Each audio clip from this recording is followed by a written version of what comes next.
Chapter 47. The group of civil officials naturally couldn't evaluate Li Wangyou's poem like Qing Yaojin and the others. Yu Shinan twirled his beard and smiled. The poem is like seeing a painting, overflowing with spring light, harmonious and warm, good. Out of the ordinary, naturally superior. Zhang Sun Wuji nodded and praised. True and false, diverse and interesting.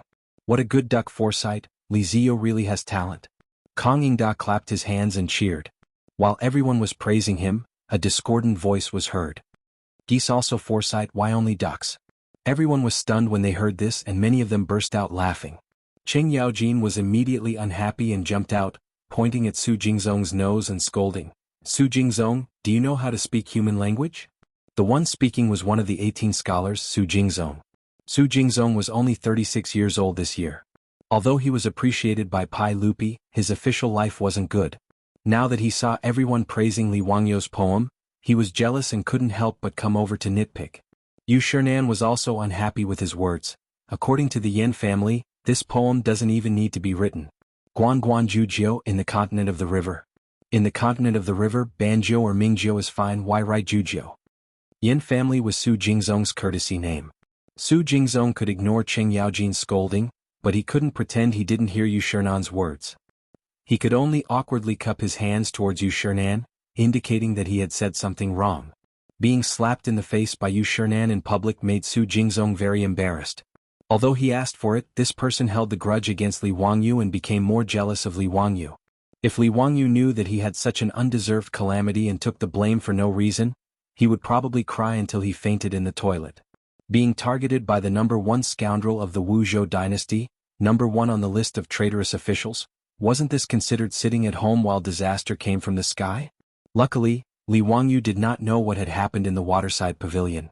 At this moment he was drinking wine calmly and in a good mood, looking at the scholars around him scratching their heads and scratching their cheeks as they racked their brains to write poems. However, the old man from before did not give them too much time. After the time it took for an incense stick to burn, the servants took away the rice paper on the tables and sent them into the waterside pavilion. Not long after, servants came out and asked those scholars who didn't write anything or those who didn't know anything to leave their seats according to the name list. These scholars who were chased away knew that they had exposed their cowardice and didn't dare to say much. Each of them covered their faces with their sleeves and left in fear. Soon, less than half of the 100 people who had been sitting by the stream were left. The old man shouted again, "Everyone, let's raise our cups again and drink to victory. Students, please use the frontier fortress as the theme and compose a poem." *CK again?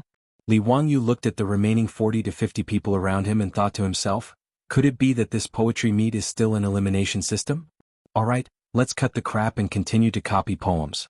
It was just nice that the bunch of scholars had looked down on the Niu brothers and he was still unhappy about it. He could copy a poem to vent his anger. Before Li Wangyou put down the wine cup in his left hand, his right hand picked up the brush and started to write. This time around his speed was even faster. The other scholars were still thinking about the words of the old man when Li Wangyou had already laughed out loud and threw the brush down. The servant who took away Li Wangyou's poem had learned to be smart and stood not too far away from him. When he saw Li Wangyou throwing the brush down, he immediately ran forward and rolled up the paper and took it away. On the tables around Li Wangyou, a few scholars cursed in their hearts when they saw this scene. Who exactly was this young man? Are you sure you're composing a poem?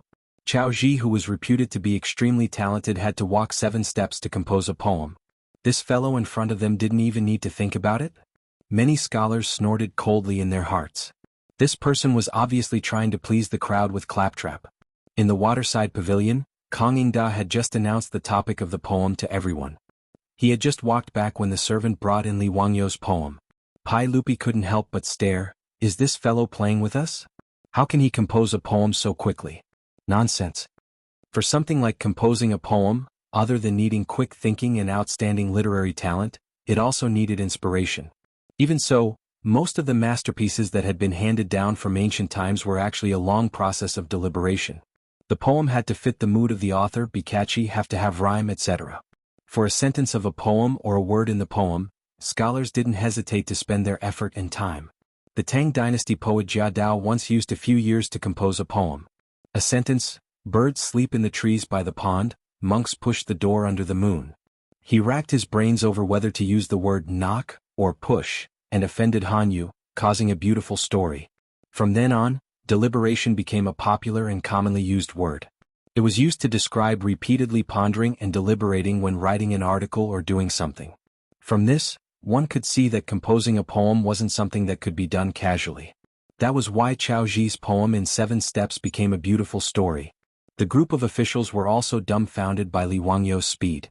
Su Jingzong jumped out again. "Your Majesty, this fellow is clearly disrupting the poem gathering. He should be punished as a warning to others." "Bastard, it's you again?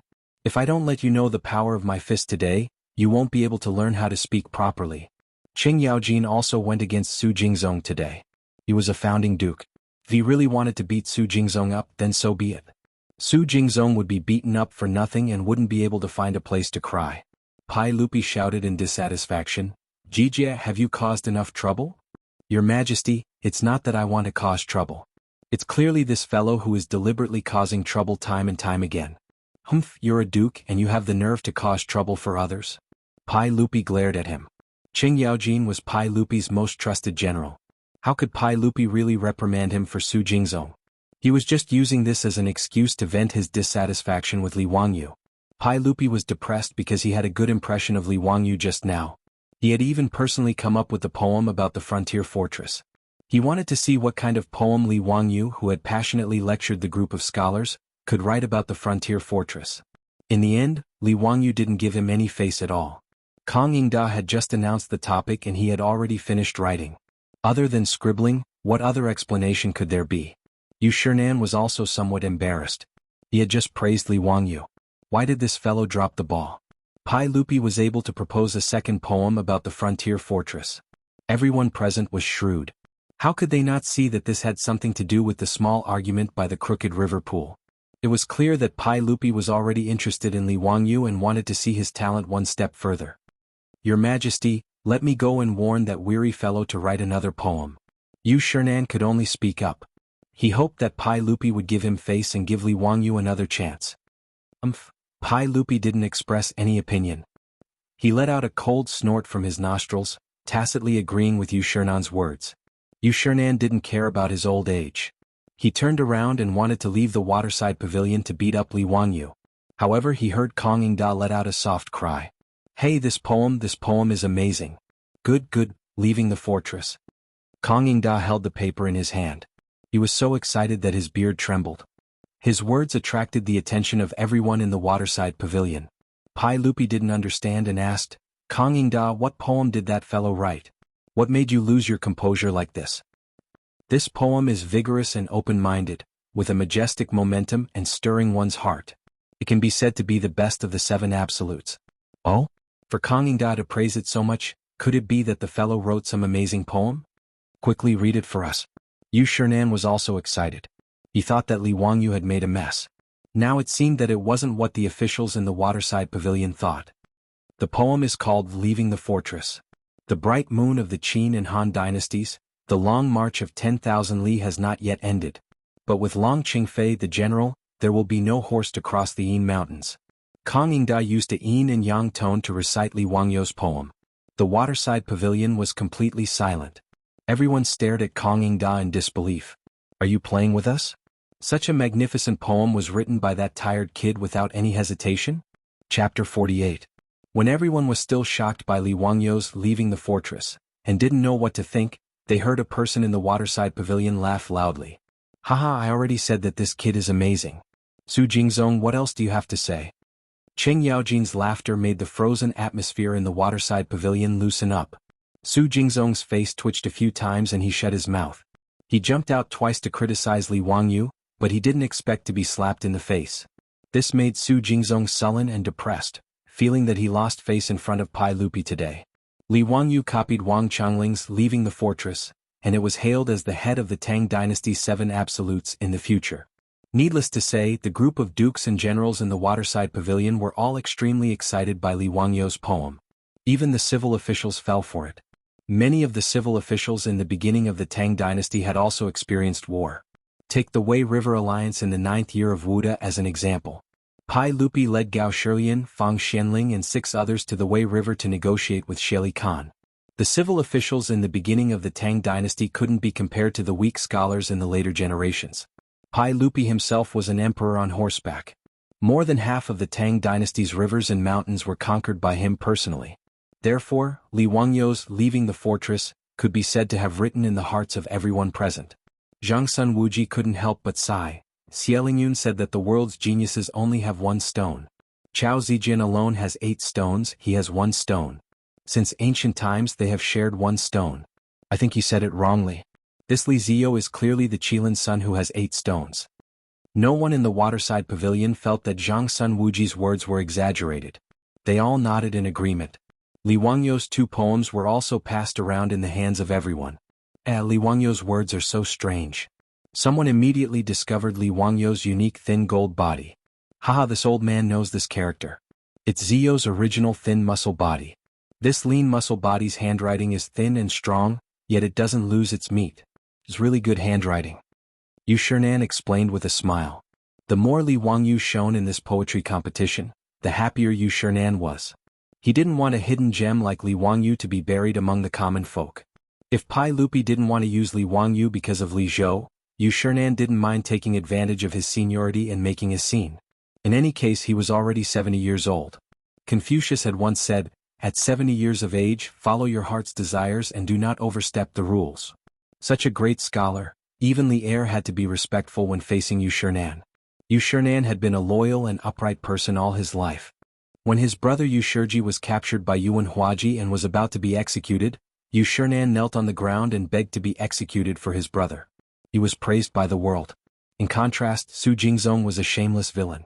His father Su Shanshin was killed by Yuan Huaji. In order to survive, Su Jingzong danced with joy.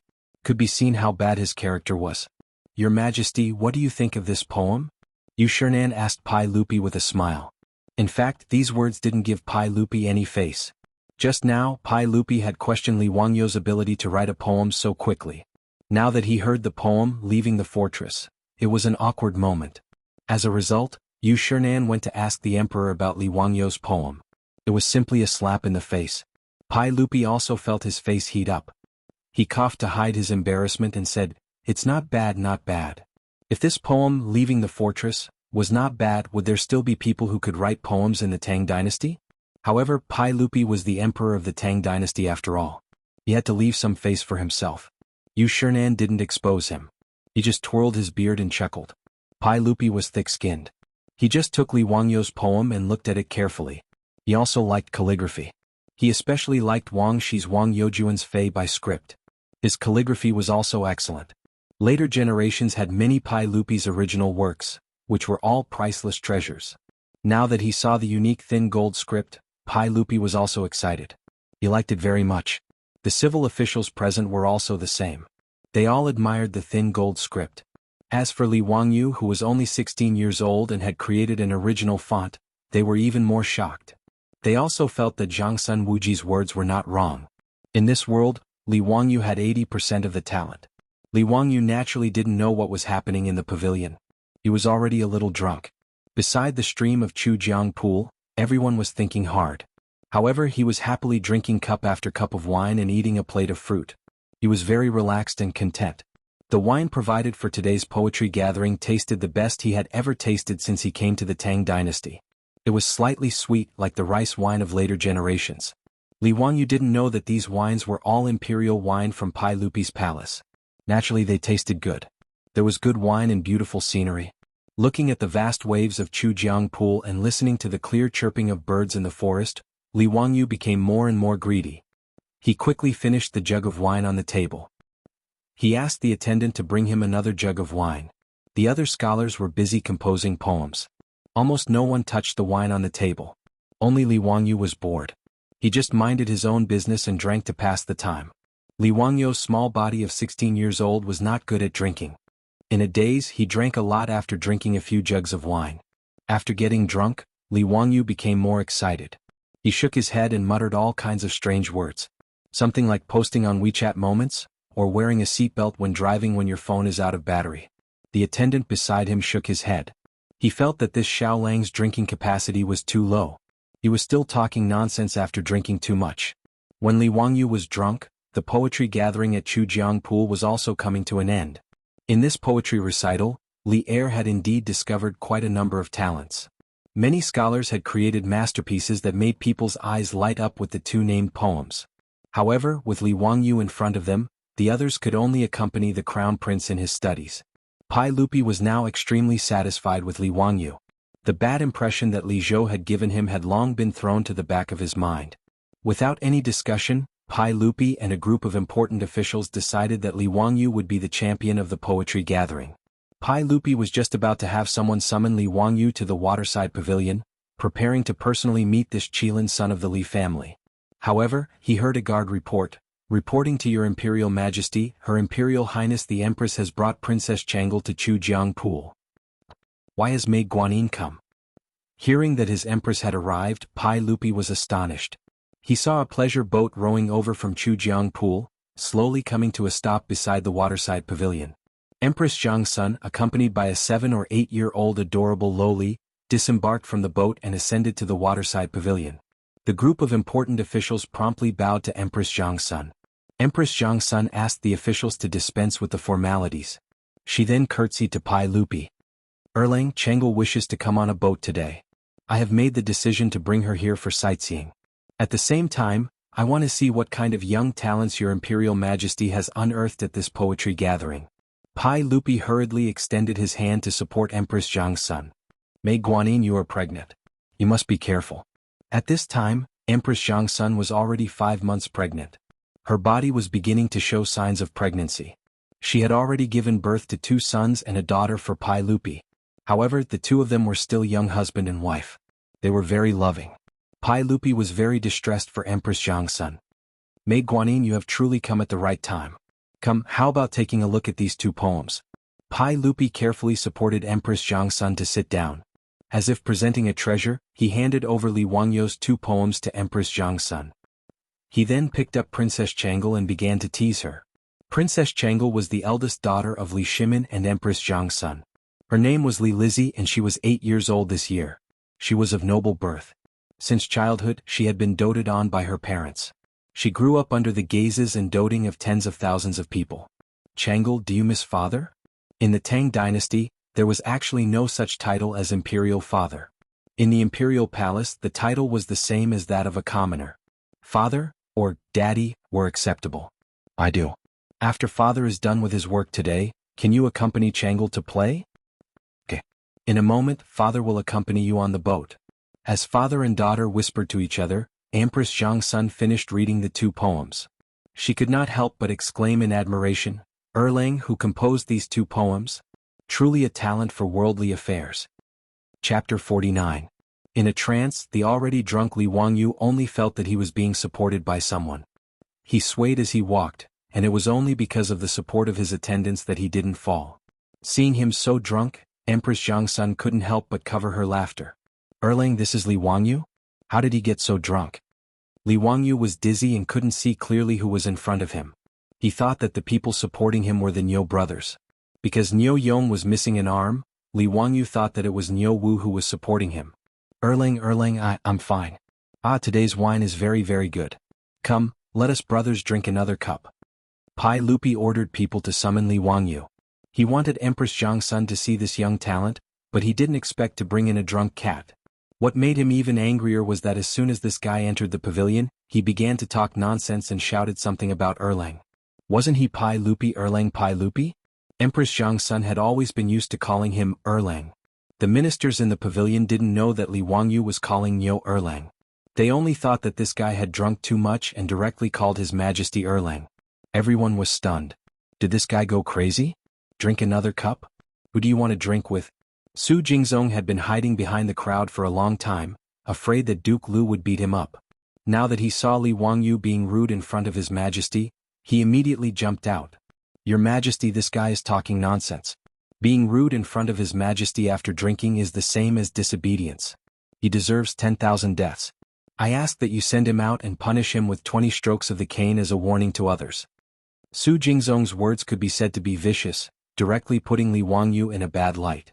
If Pai Lupi nodded slightly, Li Wangyu wouldn't be able to keep his butt. Yu Shernan hurriedly bowed.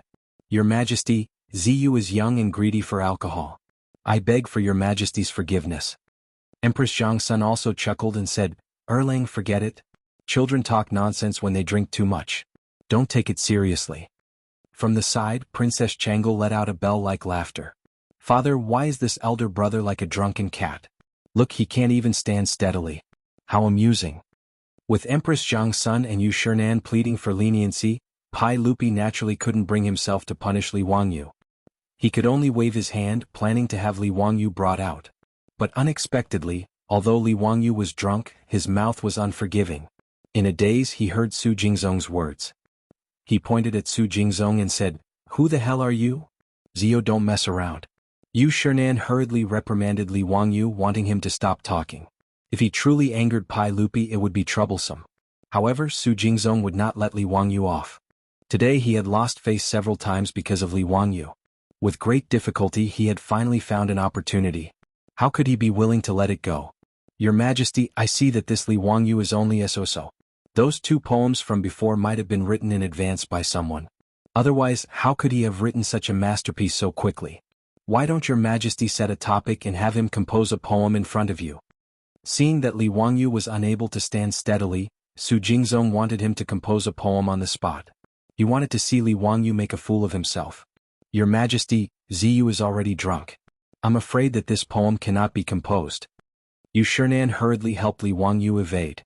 The drunken cat Li Wangyu did not hear anything else clearly, only hearing the word, compose a poem. He did not wave his hand. Who said that I can't compose a poem? I have countless poems in my stomach. Speak, what kind of poem do you want me to compose? I have everything you need. Yu Shernan was angered by Li Wangyu's words. How could he not know that this fellow was so talkative after drinking? Before Yu Shernan had time to speak up for Li Wangyu, Su Jingzong had already seized the opportunity. Facing Pai Lupi, Su Jingzong bowed. Your Majesty, since Li Wangyu has said so, why don't you give him an opportunity to display his talent and let us admire his masterpiece? Pai Lupi was speechless. This fellow is still composing poems? I think it's more like a dream. His words caused all of the important officials in the pavilion to burst into laughter. Princess Changel giggled. Dreaming is good. Changel loves to dream the most. All of the officials knew that Pai Lupi was joking. Who knew that Su Jingzong with a deadpan expression bowed again. Yes, Your Majesty has ordered that Li Wangyu compose a poem on the topic of dreaming. Once these words left his mouth, all of the officials were stunned. Everyone could tell that Pai Lupi was clearly joking. How could this Su Jingzong be so despicable? Pai Lupi frowned. Su Qin, I was only speaking without thinking. Your Majesty, a monarch does not speak lightly. Su Jingzong's mind was currently filled with thoughts of how to make Li Wangyu lose face and make a fool of himself. In a moment of anger he rebutted Pai Lupi. Su Jingzong's words caused Pai Lupi to choke and be unable to say anything for a long time. It was Qing Yaojin who jumped out from the side, grabbing Su Jingzong by the collar. You scoundrel. I see that you're itching for a beating today. The Tang dynasty has so many weapons, yet you insist on learning the sword. You swordsman. Previously, Qing Yaojin had heard Li Wangyu's brilliant curses by the side of the crooked river pond. He had been greatly satisfied and had been silently memorizing it. Now that he finally had the opportunity to use it, he opened his mouth and began to spew. Su Jingzong was able to endure. Faced with Qing Yaojin's humiliation, he did not say a word. Even as Qing Yaojin's saliva sprayed on his face, he did not try to defend himself. Everyone could tell that Lu Guogong was learning from Li Wangyu's previous curses. None of them could restrain themselves from laughing. Even Pai Lupi was so angry that he began to laugh. However, this was the first time that Empress Changsun and Princess Changel had heard such curses. They were both dumbfounded. Second young master, when did Lu Guogong become so eloquent? Empress Changsun asked Pai Lupi in a low voice. Pai Lupi chuckled mischievously. Leaning close, he repeated Li Wangyu's curses to the group of Confucian scholars. Empress Changsun could not help but roll her beautiful eyes. The reason why Qing Yaojin had jumped out was because Li Wangyu was to his liking today. Regardless of whether it was the cursing of the Confucian scholars at the edge of Lake Chu or the stunning, leaving the fortress, Qing Yaojin had a favorable impression of Li Wangyu.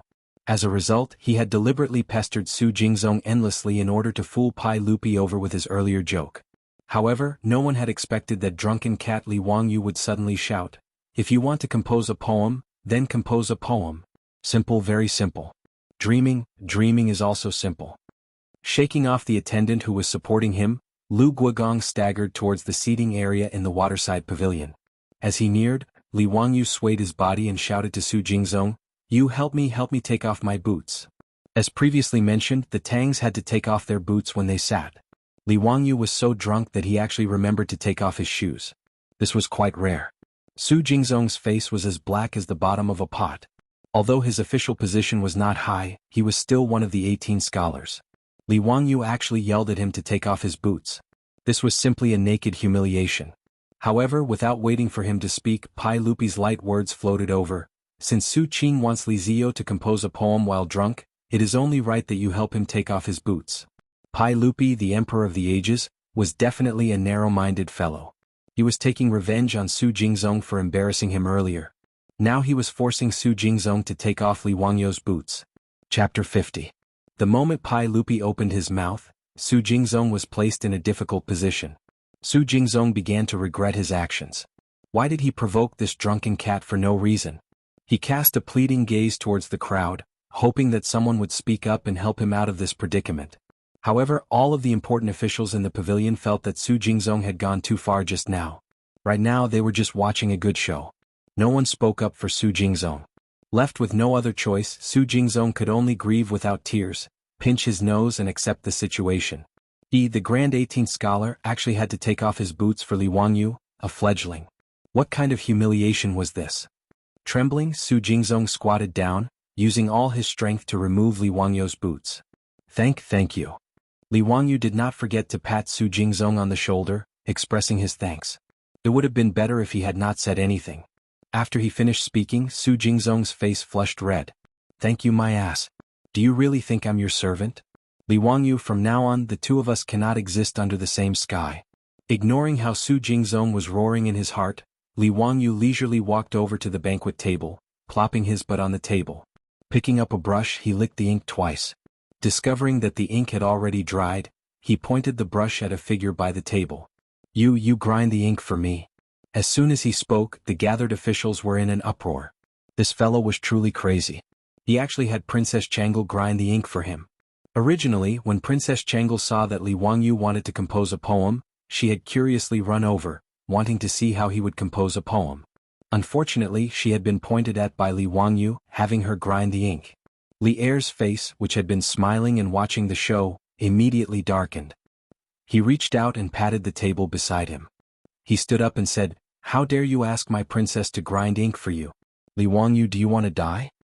What's all this noise about? It's just grinding the ink. It's not like I'm going to publish it. Princess, how are you? Big brother will give you a tip later." Li Wangyu spoke incoherently. He thought that he was in a nightclub in the future, but he didn't know that the princess he was talking about was not the princess he was talking about.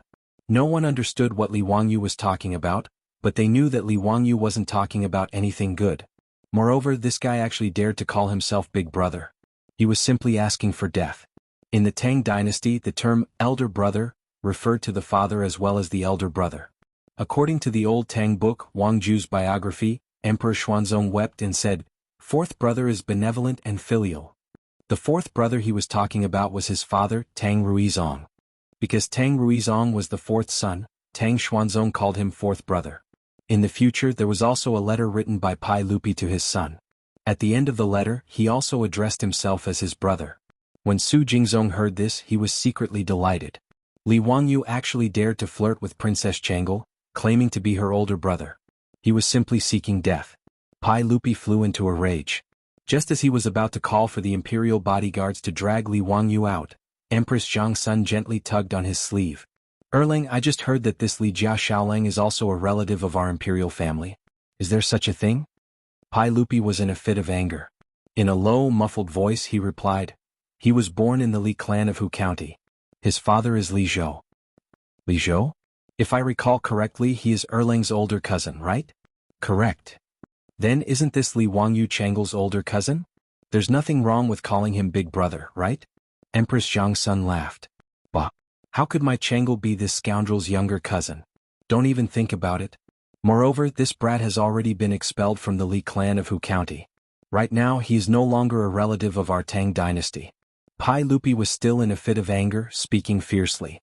Empress Jiangxuan's beautiful eyes flickered. Softly, she whispered into Pai Lupi's ear, "How could Erlang be so muddle-headed? Such a talent, and also a relative of the imperial family, is precisely a talent that can be used. How could we push him out the door because of that group of old fools from the Li clan of Hu County? Could it be that Erlang wants to push this child to the side of those aristocratic families?" His wife's words caused Pai Lupi to immediately calm down. However, as Empress Jiangxun had said, he was currently desperately trying to weaken the influence of the aristocratic families. How could he push out such a talent like Li Wangyu? Although Pai Lupi was a man of great talent and bold vision, and could be said to be an emperor throughout the ages, he had a problem that could not be considered a problem. He liked to appoint people by favoritism. Just look at the list of 24 meritorious officials that he had established in the Lingyan Pavilion.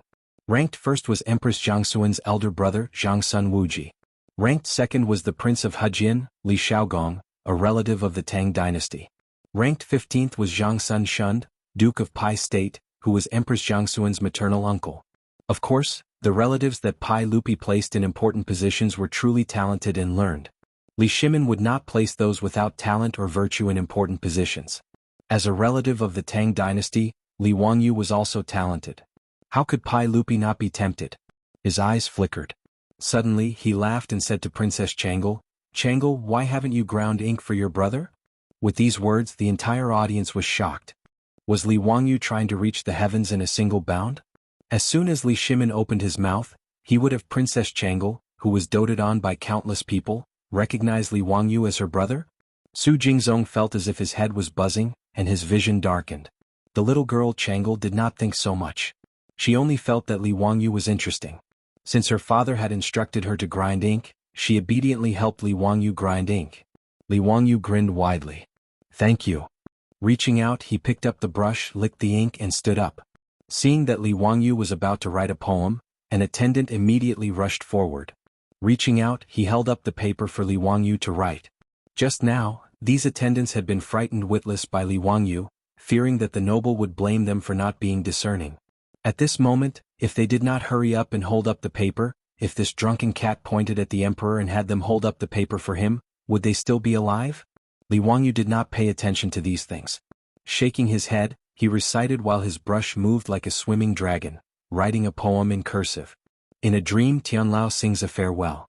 Seafarers talk about Yingzhou, the smoke billows are faint, and faith is hard to find.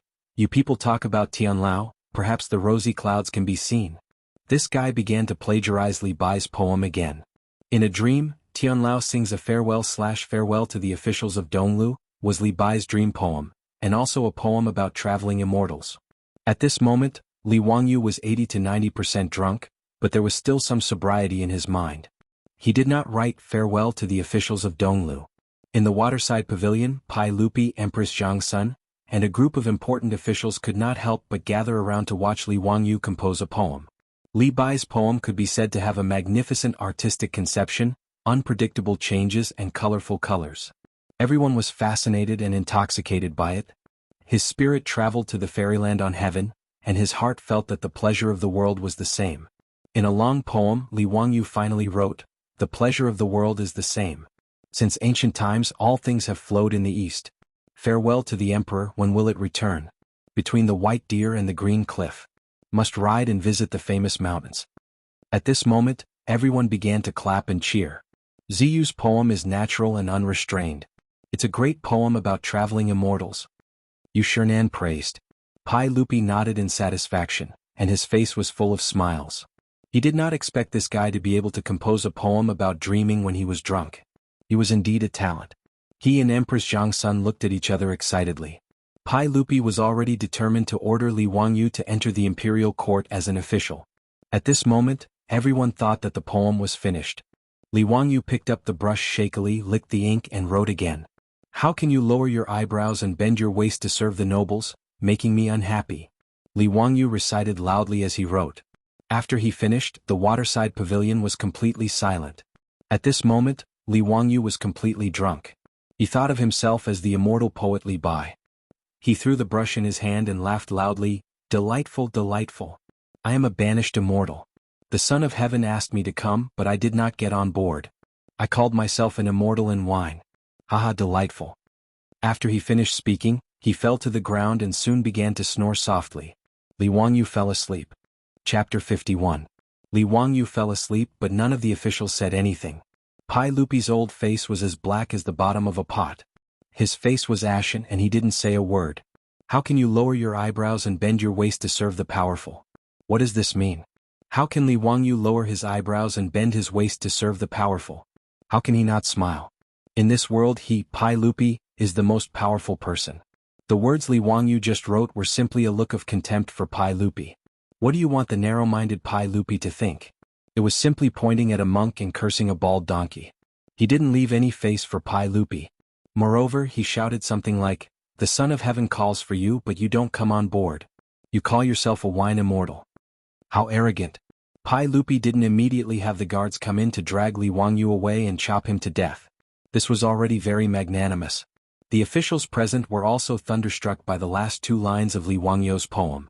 Yu Shinan sighed in his heart. Ziyu has caused a disaster. Only Su Jingzong felt that the originally cloudy sky seemed to have suddenly become clear. He felt very carefree. Li Wangyu, Li Wangyu, you're seeking your own death.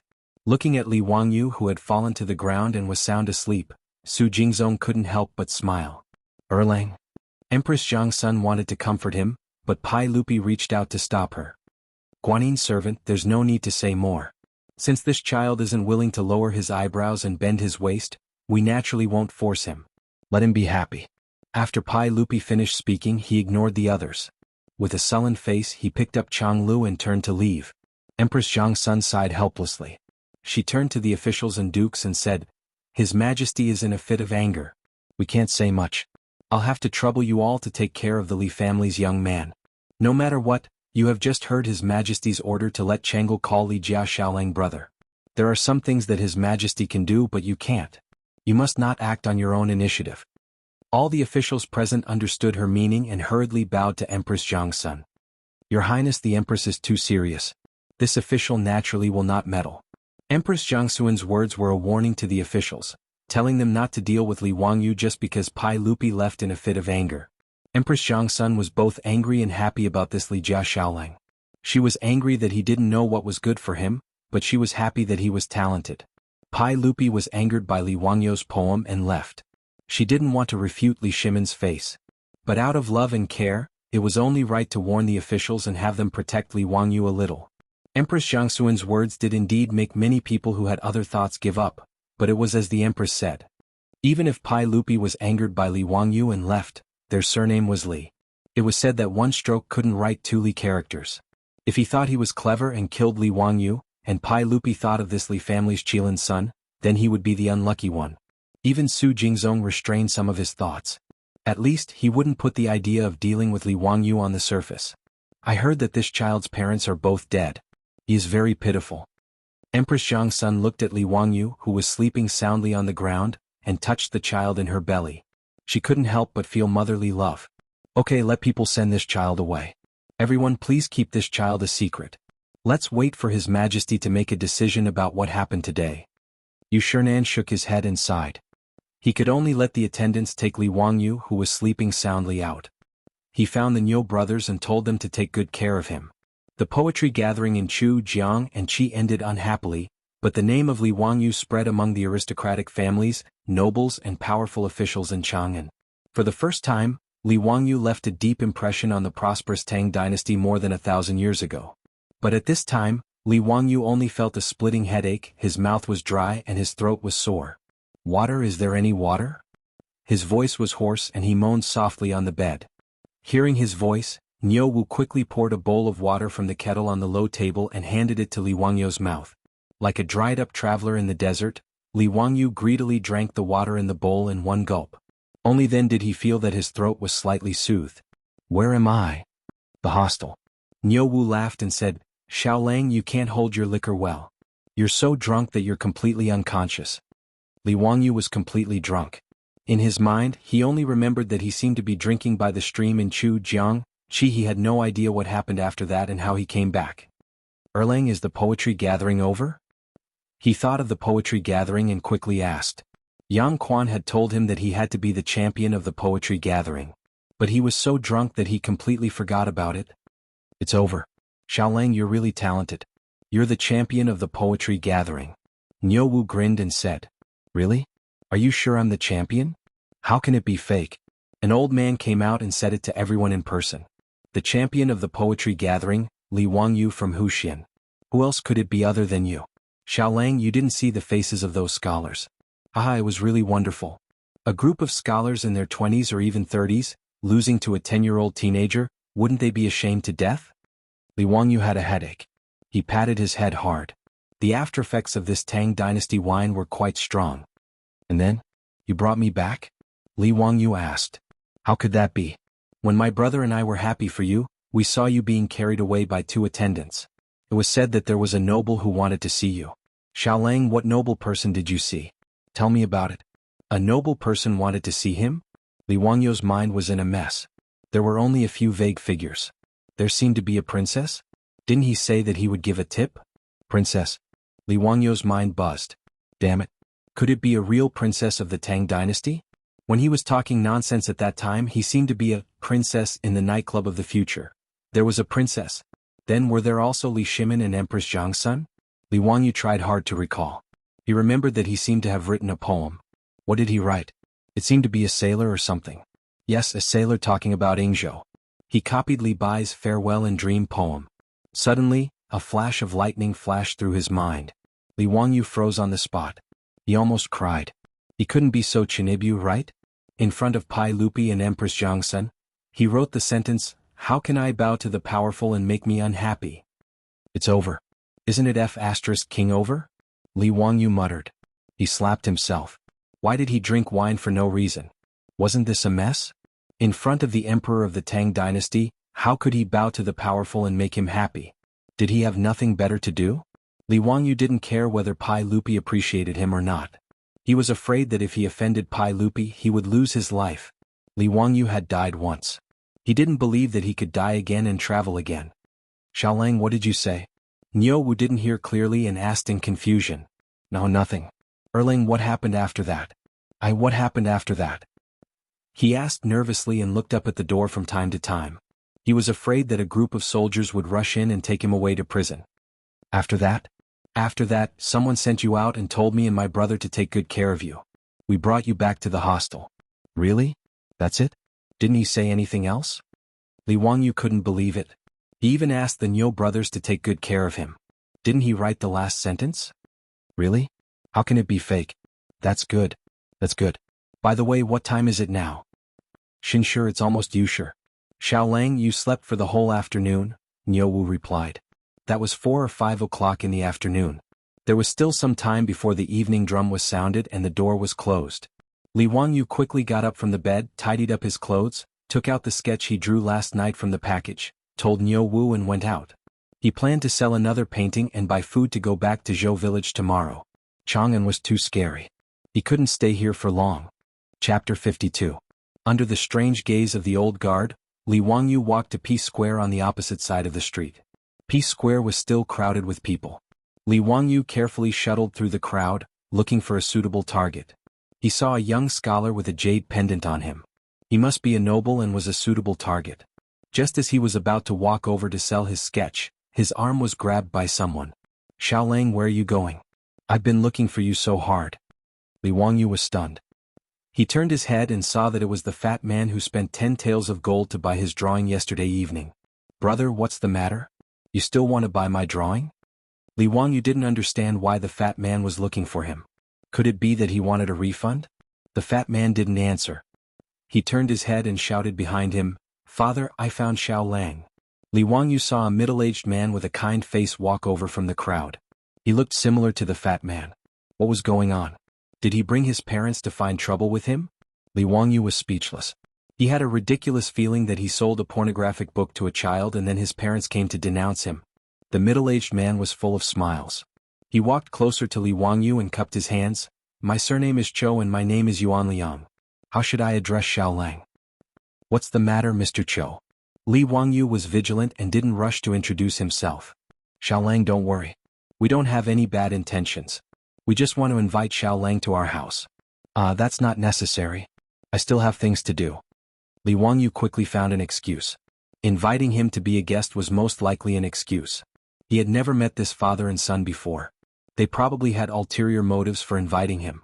This banquet was definitely not a good one. Xiaolang, we really don't have any bad intentions. I'm a famous grain merchant in Chang'an City. Xiaolang, if you're worried, you can ask someone. My Chiu family has been pure and kind for generations. They have a good reputation in Chang'an. Today, I took the liberty to invite Xiaolang to my residence as a guest because I have something to ask of you. That's why I shamelessly invited Xiaolang. Excuse me, Mr. Cho. Why did you ask me to go? Cho Yuanliang hesitated for a moment and replied softly, Xiaolang, please draw a picture for me. Drawing? Li Wangyu seemed to understand. He looked at Cho Yuanliang with a playful look. This guy's son was already so old, but he was still so interested in Chang'an too? From the looks of it, he even wanted to customize a pornographic image? Li Wangyu somewhat believed Cho Yuanliang's words. He thought that since his enemy was a famous grain merchant, he shouldn't be able to deceive a poor kid like him, right? It couldn't be that they wanted to trick him into going to their residence and then put him under house arrest to draw Chang'an too for them, right? Li Wangyu was about to nod and agree, but he still had an idea. I can go to your residence, but I still have 2 brothers waiting for me in the hostel. I wonder if it's convenient for my brothers to go with me? Of course. I wonder where Xiaolang's brother is? Let's go and pick them up together. Li Wangyu nodded. They went back to Chongren Lane to find the Niu brothers. He was also afraid that if the Chiu family had any bad intentions, at least their safety would be guaranteed with the 2 brothers guarding them. In the hostel, he also secretly inquired about the Chiu family from the waiter. As Cho Yuanliang said, the Chiu family was a famous grain merchant in Chang'an City with a good reputation. He was relieved. He rode out with the Niu brothers and walked into the Chiu mansion in Shenyang Lane in the evening drum. Cho Yuanliang arranged for the servants in the mansion to arrange food and accommodation for the Niu brothers.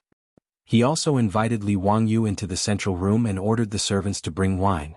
After sitting down and talking, Li Wangyu knew that the fat man was called Cho Kuan, the only son of the Chiu family. He also had several sisters who had already been married. When Li Wangyu heard Cho Kuan's name, he was surprised for a moment and then secretly laughed. This name was so domineering. The Tang dynasty wrote from top to bottom. Could Cho Kuan be read as Cho Ribai? After carefully thinking about Cho Yuanliang's name, Li Wangyu snickered even more. The surname Cho sounded the same as beg. The father and son, one begged for forgiveness, the other begged for re-ex. Li Wangyu secretly ridiculed the Chiu family's ability to give names. He almost spat out the wine in his mouth.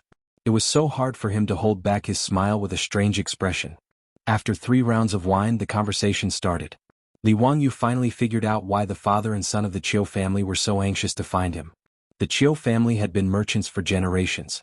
Cho Yuanliang was honest and kind, but he had 2 small shortcomings. First, he liked to drink wine. Second, he liked to pretend to be cultured. It was not a bad thing to pretend to be cultured.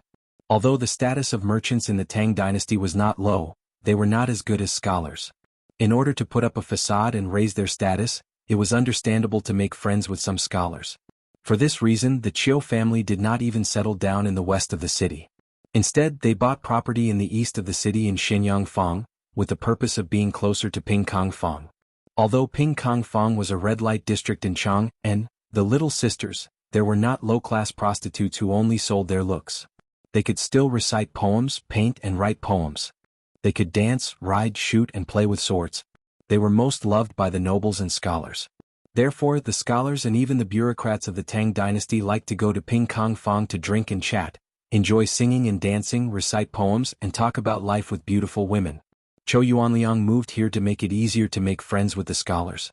However, the bad thing was that he was greedy for good wine. A few days ago, Cho Yuanliang invited a group of scholars to a banquet in Pingkang Fang.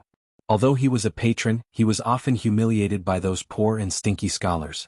During the banquet that day, everyone talked about the precious paintings of the past generations and mocked Cho Yuanliang intentionally or unintentionally. They said that although he was rich, he should collect some ancient paintings and classics to dilute the smell of money of the Chiu family. Cho Yuanliang drank a few more cups and was angry when he heard this. He was kind enough to spend a lot of money to treat them to wine, but they still mocked him. Feeling indignant, he opened his mouth and boasted. Who said that I don't have ancient paintings in my house? I have a goddess Luo's painting in my house. That's a great treasure, Cho Yuanliang said with a big tongue. His words caused everyone to be stunned for a moment before they burst into laughter. We only know Gu Kaiji's Ode to Goddess Luo, from the East Jin dynasty. What is Master Chow's Ode to Goddess Luo? Ah, that's right. Master Cho, did you make a mistake? Cho Yuanliang was indeed wrong. He remembered Ode to Goddess Luo as Ode to Goddess Luo. However, under the influence of alcohol for his own face, Cho Yuanliang's neck stiffened and he refused to admit that he was wrong. No, it's the Ode to Goddess Luo. No one knows when or who made this painting, but it's a great painting. In the painting, Goddess Luo has no makeup, her clothes are plain, her body is light, and she looks like she's on the river. The most important thing is that the Goddess Luo in this painting is vivid and lifelike. She's the size of a real person, as if she's going to walk out of the painting at any time. It's very magical. That's the heirloom of my Chiu family. It's a treasure that can't be easily shown to others. Cho Yuanliang was purely bragging. He drank too much and spoke nonsense. However, he was usually honest, so his words made everyone believe it. Is there really such a magical painting? Master Cho, can you let us take a look and broaden our horizons? Everyone asked to see the painting, which made Cho Yuanliang sober up a little. He quickly found an excuse to dodge it. Originally, this matter was over. He was just bragging in front of everyone because he drank too much. However, he didn't expect that this casual bragging would be taxed. Cho Yuanliang's unintentional words caused a huge trouble and crisis for himself and the Chiu family. Chapter 53. The Duke of Chongping Zhang Liang was Pai Lupi's trusted general. Zhang Liang was born poor. At the end of the Sui dynasty, the world was in chaos. Zhang Liang first joined Li Mi of Wagong village. Later, he followed Su Shiji to the Tang Empire and was recommended by Fang Xianling to join the Qing king's mansion, becoming Pai Lupi's confidant. After the incident at the Black Tortoise Gate, Zhang Liang was appointed by Pai Lupi as general of the Right Guard, supervisor of the Huai province and prefectural Duke Chongping. Zhang Liang looked honest on the outside, but he was deceitful on the inside. He became even more arrogant because of his merit. He wantonly recruited young and strong men to be his fake sons. The so-called false son was the same as an adopted son. In the Tang dynasty, especially in the military, the fake son system was very popular. Those who could be recorded as fake sons were, of course, brave, courageous, and outstanding talents. Zhang Liang took in 500 fake sons, but he relied on his power to commit crimes.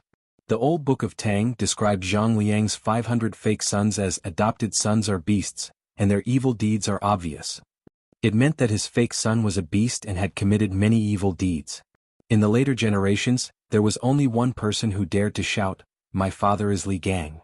However, Zhang Liang had 500 fake sons who could shout, "My father is Zhang Liang," at any time and run amok in Chang, and Cho Yuanliang's boasting at the banquet had somehow reached the ears of Zhang Liang, the Duke of Chongping. Not long after Zhang Liang learned that his enemy had such a treasure, his fake son came knocking on his door. He said that in a few days Zhang Liang, the Commandery Duke of Chongping, would be celebrating his 40th birthday. He invited the Cho family to bring the Goddess of Luo's painting to the banquet to celebrate the Commandery Duke of Chongping's birthday. This actually meant that the enemy family wanted to give the ancient painting Luo Shen Tu to Zhang Liang as a congratulatory gift. However, the aristocrats of the Tang dynasty still paid attention to face.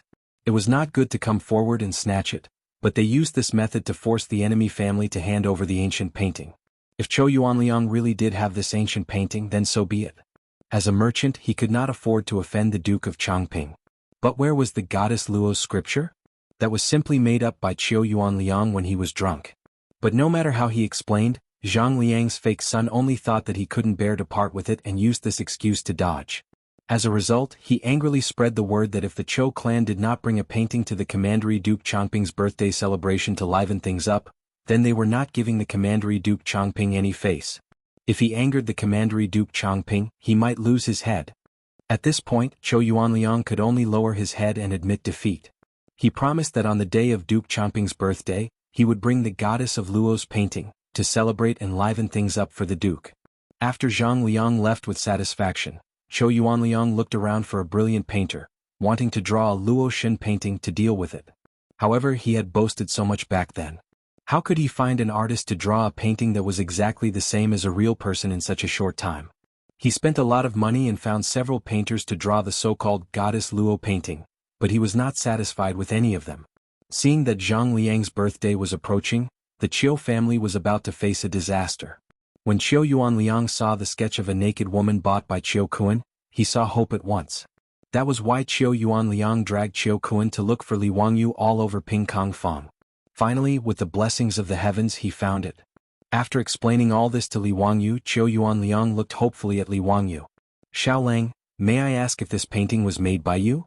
The reason why Qiu Yuanliang guessed that the sketch was made by Li Wangyu was because the paper was very new. It was obviously a newly completed painting. Secondly, he had heard Qiu Kun describe the process of buying the painting. He guessed that the painting was made by the person who sold it. Otherwise, the price would not have been so easily negotiated. Li Wangyu thought for a moment and then nodded slightly. That's great. It really was made by Xiaolang. Then may I ask Xiaolang to draw a goddess of Luo's painting for me? Don't worry, I will buy it for 100 taels of gold. Li Wangyu naturally would not refuse this condition. He immediately nodded and agreed. He was currently in a panic because of the lack of money. Anything that could earn money was a good thing. Duke Zhou, can you exchange the gold for food? What? Xiaolang's family is also in the food business? Qiu Yuanliang was puzzled. Li Wangyu shook his head. The villagers in the village where I live are poor? He could not say that it was to prepare for the locust plague a month later. He could only say that Dingzhou village was poor. Xiaolang is really righteous. How about this? I will exchange 200 stones of food with you. How about it? Li Wangyu was overjoyed. He quickly stood up and bowed. Thank you for your kindness, Duke Zhou. For an adult, eating a caddy of food a day was enough to sustain his life. 1 stone of food was 250 caddies, which could feed an adult for 8 or 9 months. 200 stones of food was enough for the 563 people of Dingzhou village to eat for 3 months. With the small amount of food in the village, it could support them for a while. 100 taels of gold could only buy 160 stones of food. However, Qiu Yuanliang was willing to give him 200 stones. This was naturally a good thing. It also showed that the Qiu family was really a kind person. For this, Li Wangyu was grateful. The two sides had a pleasant conversation. Qiu Yuanliang immediately asked people to bring a pile of blank scrolls that had been mounted. All of them were large scrolls that were taller than a person. However, Li Wangyu only glanced at them and shook his head with a wry smile. Duke Zhou, these scrolls are not good. Why is that? Qiu Yuanliang was puzzled. These blank scrolls that had been mounted were all bought by him. They were all good paper and scrolls. Duke Zhou, I remember you said that the painting was old? Qiu Yuanliang blushed and nodded. He was just bragging. But as long as you are not blind, you can see that these scrolls are new at a glance. How can you deceive those people? Li Wangyu felt that the father and son of the Qiu family were good people. In addition, he hated the arrogance and despotism of Zhang Liang's fake son, so he was sincerely willing to help. This. Qiu Yuanliang and Qiu Kun were both dumbfounded. Both of them had overlooked such an important point. However, as Li Wangyu said, even a blind person would know that these scrolls were new. How could they deceive Zhang Liang's fake son? What should we do? Is my Qiu family really doomed? Qiu Yuanliang let out a long sigh. Li Wangyu smiled. Duke Zhou, don't panic. I have a way to make these scrolls old. Xiaolang can make them old? If you need anything, just say it. My Qiu family will not hesitate.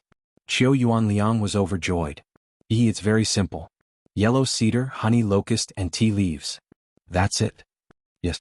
Li Wangyu smiled and nodded. This was what he got from Baidu in his previous life. It was not to fake but to pick up girls. That's right, to pick up girls. To put it simply, in order to deceive the girl, Li Wangyu shamelessly lied that he had been secretly in love with her for many years. He had written many love letters but did not dare to send them out. Originally, he just wanted to win the girl's favor. However, the girl asked him for the love letters that he had not sent out. He had never written any love letters before, so he wrote a few new ones overnight. Then he found the method of making old ones from the internet and deceived the girl.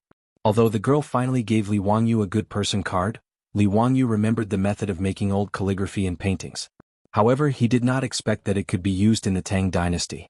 Yellow cedar was a traditional Chinese medicine. Qiu Yuanliang immediately sent the servant to the medicine shop in the square to buy the medicine. As for honey locust and tea leaves, the Qiu family had them. There was no need to go out and look for them. Not long after, the servant ran back with a lot of yellow cedar. Honey locust and tea leaves were ready. Chapter 54. Qiu Yuanliang and Qiu Kun looked at Li Wangyu expectantly. Xiaolang, do you still need anything? Is this enough? It's enough. Ask someone to boil the yellow cypress and Chinese honey locust. Soak the tea leaves in the water alone. Also, prepare a few ovens to dry the painting later.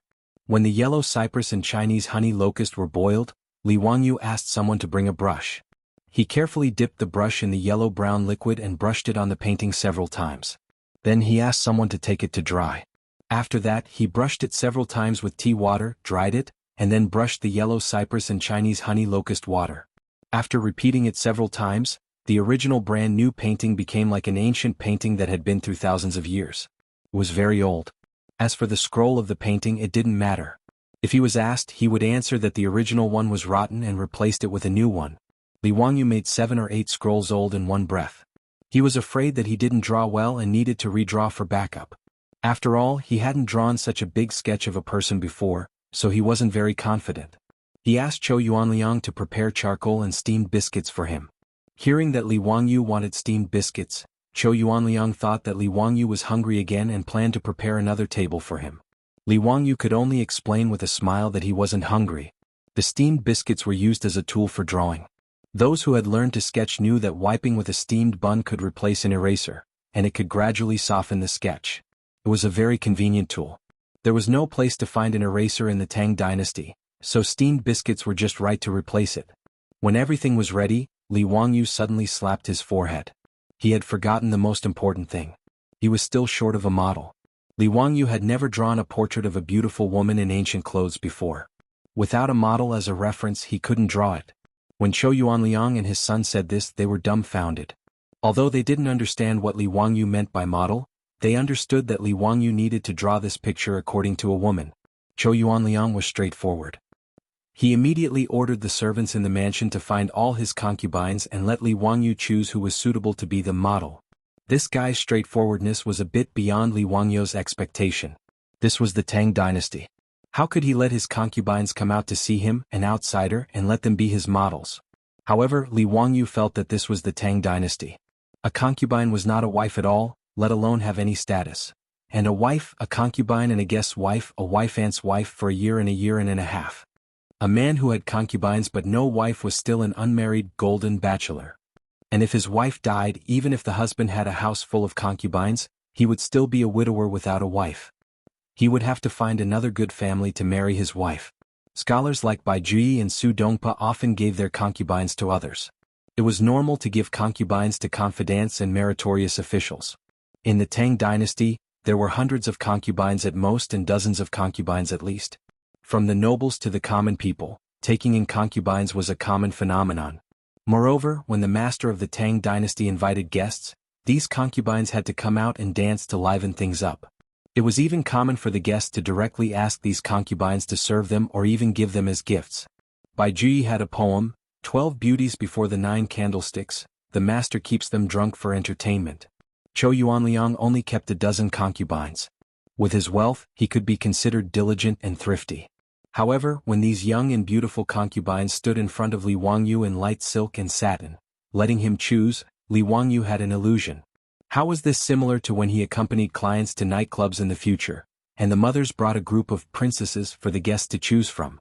Zhou Yuanliang's concubines even included Hu Ji, who had blonde hair, blue eyes, fair skin, and towering breasts. These concubines wore thin clothes, and a large white mountain range was exposed under their tube tops. Li Wangyu felt that he had misunderstood old Mao. He had ridiculed the countless big buns squeezed out of Curse of the Golden Flower, but he did not expect that what he saw now was true. Li Wangyu swallowed a mouthful of saliva and calmed his mind. He chose a concubine with an outstanding figure and appearance from the many concubines and let her be his model. Xiao Lang, do you like this concubine? Why don't you give her to Xiao Lang to warm his bed? Zhou Yuanliang saw Li Wangyu choose a concubine and hesitated for a moment before offering to give her away. The concubine that Li Wangyu chose was tall and had an outstanding appearance. She was his type. However, Li Wangyu immediately shook his head and refused Zhou Yuanliang's words. The native of the Tang dynasty had such a strong taste. He wanted to give away his concubines at every turn. How about giving them money instead? In his opinion, a concubine was also one of his wives. How could he give her away like this? Was he afraid that he was not green enough? Li Wangyu was not an innocent little virgin, nor was he obsessed with mental cleanliness. In his previous life, he often accompanied clients to some brothels. This group of beautiful women had already made his mouth dry up. The reason why he gritted his teeth and refused was that he did not dare to take them home for fear of being hunted down by his beautiful boss. Secondly, he was resistant to sending people back and forth like goods. Zhou Yuanliang thought that Li Wangyu was young and shy, so he enthusiastically persuaded him again with an attitude that if he did not accept his wife, he was looking down on him. Li Wangyu could not stand it. In the end, Li Wangyu was forced to use his trump card. He claimed that he wanted to cut off his decline and observe filial piety for his father. Only then did Zhou Yuanliang embarrassedly give up the idea of giving him a concubine. There were only 3 days until Zhang Liang's birthday banquet. In other words, Li Wangyu had to draw this goddess Luo painting within 3 days. Time was tight and the task was urgent. Li Wangyu planned to work through the night and strive to draw this goddess Luo painting as soon as possible. He was also afraid that Su Changqing and the others would be worried about him at home, so he asked Niu Wu to make a trip. The next morning he rode back to Dingzhou village to report that he was safe. He plunged into the studio that Zhou Yuanliang had prepared for him and began to paint in peace. 3 days later, on the day of Zhang Liang's birthday. Today the door of the studio was still closed. Zhou Yuanliang and Zhou Kuan were anxiously pacing back and forth in front of the door. "Father, it's almost 9 o'clock. In 4 hours it will be Duke Changping's birthday banquet. Is Li Jia Xiaolang in a hurry?" Fatty Zhou Kuan anxiously asked his father in a low voice. "He's in a hurry, he's definitely in a hurry." In reality, Zhou Yuanliang was also not sure. Rather than saying these words to comfort his son, it was better to say that he was comforting himself. In these 3 days, Li Wangyu practically did not take half a step out of the studio. The food was all sent to the studio by the Fu's servants. He painted almost without rest or sleep.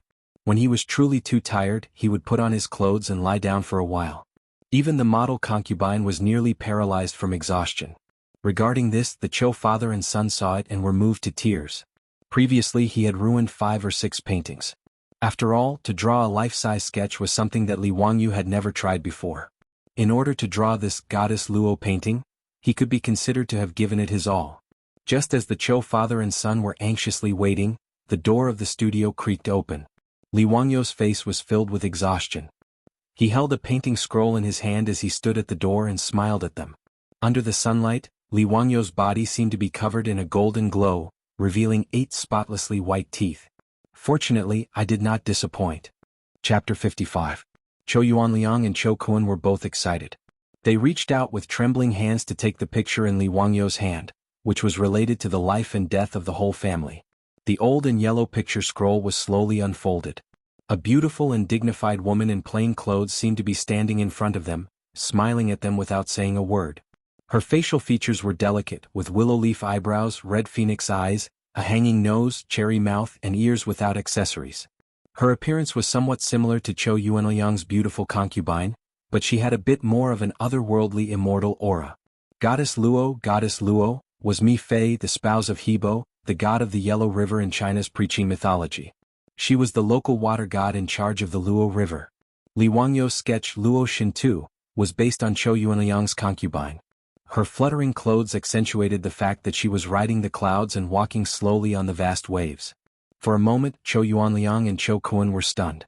In fact, Li Wangyu's sketching level was at most the level of the students in the ordinary art schools of later generations.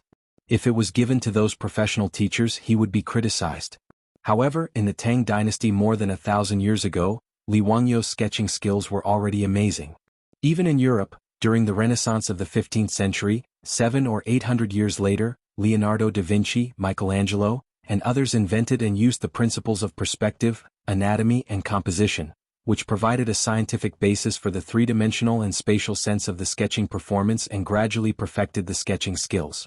In the Tang dynasty, Li Wangyu's goddess Luo's painting was unique and unparalleled.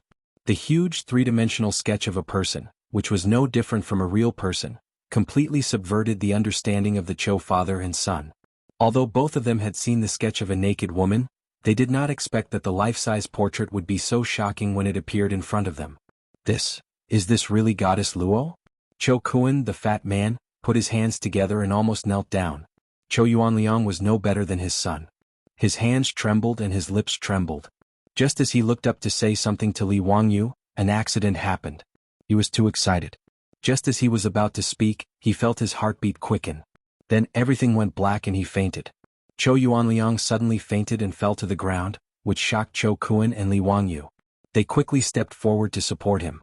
Chiu Kuan frantically called for the manor's servant to immediately invite the medical workers from the square over. That's right, a medical worker, not a doctor. The medical conditions in the Tang dynasty were not that good. Just look at the lifespan of the royal family. In addition to the Imperial Medical Bureau, the Tang dynasty also had a professional official medical institution, the Imperial Medical Bureau. The Imperial Physician Department not only provided medical services for the ministers and nobles in Chang'an, but also for ordinary officials, soldiers, and officials. The doctors in the Imperial Medical Department were divided into physician, and worker according to their medical skills. As for the civilian doctors, they were called Luyan worker. They were doctors who worked in the pharmacy and their medical skills were quite reliable. The other was the Jianghu traveling doctor, who basically treated patients according to fate. It all depended on whether the patient's life was tough or not. There was a pharmacy in Shenyang Square, so naturally there were doctors who worked there. The Chou family's servant trotted out to invite the doctor. The others hurriedly carried Chou Yuanliang into the room and onto the bed. Not long after, a white-bearded doctor rushed in under the lead of the Chou family's servant. After a diagnosis, acupuncture, and massage, Chou Yuanliang finally woke up. "Dr. Zhang, how is my master? Why did he suddenly faint?" Chou Kuan was a filial son. At this moment he was so anxious that he was about to get angry. "It's nothing serious. He suffered from internal injuries of the 7 emotions, dizziness due to the wind, lack of upper qi, lack of qi in blood, and dizziness due to lack of qi in blood. I have already performed acupuncture on Master Chou. Take a few decoctions and he will be fine after a few days of recuperation." Li Wangyu only understood half of Dr. Zhang's words. The gist of it was that Chou Yuanliang was too emotional. Coupled with the lack of qi in blood, he fainted. Thinking about it, it was probably due to the excitement of seeing Li Wangyu's Luo Shen's painting. Coupled with the recent depression in his heart, the sudden excitement caused him to faint due to insufficient blood flow to his brain. After Chou Yuanliang woke up, he struggled to get up. "It's getting late. I have to rush to Duke Changping's manor. Koiner, help me up." Dr. Zhang hurriedly stopped him. "Master Chou, don't be rash. You have to stay in bed and rest for a few days. Otherwise your condition will relapse." "No, today concerns the life and death of my Chou family. I have to go." How could Chou Yuanliang listen to the doctor? Chou Kuan hurriedly stopped him. "Father, you rest well. I will go to Duke Changping's manor." You? You can't." Chou Yuanliang immediately refused. Even though Chou Kuan was 20 years old, he was spoiled and had never come into contact with the family's business or affairs. The Chou family did not lack money. Therefore, Chou Kuan spent his days either drinking and making merry or staying in Peace Square. Furthermore, Chou Kuan had a problem. He liked to meddle in other people's business. Even though he was a dandy, he was not a bad person. However, he had a one-track mind. Chou Yuanliang knew his son's personality. How could he let him go to Zhang Liang's manor? What if this guy was humiliated and said something he should not say? Wouldn't that harm the entire Chou family? Being looked down upon by his father, Chou Kuan's chubby face flushed red. He opened his mouth but did not know what to say. Actually, even Li Wangyu had long since noticed that this Chou Kuan could be considered to be a straightforward fatty without any schemes. He could guess why Chou Yuanliang did not allow him to go to Zhang Liang's manor to present the painting. Seeing this, Li Wangyu shook his head and sighed. "Master Chou, if you trust me, why don't I go to Duke Changping's manor on behalf of the Chou family? Xiao Lang is willing to present the painting on behalf of my Chou family? How can that be?" Chou Yuanliang hurriedly refused. It was not that he did not trust Li Wangyu, but he was afraid that this Xiao Langjun would be wronged. Even though he had only known Li Wangyu for 3 days, Chou Yuanliang's eyes, honed from many years of business, had already seen that he was not ordinary. He was not old, but he spoke well. His words and actions were mature and shrewd. Seeing that day in Ping Kong Fong, Li Jia Xiaolang insisted on bringing his 2 elder brothers to the Chou family. Chou Yuanliang knew that he was meticulous. This was to prevent the Chou family from harming him. Even though he was guarding against the Chou family, Chou Yuanliang thought highly of Li Wangyu. It was not easy to be so careful at such a young age. After entering the Chou family, Li Wangyu's actions made Chou Yuanliang sigh in admiration. For the livelihood of the villagers, he did not want gold but only food. This was benevolence. For the Chou family to draw the goddess of Luo's painting, he did not rest or sleep for 3 days. This was righteousness. He did not trust others easily and was careful to seek confirmation. This was wisdom. With such benevolence, righteousness, and wisdom, Xiao Langjun, Chou Yuanliang naturally had nothing to worry about. He could not bear to see Li Wangyu suffer on behalf of the Zhou family. Since ancient times, the status of a merchant's family was low. Even the Zhou family, who was a wealthy grain merchant in Chang, and had a far cry from the status of a normal aristocrat. Not to mention a marquis like Duke Changping. Zhang Liang's reputation was not good. If Li Wangyu presented the painting on behalf of the Zhou family, who knew how much humiliation he would suffer? How could he be at ease? Li Wangyu saw Zhou Yuanliang's worry and smiled. Master Zhou, don't worry. Leave the matter of presenting the painting to me. Chapter 56. Zhou Yuanliang naturally knew Li Wangyu's good intentions. He hesitated for a while and sighed on the sickbed. In that case, I'll leave it to Xiao Lang. After this matter is over, my Zhou family will definitely repay you generously. He looked at his son on the side. I'm afraid it's not enough for Xiao Lang to go alone. Kun, or you go with Li Jia Xiao Lang. But listen to Xiao Lang. You must not act on your own. Fatty, who was originally depressed, was overjoyed when he heard his father's words. He nodded repeatedly and said yes. Zhou Kun, this Fatty, did not have any other abilities, but he was very filial and listened to his father. Although he was a few years older than Li Wangyu, since his father asked him to listen to Li Wangyu, he would never say anything. Xiao Lang, I'll leave it to you. Zhou Yuanliang lay on the sickbed and cupped his hands toward Li Wangyu. Mr. Zhou, you're too serious. You have a good rest. Brother Zhou and I will be back soon. It was getting late. After finding a good gold-rimmed Phoebe box to put the picture scroll, Li Wangyu and Zhou Kun rode the Zhou family's strong horses to Zhang Liang's mansion. The Tang dynasty advocated riding horses. If one did not have money, one could also ride a donkey. It was rare to see people riding in sedan chairs in later TV series. The Tangs thought that sedan chairs were too effeminate. If one was not 70 or 80 years old or physically disabled, no one would want to ride in a sedan chair. They would be laughed at. The most important thing was that Pai Lupi was the emperor of horses. When he went out, those golden and silver carriages were just decorations. He always rode horses. If the top was good, the bottom would be even better. In the Tang dynasty, riding horses was the right way to go. The tall and handsome horses were comparable to the luxury cars of the later generations. Even the women went out on horseback just like the men. At most, he would wear a conical hat with a black veil hanging from the edge of the hat, covering his face and body. Li Wangyu looked at Zhou Kun, this fatty, riding a horse. He was worried about the horse under him. Would it be crushed by Zhou Kun's huge body? That would be a sin. He felt that if the horse carrying Zhou Kun on its back had something to say, it must be because of the bitterness in the baby's heart. But the baby did not say anything as Zhang Liang's mansion was located in Anxing Lane, northeast of Chongren Lane. Because Chang and was too big, it was nearly 4 kilometers away from the Zhou mansion. The two of them chatted along the way. Before the banquet started, they arrived in front of Duke Changping's manor, which was located on the side street of the Gate of Heaven Influence. In the city of Chang and of the Tang dynasty, only the third-grade officials of the royal family and above could open their doors to the street. Ordinary people could only open their doors in the square. Zhang Liang was the founding prefectural duke and was a primary grade 2 prefectural duke. Naturally, he had the right to open the gate of his residence to the main street. At this time, the 80-meter-wide side street of the Gate of Heaven Influence was already filled with horses. The attendants of the various officials who came to attend the banquet were all chatting outside Duke Changping's manor, waiting for the banquet to end to pick up their masters. Li Wangyu and Zhou Kun had just arrived in front of Duke Changping's manor when they heard someone shout before they even got off their horses. Where did this merchant come from? Don't you know the rules? Is this a place where you can stop? Get lost. Li Wangyu was stunned. Why were they being chased away when they had just arrived at the entrance? Looking up, they saw a middle-aged man standing at the entrance of Zhang Liang's manor. He looked like a steward and was shouting at them.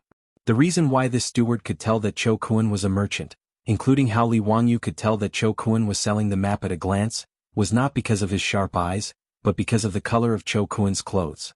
One of the main characteristics of the Sui and Tang dynasties was the color of clothes, which mainly referred to men's clothes. Women did not matter. Regardless of whether they were noble women or commoners, they all wore colorful clothes as long as you could afford them.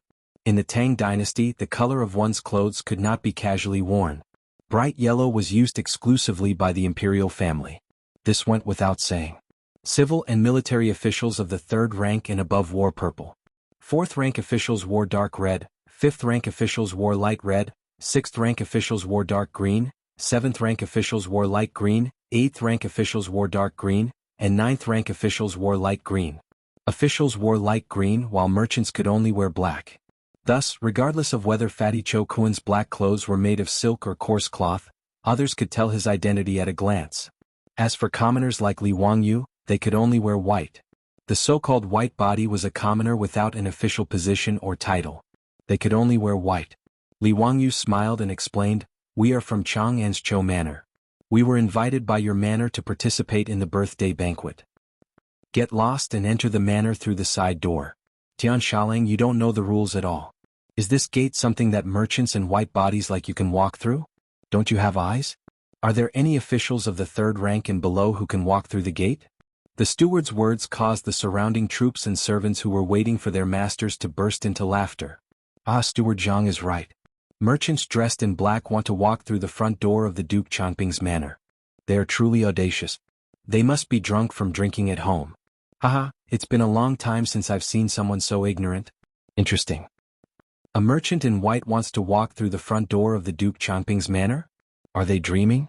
Steward Jiang, why would the Duke Changping invite a merchant to his birthday banquet?" Steward Jiang, who had loudly berated the Cho Manor's carriage, was pleased. He cupped his hands and replied loudly, "Bullshit invitation. This Cho family is a grain merchant in Chang'an. My master heard that they have the goddess Luo's painting, and asked them to come and present it for entertainment." Steward Jiang's words caused the troops and servants who were waiting for their masters to laugh even louder. In reality, their status was not higher than that of Li Wangyu and Cho Kuen, and their pockets were not as rich as the two of them. But at this moment, these troops and servants felt that they were superior and could freely laugh at the two who wanted to walk through the front door of the Duke Changping's manor. Originally, Li Wangyu did not care about walking through the front door. He was only here to help the Cho manor present the painting and did not want to cause trouble. But the bad thing was ruined by the fatty Cho Kuen. This fellow had lived a life of luxury since childhood and had never suffered such humiliation. His head heated up. He forgot his promise to his father that he would not speak carelessly and that he would listen to Li Wangyu in everything. Cho Kuen pointed the horsewhip in his hand at Steward Jiang. "Dog slave, my Cho manor came with good intentions to celebrate the Duke Changping's birthday. You dare to humiliate me?" His words caused an uproar in front of the Duke Changping's manor. Although Steward Jiang was only a steward in the outer courtyard of the Duke Changping's manor, he was used to being fawned upon by others. Being scolded by Cho Kuen, he was stunned. After a long time, Steward Jiang finally reacted. He was so angry that his lips were trembling. Pointing at Cho Kuen, he shouted at the troops of the Duke Changping's manor on duty, "Beat him! Beat this Tian Shenu to death!" Before Cho Kuen could react, he was pulled off his horse by the troops of Zhang Liang's manor. Then, with a flurry of punches and kicks, he was knocked to the ground. By the time Li Wangyu realized that the fatty Cho Kuen had caused trouble, Cho Kuen had already been beaten black and blue and was clutching his head with both hands, crying for help. "Stop. Quickly stop." Li Wangyu panicked and hurriedly jumped off his horse, wanting to stop the troops from beating Cho Kuen. It would have been better if he had not shouted. After he shouted, not only did he not stop the troops of Zhang Liang's manor from beating Cho Kuen, a few of the troops even surrounded him with sinister smiles. Clearly, they were also prepared to teach Li Wangyu a lesson. Chapter 57. The nobles of the Tang dynasty all had their own troops, and this troop was both a servant and a private army. Zhang Liang was a general born in a marquis, so his troops were mostly private soldiers. Almost all of them fought in the military, but this was permitted by the laws of the Tang dynasty. These warriors were large and their arms were thicker than Li Wangyu's thighs. Seeing that the troops wanted to attack him, Li Wangyu became anxious. He didn't want to be beaten up with this fatty. In a moment of desperation, Li Wangyu grabbed the painting scroll from the gold-threaded Phoebe Jinan wood box and raised it high in the air as he roared. "All of you stop. Otherwise, I'll tear apart the ancient painting that the prefectural Duke Changping wants to see." It was no wonder that Li Wangyu was terrified. With his 16-year-old body, don't even talk about fighting with these troops, he reckoned that they could throw him to the ground with just a flick of their little finger. Not wanting to be beaten up for no reason, Li Wangyu could only use the kidnapping tactic. He wanted to use the ancient painting as a hostage to ensure his and Cho Kuen's safety. Hearing his roar, Steward Jiang's face couldn't help but twitch a few times. "Bastard!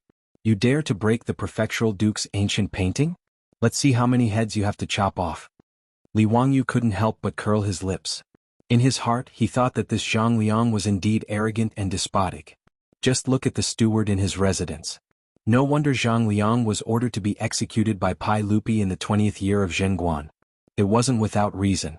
The goddess of Luo's painting, that he painstakingly drew for 3 days, became the prefectural duke's ancient painting from this guy's mouth. It was truly abominable to the extreme. However, this was only the 2nd year of Zhenguan. Li Wangyu couldn't wait for Zhang Liang to be executed 18 years later. He was surrounded by several of Zhang Liang's troops and was about to be beaten up.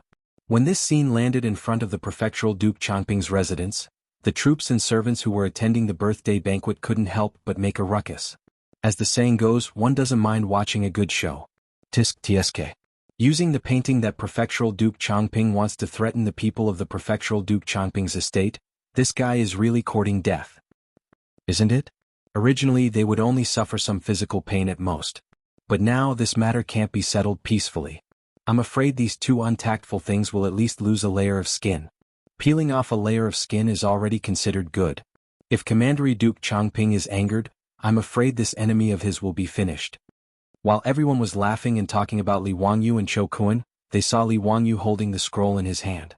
He wanted to use it as an amulet, but he didn't expect that the surrounding troops would grab the scroll in his hand and snatch it away. Li Wangyu was dumbfounded. The only protective talisman he could think of was gone just like that? Shouldn't we all have a good talk?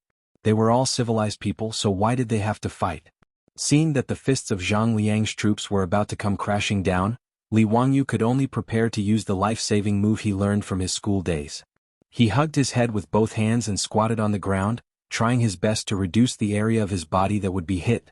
At this moment, a sudden shout came from outside the crowd. Cheese, stop right there. Hearing this, Steward Zhang was furious. Who the hell is meddling in other people's business? You dare to meddle in the affairs of our prefectural Duke Changping's estate? How many heads do you have? When he saw the appearance of the person who had come, he almost fainted from fright. Alulu. I don't know, please forgive me. Steward Zhang was so scared that he couldn't speak clearly. The shout came from 2 large men on horseback. One was a large man with a yellow face, the other was a dark-skinned man with sideburns. It was obvious that the 2 of them were also nobles of Chang'an. Behind them followed a group of valiant troops. Seeing that Zhang Liang's troops had no intention of stopping, the troops behind the 2 men immediately rolled up their sleeves and rushed forward. Like hungry tigers charging into a flock of sheep, Zhang Liang's troops, who had just beaten Chou Kuan to the point of crying for his parents, instantly changed their roles. There were only 7 or 8 troops at the entrance of the prefectural Duke Changping's estate, but they were beaten to a pulp by the iron fists of more than 10 people. One of the 2 men, a dark-skinned man, dismounted from his horse and walked in front of Steward Zhang. He grabbed Steward Zhang's collar and lifted him up in front of him. Cheese. You want to chop off my head? Even your prefectural Duke Changping doesn't dare to say such things to me. You've got guts. Without waiting for Steward Zhang to beg for mercy, he swung his hand and slapped him across the face. With a pa sound, the arrogant and despotic Steward Zhang fainted from the slap. Who knew how many of his teeth were knocked out and blood flowed from the corner of his mouth? The troops and servants of the guests in front of the prefectural Duke Changping's estate had been chatting and laughing as they watched Li Wangyu and the others. Now they were as silent as cicadas in winter, afraid that they would get into trouble. The 2 men who had beaten up Zhang Liang's steward and his troops were naturally recognized by the servants of the Chang and city's nobles. Many people were muttering in their hearts. What exactly was the matter with these 2 throwing tantrums today? Could it be that they were standing up for the merchant who had been beaten? Or was it that white-robed Xiaolang? Li Wangyu had originally thought that they would not be able to avoid physical pain, but he hadn't expected that someone would step in and save them. Fortunately, someone had appeared out of nowhere.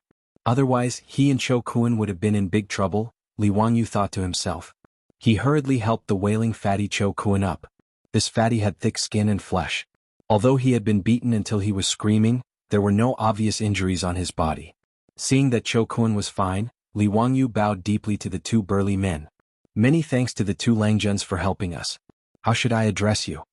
The fatty Chou Kuan had been beaten senseless.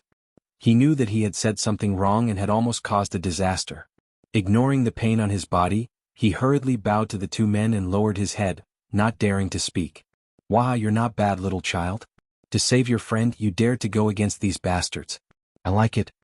The burly man with a curly beard extended his hand and patted Li Wangyu's shoulder twice, laughing loudly.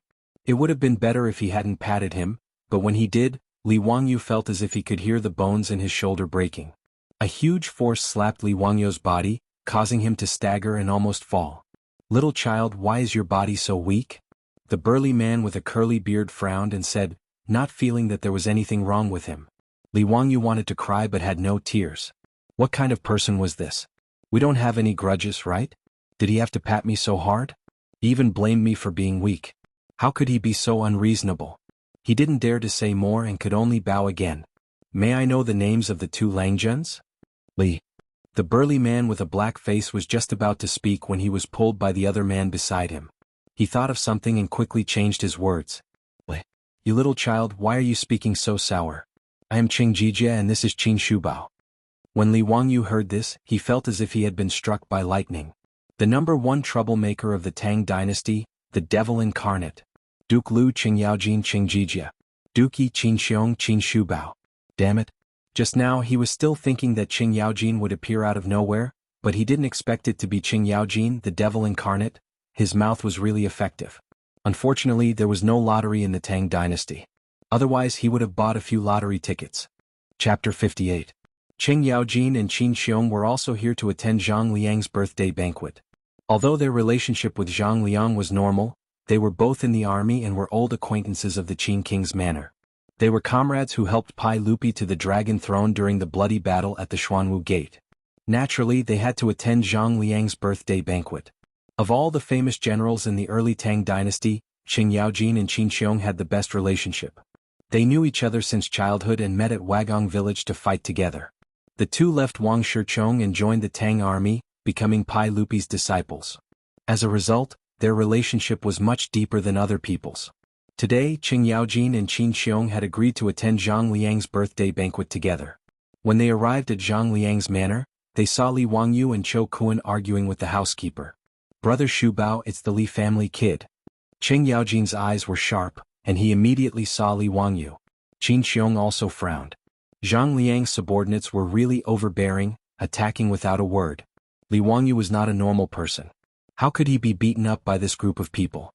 3 days ago, Qing Yaojin, Qin Xiong, and Zhang Liang were all present at the Tujiang Lake Poetry Banquet. They had a deep impression of Li Wangyu. Li Wangyu's literary talent that day was astounding, especially the poem, Leaving the Fortress, which made the two veteran generals who had been on the battlefield for a long time, raise their eyebrows. It's a pity that this fellow's line, "How can you lower your eyebrows and bend your waist to serve the rich and powerful, so that I can't be happy?" angered Li Er. Because of this, many of the ministers that day wrung their hands and sighed for Li Wangyu. In addition, Empress Jiangsuan's words that day made Qing Yaojin and Qin Xiong want to protect Li Wangyu. Seeing that Zhang Liang's subordinates wanted to beat up Li Wangyu, they immediately stood up. Just now, Qing Yaojin almost blurted out the words, "Li family's little doll," but was pulled back by Qin Xiong. Only then did she remember that Empress Jiangsun had ordered her to keep what happened that day a secret, so she quickly changed her words. Li Wangyu was already drunk when he entered the waterside pavilion that day. How would he know that the two Grand Dukes knew him? He was still wondering why the two Grand Dukes would step forward to save him. He bowed again respectfully and said, "Li Wangyu greets High Duke Lu and High Duke Yi. Thank you for saving both of them." "Xiaolang, there's no need to be so polite." Qin Xiong smiled. Qing Yaojin said casually, "Why are you being so polite? Just call us uncle." Li Wangyu was speechless. Was he already so lovable? Or were all the famous generals of the Tang dynasty so unassuming? They had just met and he wanted her to call him uncle? The Tang dynasty wasn't like the modern era, where people called people uncle. This kind of relative address wasn't used casually in the Tang dynasty. Usually only relatives would call each other that way. Li Wangyu began to wonder if he had been taken advantage of by this guy. "Nephew, what are you doing here at Zhang Liang's residence?" Qing Yaojin didn't hold back and directly called him nephew. Replying to High Duke Lu, "I'm here to deliver a painting to Duke Changping." As soon as he finished speaking, Qing Yaojin slapped him on the shoulder and said, "Call me uncle." Li Wangyu felt his body go numb. He didn't know whether to laugh or cry and could only obediently say, "Yes, yes. Greetings to Uncle Cheng and Uncle Qin. Why aren't you going back to Huxian? Why did you come to Zhang Liang's residence to deliver a painting?" Li Wangyu was stunned. "Uncle Cheng, how do you know that I live in Huxian?" His words also made Qing Yaojin stunned. He knew he had said the wrong thing. Qin Shubao couldn't help but roll his eyes. He looked at the sky at a 45-degree angle, not wanting to know this idiot. Qing Yaojin glared at him and said shamelessly, "Why are you saying so much nonsense? Do you believe that I won't beat you up?" Li Wangyu, encountering an unreasonable high duke, he could only accept it. Pinching his nose, he explained, "Chang An's Zhou family has the ancient painting goddess Luo. Today is Duke Changping's birthday banquet, so he asked the Zhou family to borrow the painting to liven things up. Because the head of the Zhou family is seriously ill, he asked me to deliver the painting on his behalf." Qing Yaojin and Qin Xiong immediately understood what was going on. The two of them looked at each other, thinking that Zhang Liang was trying to snatch someone else's painting. They didn't know what he would think when he saw that it was Li Wangyu who had come to deliver the painting. The conversation between the three of them at the entrance of Zhang Liang's residence was also heard by the guests and servants waiting at the entrance. Just a moment ago they were still mocking this young man. In the end, in the blink of an eye, this Xiao Lang was actually addressing the founding High Duke as his nephew. The people who had been talking nonsense earlier shrank back. They now regretted that they had spoken so harshly, afraid that Li Wangyu would hold a grudge against them. As they spoke, the housekeeper of Zhang Liang's residence received the news and came out to greet them. Looking at the unconscious housekeeper at the entrance and the groaning troops on the ground, he couldn't help but shake his head with a bitter smile. How did they provoke these two fiends without rhyme or reason? He hurriedly ran over to greet Qing Yaojin and Qin Xiong. "Greetings to the two high dukes. How did these bastards offend the two high dukes? I'll take care of them later." "No need. I've already helped your Duke Changping take care of them. A bunch of blind fools." Yes. "High dukes, please come in." The housekeeper didn't dare to say more. Did the two high dukes need a reason to take care of people? Even Zhang Liang himself couldn't say anything. He bowed and invited Qing Yaojin and Qin Xiong in. At the same time he added in a small voice, "The sage also came today, but he told people not to make a fuss." Hearing this, Qing Yaojin and Qin Xiong couldn't help but laugh. They looked meaningfully at Li Wangyu. 3 days ago, Li Wangyu was drunk and recited poetry, angering Pai Lupi. Today they actually met again at Zhang Liang's residence. There was going to be a good show to watch. Qing Yaojin and Qin Xiong looked at Li Wangyu. It was obvious that he didn't remember what happened that day. This was even more interesting. Zhang Liang's housekeeper looked at Li Wangyu and Chou Kuan, who were standing to the side. He found it strange that a commoner and a merchant would be with Qing Yaojin and Qin Xiong. "These two are?" the housekeeper asked carefully. "They're here to deliver a painting to your duke." "All right, enough nonsense. Lead the way." Qing Yaojin waved his hand impatiently. When the housekeeper heard that they were here to deliver a painting, he understood what was going on. But that Zhou family was clearly just a merchant's family. How did they have a relationship with two dukes? He didn't dare to say more. He ordered the servants in the residence to help steward Zhang and the troops into the residence. He led Qing Yaojin and Qin Xiong to the main hall. Li Wangyu held the painting scroll and hesitated. He didn't know if he should go in with them. After all, he and Chou Kuan were commoners and merchants. They didn't have the qualifications to go to the main hall of Zhang Liang's banquet. Should he just give the painting to the housekeeper and he and Chou Kuan would have completed their mission? While he was hesitating, Qing Yaojin walked over and stretched out his hand without saying anything. Like a captive in a military battle, he stretched out his long arm and clamped Li Wangyu under his armpit. "Nephew, why aren't you leaving? Why are you dilly-dallying?" After saying that, Qing Yaojin didn't wait for Li Wangyu to resist. He clamped him under his armpit and strode into Zhang Liang's residence as if he was weightless. Li Wangyu was completely dumbfounded by Qing Yaojin's actions. What was going on? "I'm here to deliver a gift, not a gift." Chapter 59. Li Wangyu still wanted to struggle, but Qing Yaojin's arm was like an iron hoop, clamping him so tightly that he could not move at all. Qin Xiong did not stop him. He stroked his beard and laughed, then stroked his beard and strode towards the main hall. Chou Kuan was dumbfounded. What kind of situation is this? Just now, in front of Qing Yaojin and Duke Qing, he was so scared that he did not even dare to raise his head. Hearing Qing Yaojin ask Li Wangyu to call them uncle, Chou Kuan was even more shocked. He secretly looked up at Li Wangyu, then quickly lowered his head. He did not recognize the Xiao Lang who sold him erotic paintings at Pingkangfang. Now that he saw Li Wangyu being taken away by Qing Yaojin in such a way, he was even more confused. The small eyes on his fat face blinked hard, trying to see if he was hallucinating. Chou Kuan hesitated for a moment, then shouted at Qing Yaojin, Duke Lu, quickly put down Li Jia Xiaolang." "Little kid, what did you say?" Qing Yaojin glared at Chou Kuan fiercely. Cho Kun was so scared that he swallowed his saliva, but he still looked straight at Qing Yaojin. Duke Lu, can you put down Li Jia Xiaolang? Why, you're not bad, little kid. Come in with us. Qing Yaojin said, then he ignored Cho Kun and walked into the residence with Li Wangyu. Cho Kun hesitated for a moment, then quickly ran to catch up, following closely behind Qing Yaojin. Li Wangyu's eyes flashed and he turned to look at Cho Kun. He felt that this fatty was a good person, and that he did not take the risk of being beaten in vain to save him. At this time, the main hall of Zhang Liang's residence was full of guests, and it was very lively. Servants were shuttling back and forth, serving all kinds of wine and food to the guests. Zhang Liang's family's singers were dancing in front of the hall, entertaining the public. Li Wangyu was full of humiliation, and was carried into the main hall by Qing Yaojin. Seeing everyone looking at him, he could not help but cover his face with his hands. It was too damn embarrassing. Why didn't the heavens send down lightning to strike this bastard Qing Yaojin to death? At this moment, the banquet had not officially started yet. Pai Lupi, dressed in casual clothes, was playing chess with Fang Xianling, surrounded by a group of civil and military officials. The game they played was called elephant play, which meant symbolic play. It was the predecessor of Chinese chess. During the Tang dynasty, there were already horses, generals, chariots, pawns, and other types of soldiers in the elephant opera. The way in which the horses moved diagonally and the chariots moved straight was very similar to the way in modern Chinese chess. The chessboard was also arranged vertically and horizontally. 10 horizontal and 9 vertical, there were a total of 64 squares. However, the chessboard in the Tang dynasty's elephant show was made of metal, and the chess pieces were three-dimensional. It was a bit similar to modern chess. Pai Lupi was also a Go fan. According to the old Tang book, biography of Lu Kai, Emperor Taizong Li Shimin often read the elephant scripture. Qing Yaojin walked into the main hall with Li Wangyu under his arm, which naturally attracted the attention of all the civil and military officials, including Pai Lupi. Jijia, what are you doing? Who Xiaolang is this? Did you catch him alive? Pai Lupi laughed. He thought Qing Yaojin was teasing some rich kid.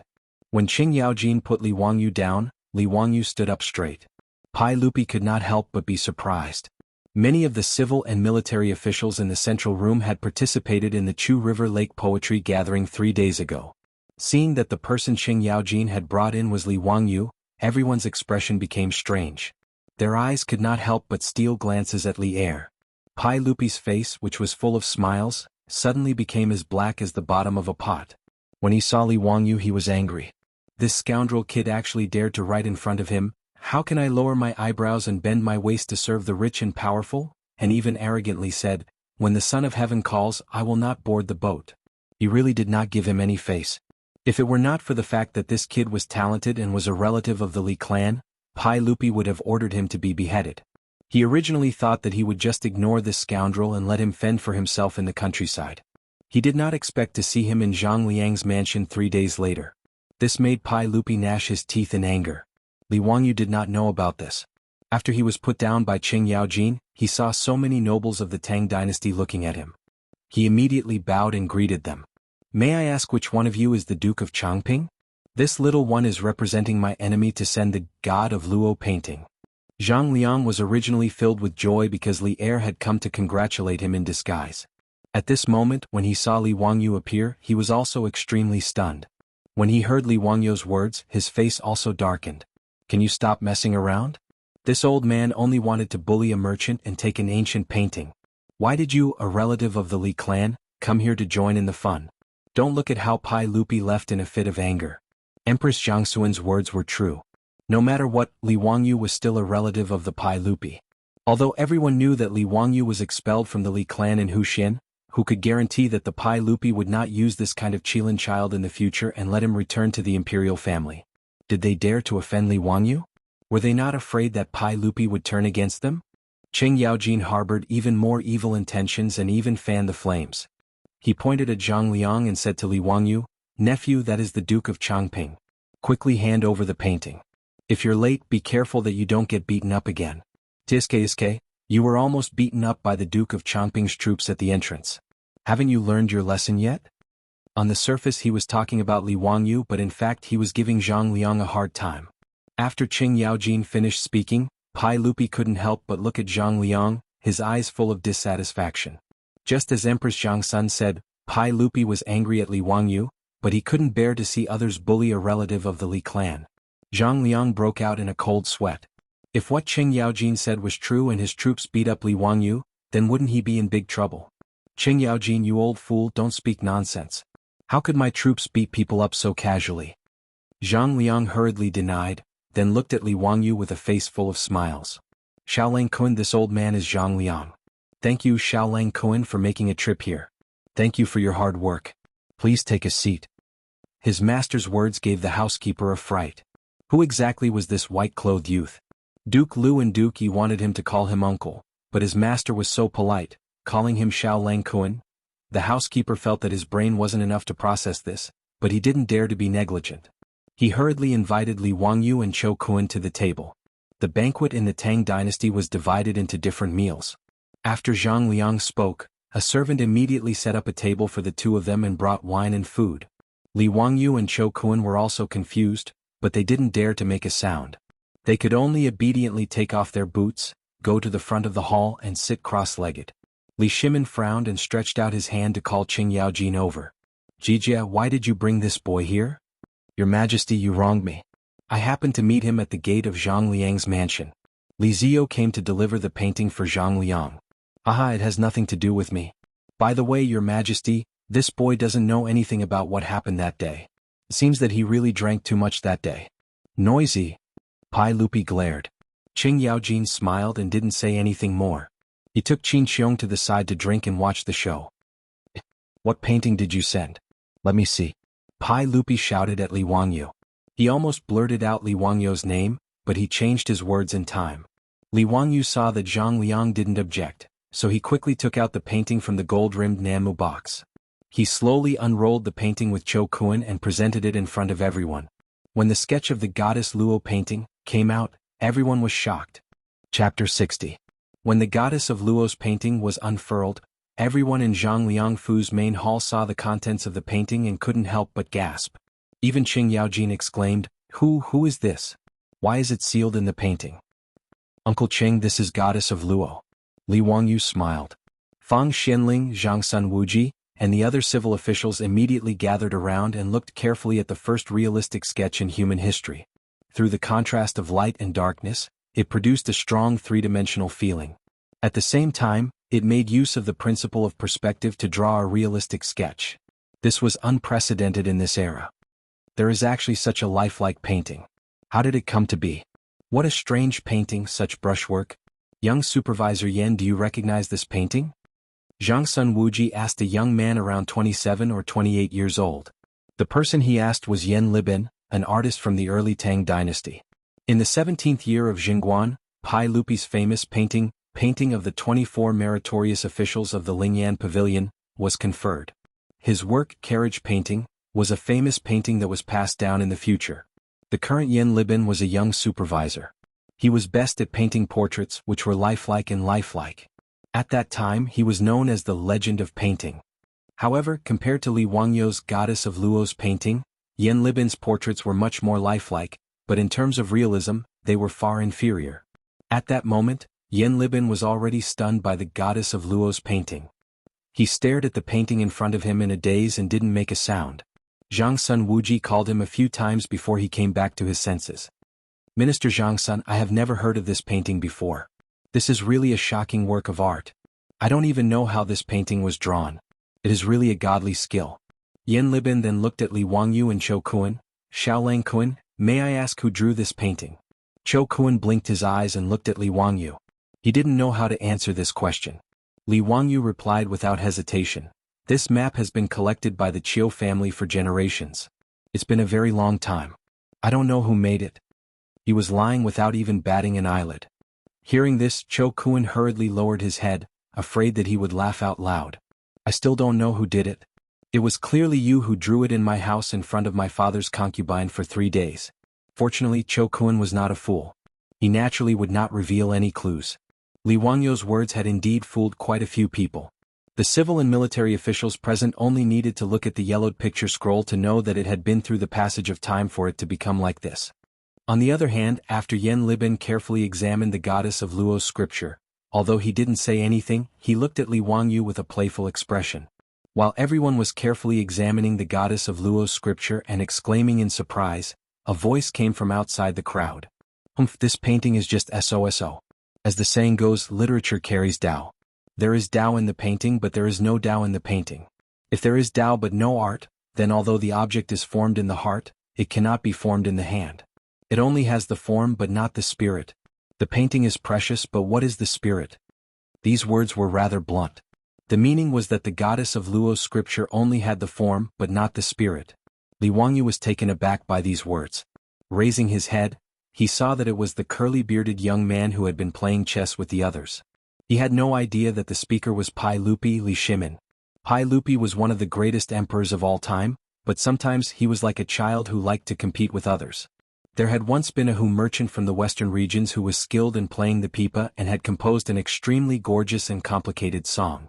Pai Lupi had even arranged for a court musician to eavesdrop and learn from him.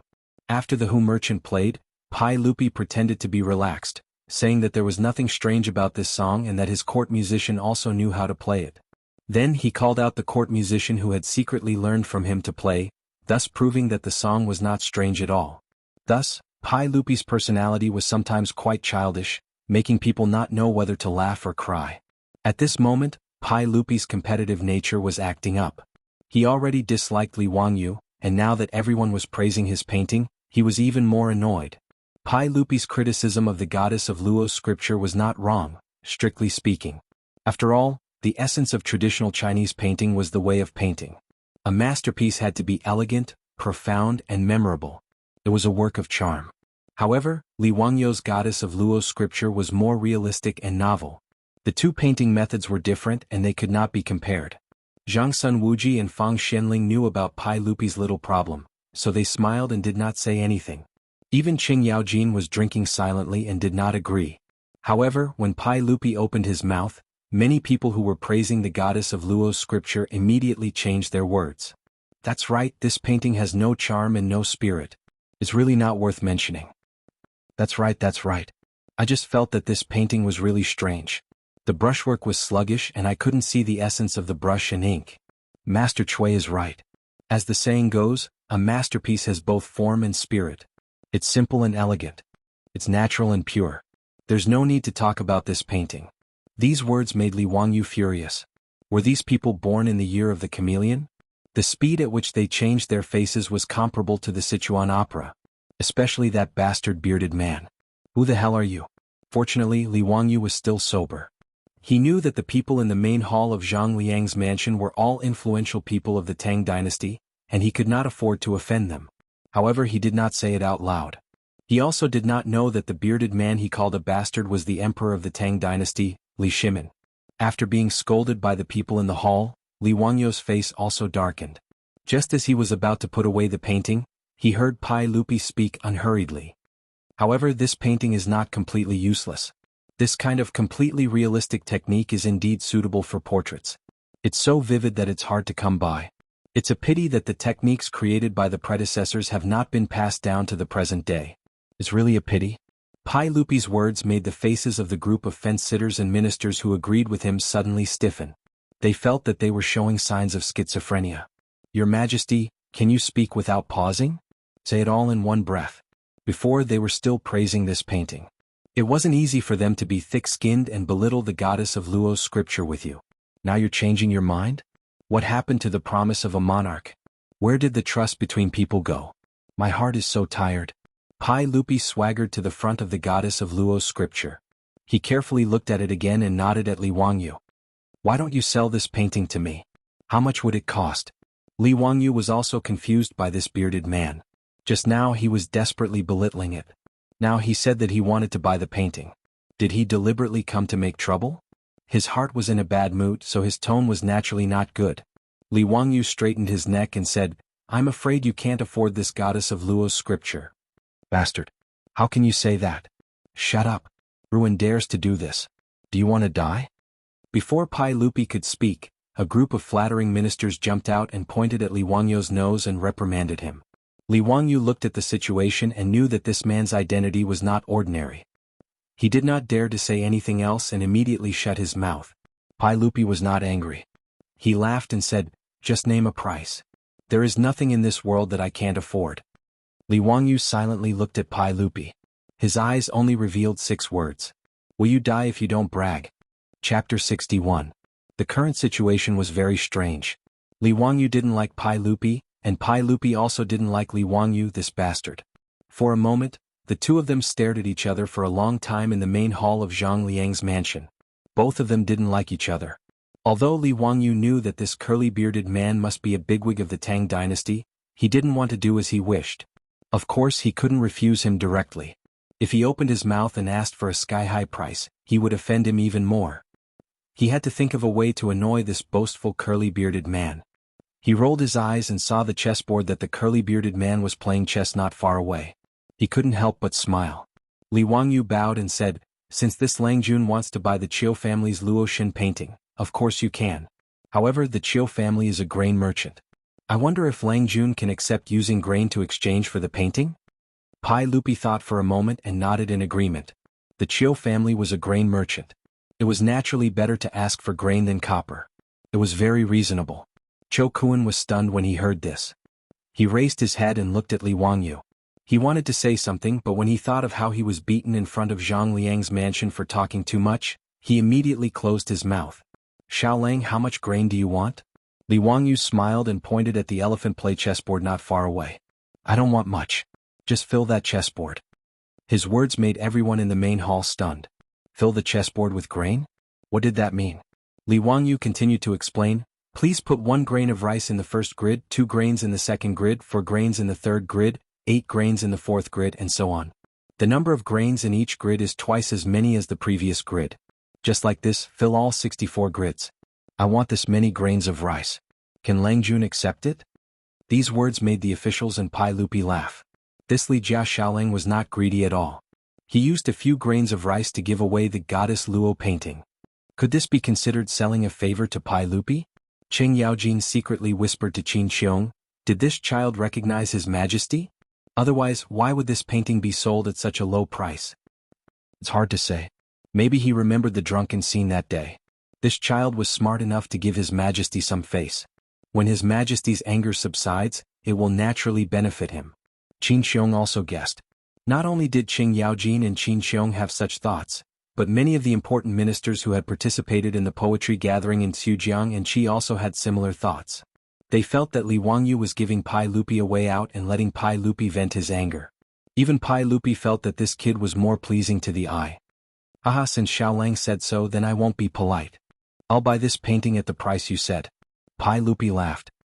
He turned his head and said to Zhang Liang, "Official Zhang, I'll borrow a dan of grain from your residence." Zhang Liang naturally nodded in agreement, but there was a trace of regret in his eyes. It was a pity that such a perfect goddess Luo painting had been missed by him. If Li Wangyu hadn't come to present the painting today, and if Pai Lupi hadn't come to his birthday banquet incognito, this painting would have become Zhang Liang's family treasure. But now that Pai Lupi had taken a fancy to it, even if Zhang Liang was domineering, he wouldn't have any ideas about this painting. Soon, the servants of Zhang Liang's residence carried a dan of rice and began to place the grains of rice on the chessboard according to Li Wangyu's instructions. The officials all smiled and didn't say anything. Some people even made bets on whether a dan of rice would be enough.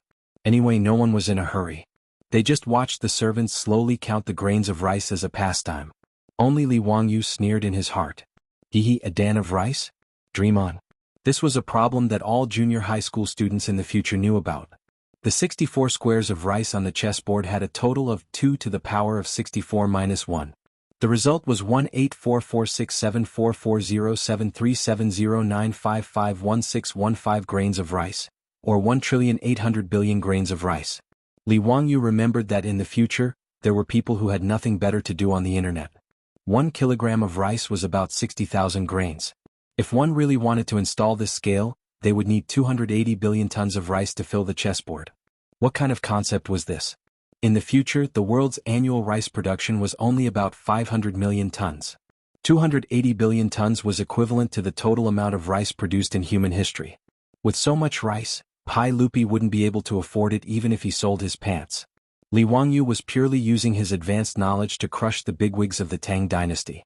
This feeling of being the only one sober when everyone was drunk was really cool. The corner of Li Wangyou's mouth couldn't help but curl up. In the main hall, the servants were still counting the grains of rice. On the side, the accountant of Zhang Liang's residence was helping with the counting with a counting stick. At this time, the Tang dynasty hadn't invented the abacus yet. It was a calculating tool that only appeared in the northern Song dynasty. The counting stick was a pile of small sticks of the same length and thickness. It was arranged in two ways, horizontal and horizontal. The accountant of Zhang Liang's residence was already sweating when he reached the 20th square of the chessboard. The 20th square of the chessboard required more than 500,000 grains of rice. As time passed, the officials and Pai Lupi in the main hall also found that something was wrong. Why was there more and more rice?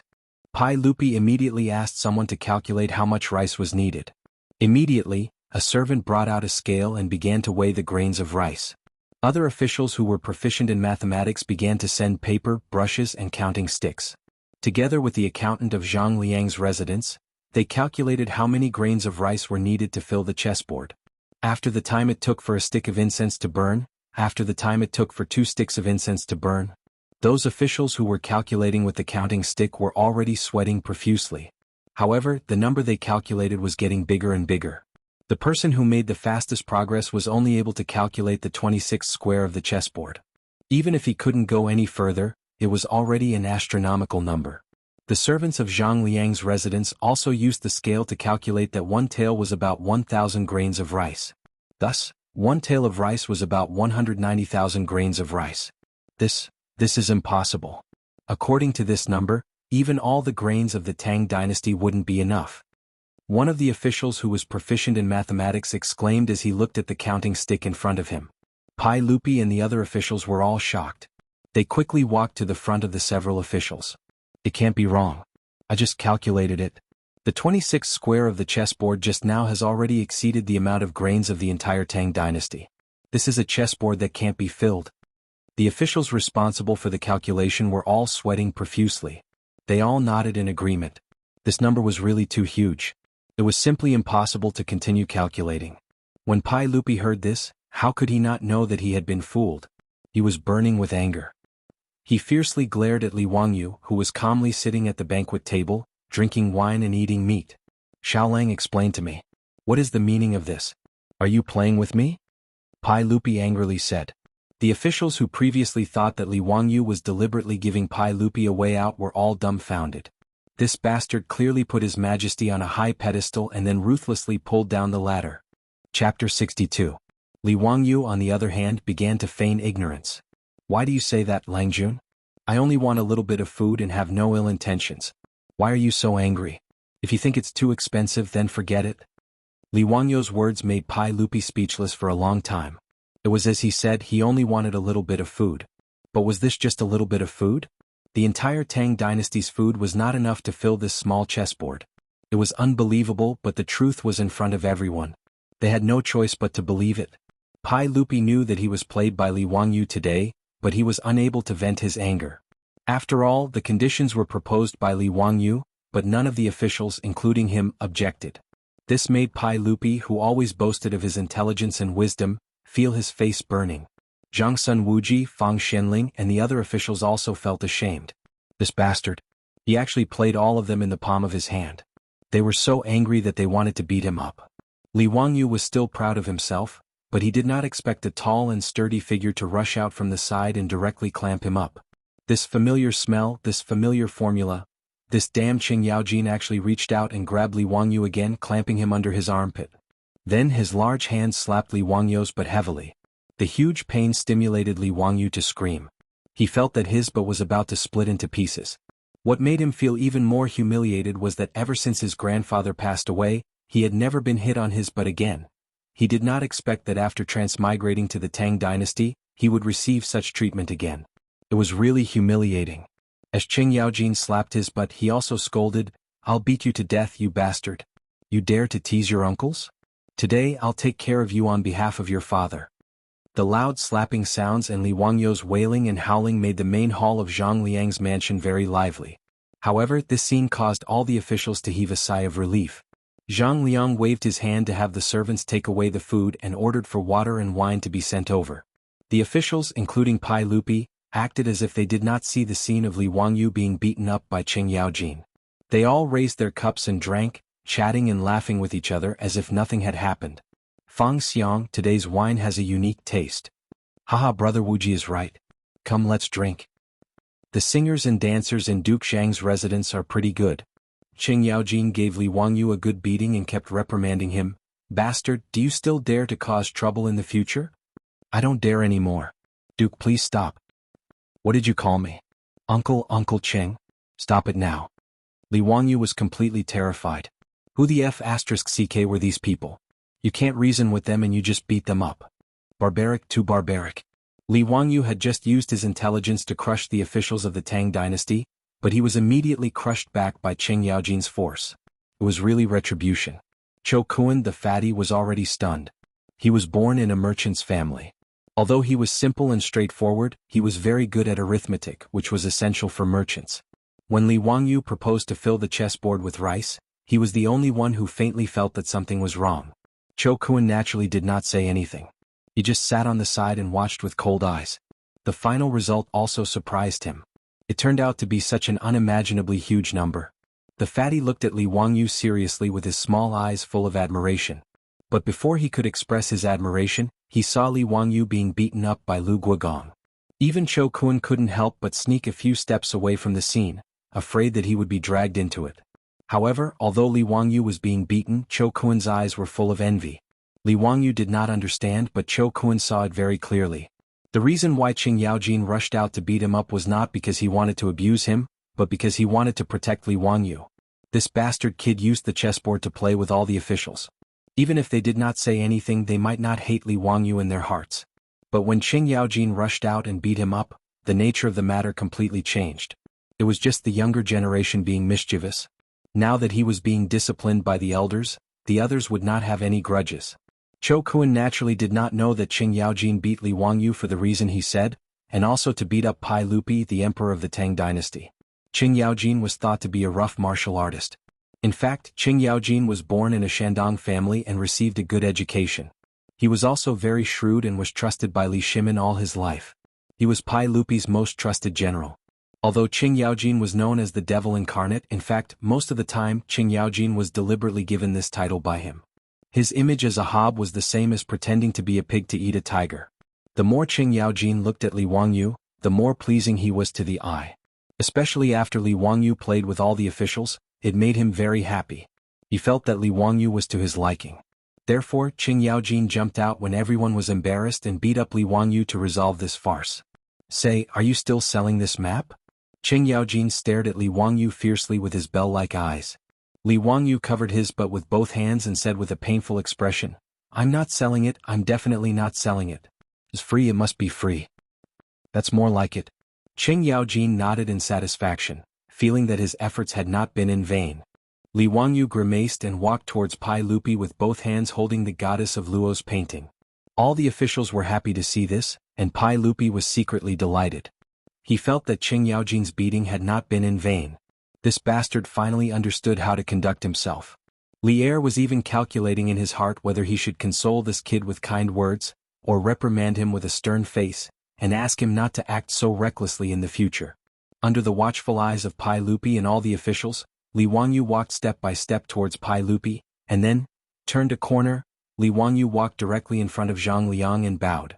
Today is Chongping County Duke's birthday. I was entrusted by Chang An's Zhou family to come and present a congratulatory gift, the goddess of Luo's painting. I hope County Duke Zhang will kindly accept it. With these words, everyone was thunderstruck. Zhang Liang's face was filled with fear. Li Jia Xiaolang, don't make a scene. Speak properly. I have no enmity with you in the past, so why do you want to harm this old man? Pai Lupi wants the goddess of Luo's painting, but you don't give it to him. What is the meaning of giving it to this old man? Zhang Liang looked as if he had stepped in dog shit. His face was incomparably ugly. He stole a glance at Pai Lupi, who was frozen to the side. His face was as black as a Kunlun slave's. Pai Lupi only had one thing on his mind. After he called people in to drag Li Wangyu out, should he chop him into minced meat or slice him to eat? You've played with me twice and thrice. How dare you? Chapter 63. In fact, Pai Lupi had completely wronged Li Wangyu. As the saying goes, those who do not know are not guilty. How could Li Wangyu know that he was the current emperor of the Tang dynasty, the wise and powerful Li Shimin. Otherwise, even if Li Wangyu ate a bear's heart and leopard's guts, he would not provoke Pai Lupi.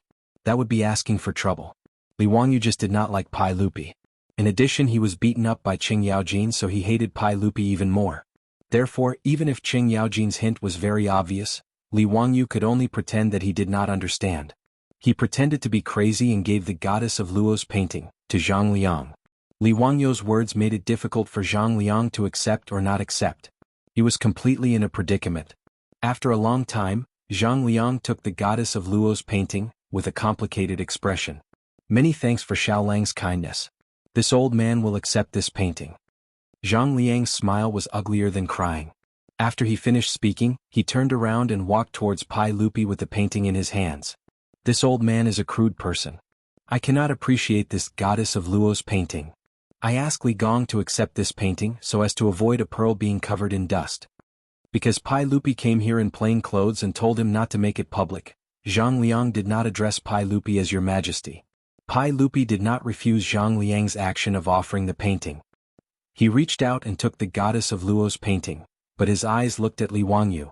The arrogant emperor let out a cold snort from his nostrils to show his dissatisfaction with Li Wangyu. In fact, Pai Lupi could be considered a very magnanimous emperor. Just by looking at his attitude of tolerating Wei Zheng, one could tell. Even when Wei Zheng had once pointed at his nose and scolded him as a fatuous ruler, he was so angry that he blew his beard and glared at Wei Zheng, but he didn't do anything to Wei Zheng. Moreover, Pai Lupi did not kill any of the civil and military officials who had followed Pai Lupi to fight for the country, nor did he give up his military power. Except for a few muddle-headed fellows who had plotted a rebellion, the rest of them had basically enjoyed all the glory and wealth they could muster. Although Pai Lupi was very obstinate and opinionated when he got old, Pai Lupi was still in the prime of his life, so he didn't have the bad habits of old age. But for some reason, Pai Lupi got angry whenever he saw Li Wangyu. Today he had been angered by this bastard twice in a row. He felt that Li Wangyu was even more disgusting. So when Pai Lupi took the painting from Zhang Liang, he wanted to anger Li Wangyu. But Li Wangyu ignored him and walked straight back to his seat. As he walked, he shook his head and said, "AI, my heart was originally towards the bright moon, but the bright moon shines on the ditch." Pai Lupi had just found a trace of a sense of accomplishment, but Li Wangyu's words immediately ignited his anger. This bastard, I can't let him off so easily. Is he comparing me to a ditch? Pai Lupi almost used the painting in his hand as a weapon and threw it at Li Wangyu. With great difficulty, he took a few deep breaths and stabilized his emotions. He knew that if he got angry at Li Wangyu, this young man, it really wouldn't be honorable. But when he saw Li Wangyu, he felt that he couldn't vent his anger. Pai Lupi wanted to figure out one thing first. Did Li Wangyu accidentally come up with the chessboard arrangement, or was he really a genius? Pai Lupi casually handed the painting to his servant. He reached out his hand to summon the Minister of Civil Affairs, Dai Zhou, and whispered a few words to him. Dai Zhou nodded repeatedly and looked at Li Wangyu with a smile in his eyes. The Ministry of Civil Affairs was the Ministry of Revenue in later generations. In the first year of Yonghui, because of the taboo of Li Shimin's name, the Ministry of Civil Affairs was renamed the Ministry of Revenue. It had been used in later generations. The Ministry of Civil Affairs was divided into 4 sections: the Unified Branch, the Ministry of Civil Affairs, the Ministry of Civil Affairs, the Ministry of Gold, and the Ministry of Grain. The middle branch was in charge of the statistics and transfers of national taxes. It was equivalent to the National Accounting Department in later generations. The most talented people in the Tang dynasty were all gathered here. Dai Zhou stroked his beard and walked to Li Wangyu's table with a smile. "Xiaolang, this old man is Dai Zhou. I have a question and I wonder if you can answer it?" Except for Pai Lupi, Li Wangyu was very polite to others. Especially knowing that Zhang Liang's residence was full of big shots in the imperial court, he did not dare to be presumptuous. He quickly stood up respectfully and bowed. "May I ask what question Master Dai has? I will answer everything I know." Dai Zhou smiled and said, "I have a difficult question. I wonder if Xiaolang can solve it? Today there are pheasants and rabbits in the same cage. There are 35 heads on the top and 94 feet on the bottom. How many are the pheasants and rabbits?" After he finished speaking, Li Wangyu was stunned. "Pheasants and rabbits in the same cage? You have the nerve to ask me such a simple 4th grade math question? Do you think I did those questions in the 5 years of college entrance examination, 3 years of mock papers, for nothing? Or do you think I, a college student, can't do elementary math?" Li Wangyu had already calculated the answer after Dai Zhou finished speaking. This question is very simple. Xiaolang, don't talk big. Dai Zhou frowned slightly. This kind of math question of pheasants and rabbits in the same cage was not something that anyone could solve. At least, there were only a handful of civil and military officials in Zhang Liang's residence who could solve this question. Li Wangyu suddenly thought of a variety show he had watched in his later life. There was a heaven-defying method of solving pheasants and rabbits in the same cage. He could not help but laugh. It's simple.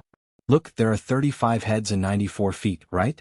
If I ask all the pheasants and rabbits to raise one leg, then how many feet are left? His words stunned Dai Zhou. Pai Lupi and the other officials who were eavesdropping were also stunned. Ask the pheasants and rabbits to raise one leg? What did that mean? 59 feet. Dai Zhou replied. Then what if I ask all the pheasants and rabbits to raise one leg? How many feet are left? 24 feet. Li Wangyu laughed. Okay, the answer is out. His words made everyone confused. They didn't understand how the answer came out. Dai Zhou looked at Li Wangyu in confusion, waiting for his explanation. The pheasants only have 2 legs. If they raise 2 legs, then all the pheasants are sitting on the ground. The remaining 24 legs are all rabbit legs. Hee, so there are 12 rabbits and 23 pheasants. Pheasants, sitting, on the ground, everyone including Pai Lupi was dumbfounded. It could be calculated like this? After thinking about it carefully, it was indeed so. How could the problem of pheasants and rabbits in the same cage be solved so easily? Dai Zhou thought for a moment and clapped his hands. Good. Xiaolang is indeed smart. I have another question. Han Xin is training soldiers. 3 people in a row, 1 person left. 5 people in a row, 2 people left. 7 people in a row, 4 people left. 13 people in a row, 6 people left. How many soldiers are there? Han Xin counted the soldiers. The difficulty level increased. It was an elementary level 6 math question. Do you dare to do a middle school math question? Li Wangyu calculated in his mind and gave the answer. 487 people.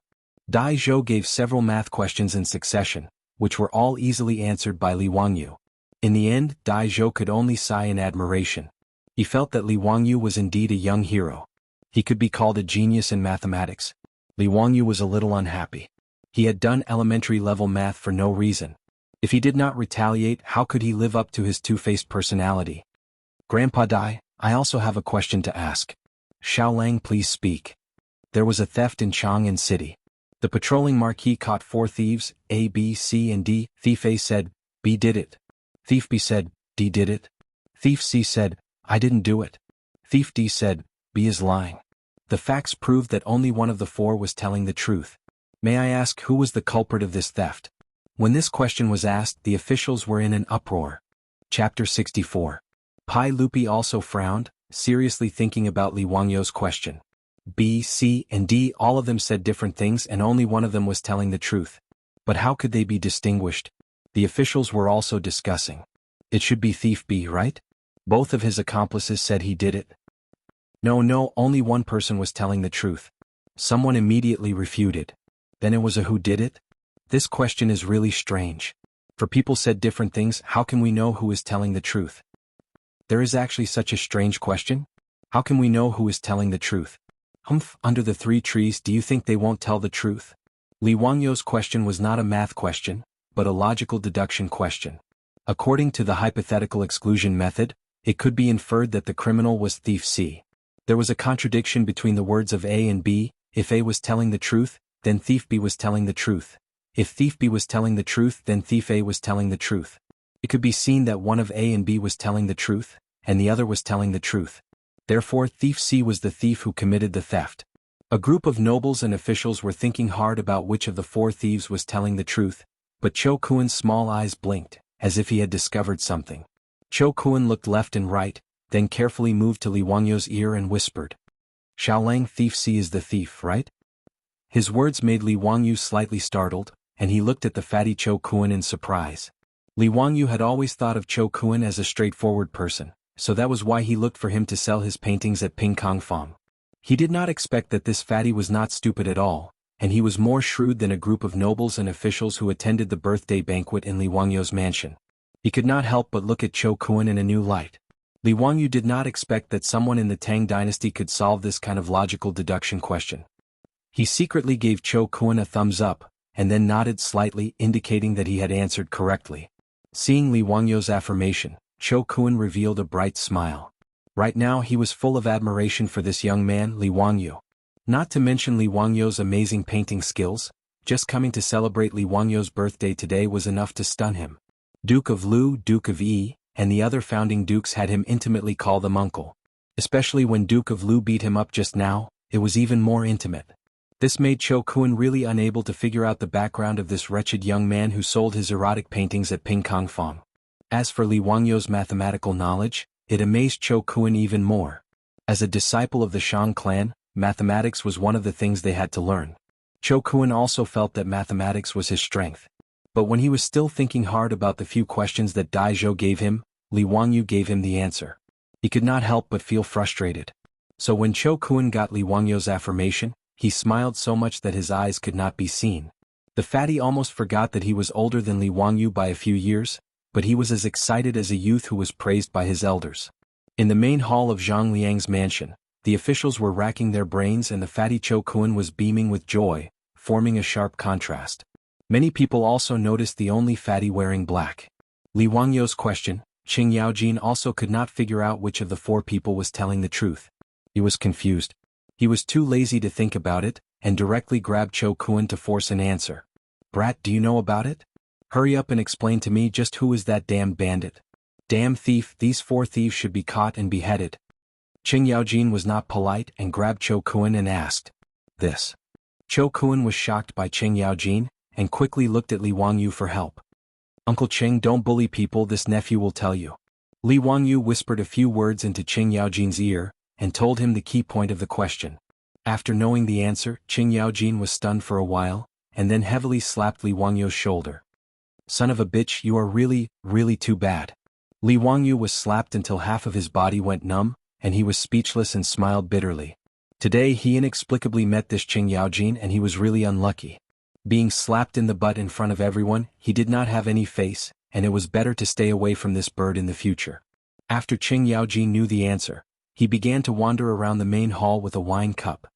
Fang Xiang, are you thinking about the question? Haha, this question is very simple and not worth mentioning. Duke of Qi, are you still thinking about which thief is telling the truth? I, old Qing, have thought of it. It is really simple. Brother Yuqi, what are you thinking about? Qing Yaojin was such a pain in the neck and many people wanted to roll up their sleeves and beat him up. His skin was really too thick and he ran over to extort the answer and then came back to show off in front of everyone he was simply not a son. Your Majesty, after all this question is still a bit difficult, wah. Qing Yaojin was not careful and walked over to Pai Lupi's side. His words made Pai Lupi so angry that he fiercely kicked him. Pai Lupi really could not figure out Li Wangyou's question, and no matter how he thought about it, he still could not figure out which of the 4 thieves stole the item. After being disturbed by Qing Yaojin, Pai Lupi simply flung his sleeves, coldly snorted, and turned around to leave, preparing to return to the palace. As the host, Zhang Liang hurriedly chased after Pai Lupi to see him off, but the civil and military officials in the main hall were stunned by the scene of Pai Lupi leaving in anger, and they looked at Li Wangyou even more strangely. Li Wangyou was speechless and thought, why are you all looking at me? It was obviously that old bastard Qing Yaojin who made the bearded man leave in anger. What does it have to do with me? Many people secretly speculated in their hearts. This Li Wangyou might not be Li Zhou's son, right? Could it be that he is His Majesty's illegitimate son? He actually made His Majesty so angry, but it was fine.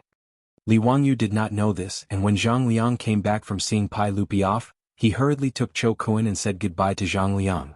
Today his main purpose was to help Cho Kun deliver the map, and since the map was delivered, he did not care who Zhang Liang would transfer the map to in the end, and his mission was completed. Under the strange gazes of the civil and military officials of the Tang dynasty, Li Wangyou leisurely left Zhang Liang's mansion.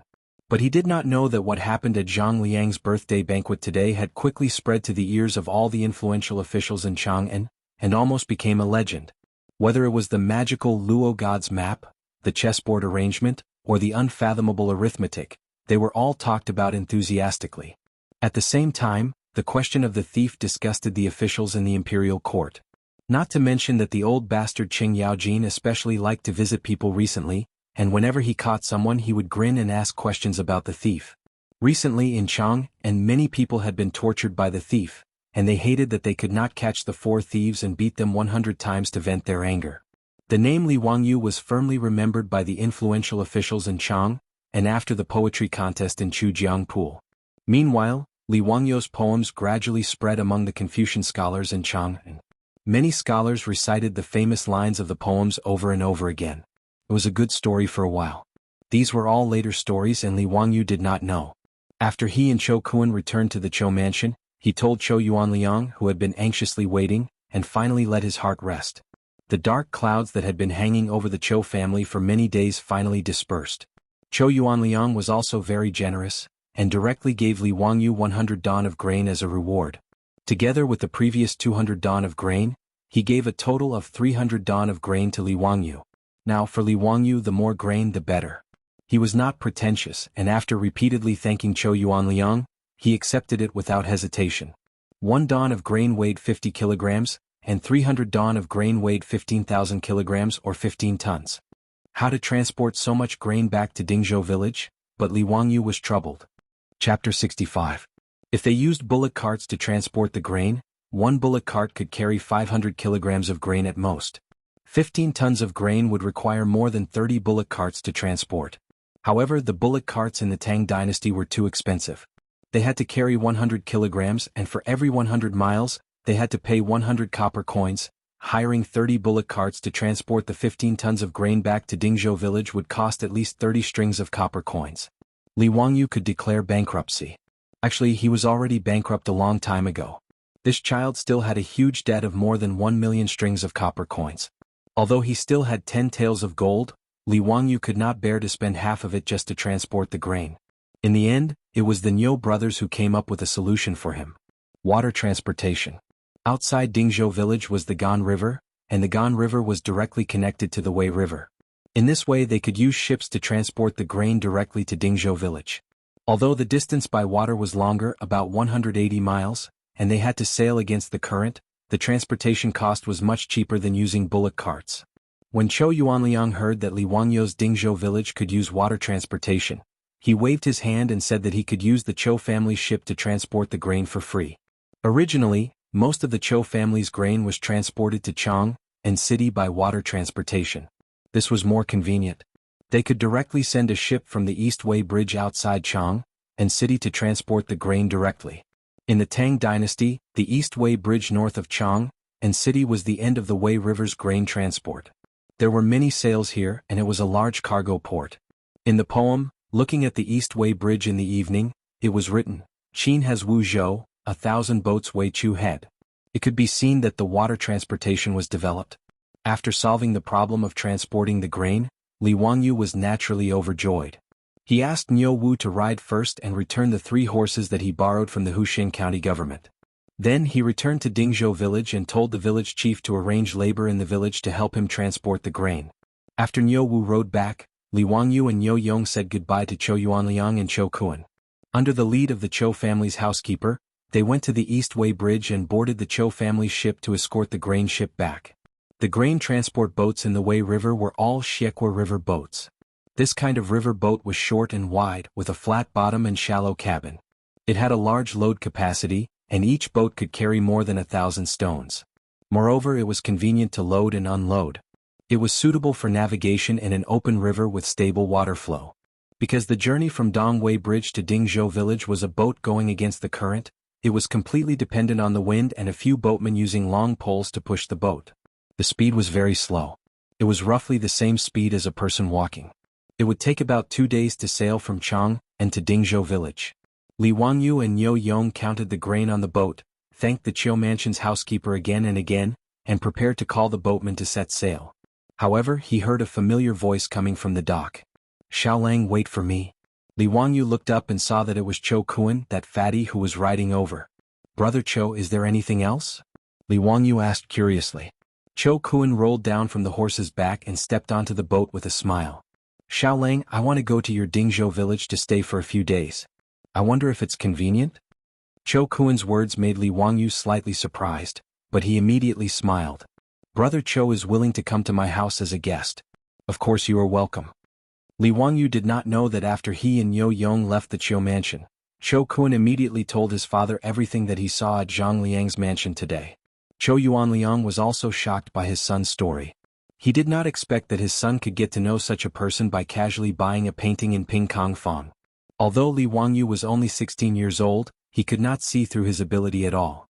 When he heard that Lu Guogong actually let Li Wangyu call him uncle and beat Li Wangyos but as an elder at the banquet, Chou Yuanliang could not help but be moved. What was the identity of this young man? To be treated like this by the founding duke, it really made Chou Yuanliang, who was born in a merchant family, feel shocked. Chou Yuanliang immediately made a decision that would make him proud for the rest of his life. He must find a way to be on good terms with Li Jia Xiaolang. He told his son Chou Kun to immediately take the gold and silver to the dock and accompany Li Wangyu to Dingzhou village. He would do his best to help. He only hoped that both sides could have more incense. Li Wangyu did not dislike Chou Kun. Instead, he felt that he was very much to his liking. Although the fatty was born in a merchant family and his character was slightly foppish, he was not pretentious. Moreover, although the fatty Chou Kun was straightforward, he was loyal. That day in front of Qing Yaojin, he stood up for justice and asked Qing Yaojin to let him go. The boatman shouted and the boat was slowly pushed away from the dock by several long poles. It slowly sailed upstream. 2 days later, the boat sailed into Gan River. Dingzhou village was already in sight. From afar, Li Wangyu saw many people standing on the riverbank waiting for them. The leader of the group was a stunning beauty. It was Su Changqing. Seeing her dress fluttering as she stood on the riverbank and smiled at him, Li Wangyu's heart throbbed. It turned out that someone was waiting for him. The feeling was so wonderful. After not seeing Su Changqing for a few days, he missed her even more. In a moment of excitement, he could not help but rush to the bow of the boat. He shouted at Su Changqing, who was on the riverbank, "Sister, do you want to go out?" Su Changqing was amused by him and laughed. She wiped the tears from the corners of her eyes and shouted at Li Wangyu, "I don't want to go out with children." These words made Li Wangyu stunned. Don't want to go out with children? Damn, this kind of naked contempt could not be tolerated. Do you believe that I won't go to your room tonight? The people around them did not understand their joke. Chou Kun was puzzled. Xiaolang, why don't you want to go out? Li Wangyu, there was no dock by the Gan River where Dingzhou village was located. The river boat could only dock by the riverbank to unload. There was a gap of several meters between the riverbank and the river surface. It was not easy to transport the food. Fortunately, after the old villager received Niu Wu's notice, he brought almost all the strong laborers and the few old cows in the village. Everyone was busy for half a day before they finally unloaded 300 dan of food from the river boat. The old villager asked everyone to help transport the food to Li Wangyu's house. But he stopped Li Wangyu in confusion. Why did Xiaolang bring so much food back? In March there was a locust plague in Guangzhou. This matter was only known to Li Wangyu and Su Changqing. In the eyes of outsiders, it was unreasonable to transport so much food to the village at one time. How long would it take to eat all this food? Li Wangyu naturally would not tell the old villager that this was the life-saving food he prepared for the whole village. With these 15 tons of food, some wild vegetables, and the food stored in the villagers' houses, it should not be a problem to cope with this locust plague. Moreover, Dingzhou village was backed by the Qinling Mountains and had the Gan River to the north. Whether it was fishing or hunting, Li Wangyu felt that the villagers should not suffer from famine. It's nothing. I don't feel anxious when I have food in my hands. But this is too much. Not much, not much. I think it's too little. Li Wangyu smiled. Old villager, in a while, the villagers who are invited to help will each bring back a dough of food as a reward. We are all villagers. What reward do we want for helping to transport some food? You little child, don't learn bad things from the people in the city. The old villager was unhappy when he heard this. He did not call Li Wangyu and Xiaolang and directly lectured them. After being lectured by the old villager, Li Wangyu was stunned. Chapter 66. The surrounding farmers who were helping to transport grain heard this and nodded in agreement with the old village chief. That's right, we need to be paid for helping a little child transport some grain. If this gets out, does our Dingzhou village still have any face? Yes, Eunuch Li took such good care of us in the past, not to mention that your family now has you, Xiaolang, and your family's women and children. If we do something for you and ask for a reward, if this gets out, our Dingzhou village will be scolded to death. Haha. Everyone work harder, help Li Jia Xiaolang quickly transport the grain home. The words of the Dingzhou village villagers made Li Wangyu sweat. He really had not expected these Guangzhou men to be so loyal. If he gave them a reward, it would make him seem stingy. Fine, if they did not want to give, then so be it. In any case, the grain was being stored for the villagers. When the locust plague came in a month, these would be life-saving grain. However, Li Wangyu knew the Guanzhong men. Even if they were about to starve to death, they would not reach out to beg. If he gave them grain, then it would hurt the pride of these Guanzhong men. In disaster years, when rich families or the main family gave out grain, these Guanzhong men would stiffen their necks and say it was a loan. When the harvest was good, they would return it. If they dared to say it was a gift, they would throw down the grain and rather starve to death. Also, they would do as they said. After the disaster years, they would carry the grain and return it with interest. When Li Wangyu thought of this, he felt a headache.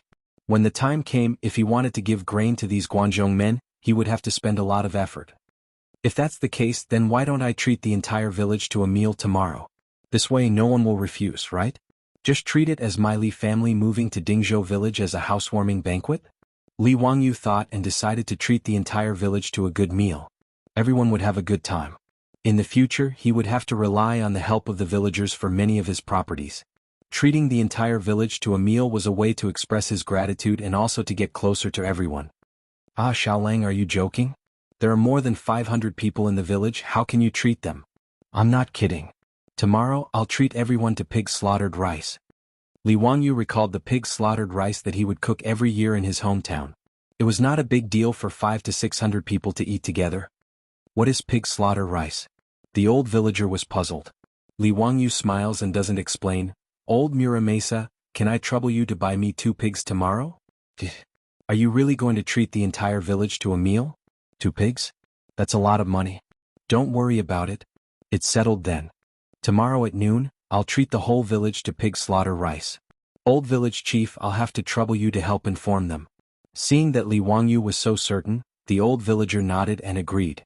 After talking about the meal, Li Wangyu was in a very good mood. He stood on the embankment and looked around at the scenery of the Gan River, but he noticed that there was a large piece of abandoned land by the riverbank. There were at least a few hundred acres of land next to the riverbank, and there were only a few plants growing sparsely on it, making it look exceptionally desolate. Old village chief, why hasn't this wasteland been developed? The old villager looked at the land behind him and sighed, it's all saline alkali soil. Nothing can grow here. Who would want to develop it? Saline alkali soil? Li Wangyu carefully looked at the land. The color of the soil was mostly white, yellow, and other light colors. There were a few weeping willows growing on the large piece of land. If he was not wrong, this wasteland should be alkaline soil. Weeping willows were also called strange willows. They could not survive in acidic soil. They could only survive in alkaline soil. Li Wangyu squatted down and grabbed a handful of soil. He felt that it was prickly when he held it in his hand.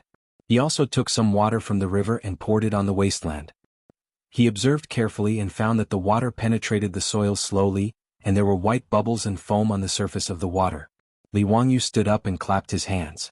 He was sure that this wasteland was alkaline soil. After all, he grew up in the countryside.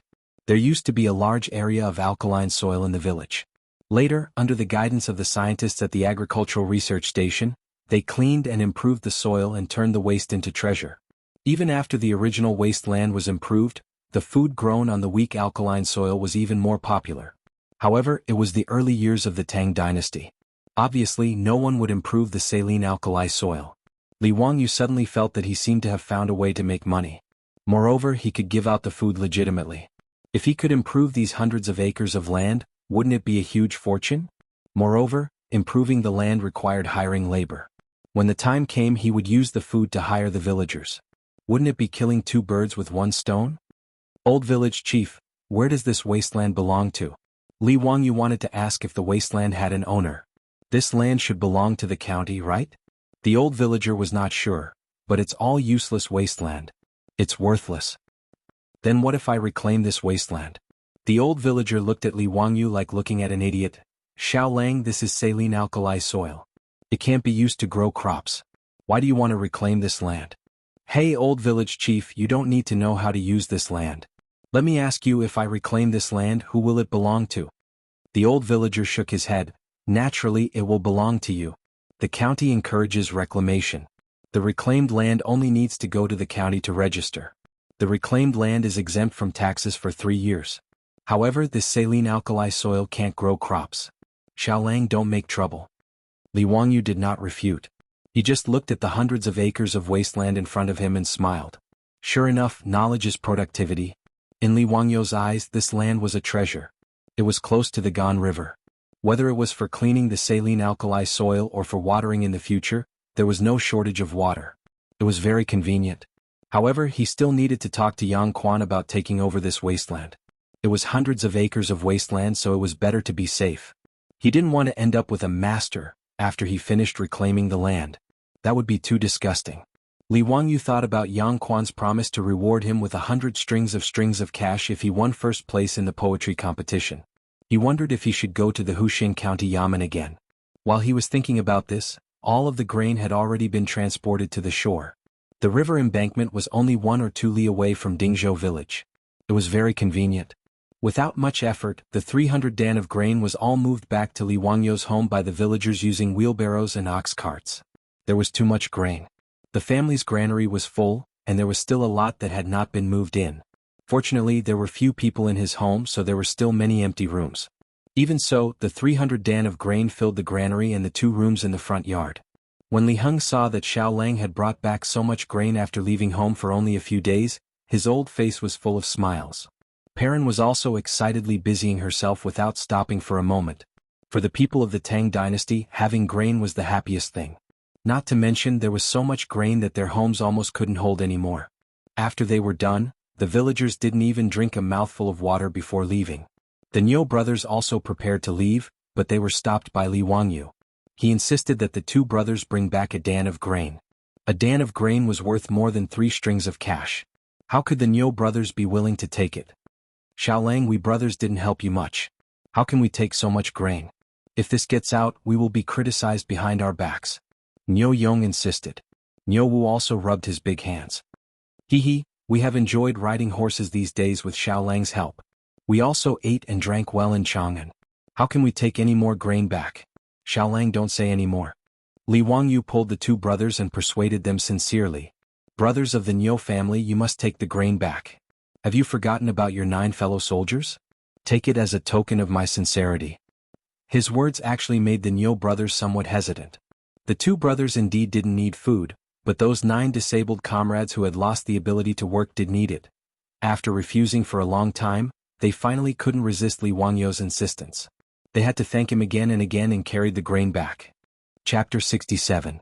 After sending off the Niu brothers, Li Wangyu finally had the time to introduce Zhou Kuan to Su Changqing and the others. Zhou Kuan, the fat man, didn't regard himself as an outsider at all. He greeted Su Changqing and the others one by one. The fat man also saw that the relationship between Li Wangyu and Su Changqing was not ordinary, but he was very puzzled. In his opinion, Su Changqing was too old. She was 24 or 25 years old. In the Tang dynasty, she was at the level of an aunt, but Li Wangyu was only 16 years old. Why did they seem to have feelings for each other? What's more, in the eyes of the fat man, although Su Changqing was very beautiful, she was too thin. She didn't have a round and smooth body at all. He really couldn't figure out why Li Wangyu liked such a woman. He didn't know that women in later generations were crazy to lose weight. Many people admired Su Changqing's devilish body. The lyrics of the divine song Calories, in later generations sang, "Burn my calories, buy donuts, pearl milk tea, instant noodles, hot pot rice, big plate chicken, take it away, don't be polite." These were the thoughts of women. Fortunately, although the fat man Zhou Kuan was simple and straightforward, he was not a fool. He would not stupidly say these thoughts out loud. Otherwise, he was afraid that he would inevitably be beaten up. After instructing Li Heng to arrange a room for Zhou Kuan, Li Wangyu sent the little girl Perrin away. Finally, he had a chance to whisper to Su Changqing. He confessed to Su Changqing about his trip to Chang, and this time, the only thing he neglected to mention was the erotic painting. He only said that he helped Zhou Kuan's family to draw a sketch of Goddess Luo's painting, and solved his family's crisis in exchange for the food. Su Changqing knew that he must have a little secret, but he was very smart and didn't expose it. He just smiled and watched the little man in front of him talk about all kinds of things in Chang, and, by the way, Changqing, our bathroom renovation plan can be carried out. Li Wangyu took out the 10 taels of gold from the package as if he was presenting a treasure. These 10 taels of gold can be exchanged for 60 strings of copper coins. It's more than enough to build a bathroom and toilet. I forgot to ask the village chief just now. I don't know where I can find a kiln to make porcelain. Li Wangyu excitedly talked about his plan, which made Su Changqing feel inexplicably moved. This little man was really working hard for their family in the Tang dynasty. In the days that Li Wangyu was not at home, she looked forward to his return every day. Far away from the familiar society and her family, Su Changqing finally realized that in the Tang dynasty, Li Wangyu was the only one she could rely on. Although she was surrounded by people from the Tang dynasty, Su Changqing was filled with a sense of loneliness, as if she and Li Wangyu were stranded on a deserted island. After all, she was not like Li Wangyu, who had received a person's memory. Everything in the Tang dynasty was unfamiliar to her. Su Changqing only felt that it was really good to have Li Wangyu. Li Wangyu was still talking about something when he felt a warm and moist touch on his cheek. Su Changqing suddenly leaned over and gave him a gentle kiss on the cheek. A certain someone was stunned as if he was struck by lightning. Although Li Wangyu was not a pure little virgin, it was the first time a girl took the initiative to kiss him. Moreover, it was a goddess. Just when Li Wangyu was about to turn into a wolf, Su Changqing ran away with a smile. Hee, don't think too much. This is Big Sister's reward for you getting the food. I'll cook for you. Today we'll eat noodles, braised meat noodles. Demon. You dare to run away after doing something bad. Eat this old Li stick. Li Wangyu giggled. The dinner of the Li family was an eye-opener for Cho Kuan and also a surprise for Li Wangyu. At the beginning of the Tang dynasty, sitting with one's feet down was not popular. However, sitting on the ground was really not ergonomic. Su Changqing was not used to it. Therefore, in the few days that Li Wangyu was not home, Su Changqing actually asked the village's carpenter to help make some furniture for the family. These furniture were very simple. There were no exquisite carvings or complicated decorations. They were not even painted and maintained their natural wood color. A large long dining table with high stools on both sides of the table made Li Wangyu very excited, but also made Cho Kuan confused. How should one sit on such a high table and stools? Cho Kuan wondered if he should take off his shoes and kneel on the stools to eat. Li Jia Xiaolong's furniture was very strange. Li Wangyu's eyes lit up. Without saying anything, he ran to the head of the table and sat down. Comfortable. Changqing, did you ask someone to make this? Su Changqing's beautiful eyes were smiling. He nodded and sat down next to Li Wangyu. In the past few days when you were not home, I wanted to do something. I just learned that there were carpenters in the village, so I drew some drawings and asked them to make a lot of furniture. I also asked someone to make a desk for you in your study. In addition, I also asked a carpenter to make 2 beds for your bedroom. If it were not for the fact that everyone was here, Li Wangyu would have hugged Su Changqing and kissed him to express his gratitude. Of course, whether Su Changqing would accept his gratitude was another matter. Let's eat. Li Wangyu shouted excitedly, Brother Cho, please sit down. Don't be polite. Perrin and Li Heng quickly served the noodles. Su Changqing's cooking was absolutely excellent, especially the braised meat. There was no such cooking in the Tang dynasty now. Cho Kuan, who ate the braised meat noodles for the first time, almost swallowed his own tongue. Although Chow's family had no power, they were rich. He had been hanging around Ping Kong Square for a long time. What delicious food had he not eaten? However, Li Wangyu's simple bowl of noodles made Cho Kuan feel that what he had eaten for the past 20 years was as vulgar as pig food. After the bowl of noodles went down his stomach, Cho Kuan was embarrassed and asked Perrin to make him another bowl. Such delicious noodles made Cho Kuan forget about being a guest. Under the astonished gazes of Li Wangyu, Su Changqing, and the others, Cho Kuan, the fatty, finished 3 to 4 bowls of noodles by himself. Only then did he feel satisfied and put down his bowl and chopsticks while stroking his stomach. The bowl of noodles was a big bowl from Guangzhou. The size was similar to the soup bowl of later generations, but the fatty ate 3 or 4 bowls in one breath. Li Wangyu finally understood how Cho Kuan's round body shape came about. This guy was simply the top foodie in the Tang dynasty.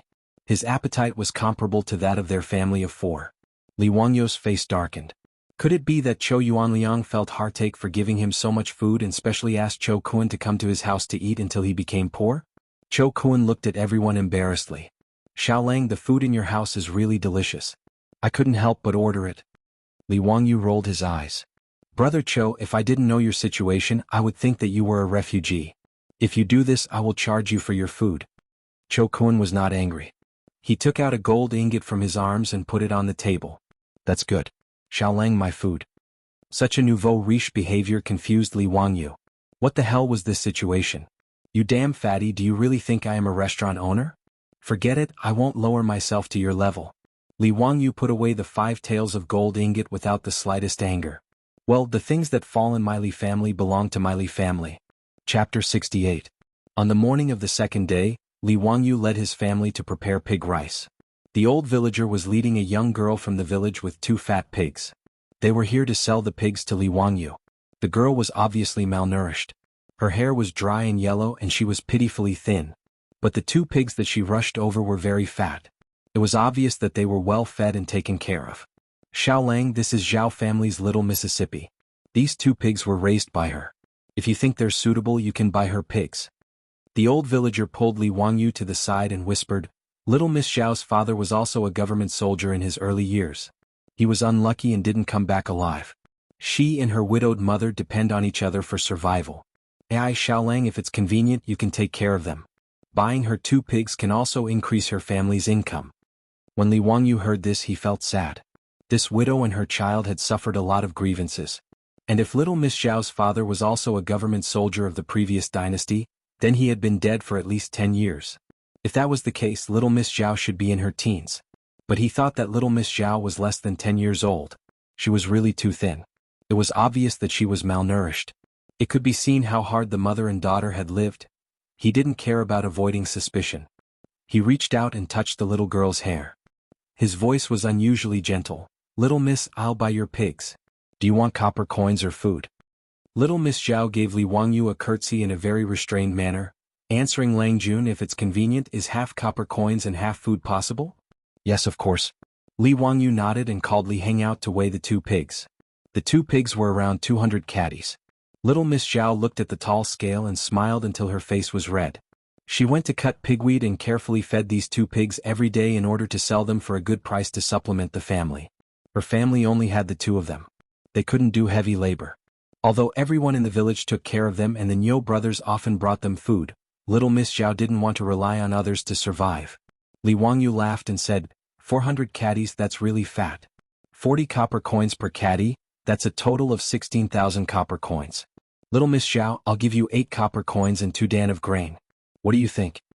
Who knew that little Miss Zhao would shake her head? Langjun, your calculation is wrong. This was a pig made of wool, so the price could not be calculated according to the price of slaughtered pork in the county town. The price of a pig is less than 20 copper coins at most. I can't accept so many. Her words made Li Wangyu stunned. He did deliberately calculate the price according to the price of meat in the county town, but he didn't expect that the little girl wouldn't accept it at all. Miss Zhao, isn't it good to earn more money? Li Wangyu asked. Little Miss Zhao's head shook like a rattledrum. My mother always taught me to be an honest person and not take money that I shouldn't take. What's more, you're willing to buy my pig. I'm very grateful to you. Li Wangyu could only be in awe of her. Although she was poor, she was able to stick to her original heart and was neither greedy nor humble. It was really rare. Was the quality of the people of the Tang dynasty so high? Li Wangyu could only comply with little Miss Zhao. Then let's calculate it at 20 copper coins. I'll give you 4 copper coins and 1 dan of grain and 5 dan of grain. Little Miss Zhao still wanted to say something. She felt that the grain was too much, and the pig couldn't be sold for 20 copper coins. However, Li Wangyu didn't wait for her to speak. He glared at her. Do as I say or I won't buy this pig. Little Miss Zhao bit her lips. Her eyes were filled with gratitude as she bowed to Li Wangyu and agreed. He found someone to help little Miss Zhao transport the copper coins and grain home. The people who slaughtered the pig came, but they were none other than the Niu brothers. Niu Dalong Erlang, you're also cameo as butchers? Li Wangyu asked curiously. What do you mean by cameo? The slaughtering in this village is done by us brothers, ha. Xiaolang, I heard that today you're going to treat the whole village to some pig slaughtered rice? Yes, I'll have to trouble the 2 brothers to help. Li Wangyu pointed outside the courtyard, where a large pot and stove were already boiling water.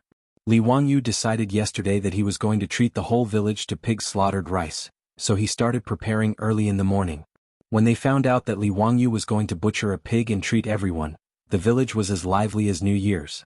The old village head was directing the villagers to bring out straw mats and short tables from their houses and directly place them on the road in the village. The bowls and chopsticks for the dishes were also prepared by each household. Now they were waiting for the Niu brothers to slaughter the pig. The naughty children in the village came early to watch the fun. The fat pig was dragged to the slaughtering platform and screamed miserably, but it made the adults and children smile. It was rare for these villagers to eat meat all year round. 4 or 5 strong men held the pig down. Niu Wu held a short knife and directly cut the pig's blood. Immediately, a woman came over with a big basin and collected the pig's blood. This was specially ordered by Li Wangyu to use the pig's blood to make blood tofu. After the two fat pigs stopped breathing, Li Wangyu directed the villagers to carry the pigs to the side and use boiling water to remove the pig's hair and clean it. After dissecting the pig's stomach, Li Wangyu began to direct the villagers to divide the work. Some cleaned the intestines, some cleaned the pig's head, and some cleaned up the pig's feet. It was very lively. Niu Yong and Niu Wu cleaned up the two fat pigs in no time, dividing the pork and ribs into 2 portions. Xiaolang, how do we cook the pork? Should we let the villagers cook? Niu Wu wiped his sweat and asked. Please don't. I will personally cook the pig slaughtered rice today.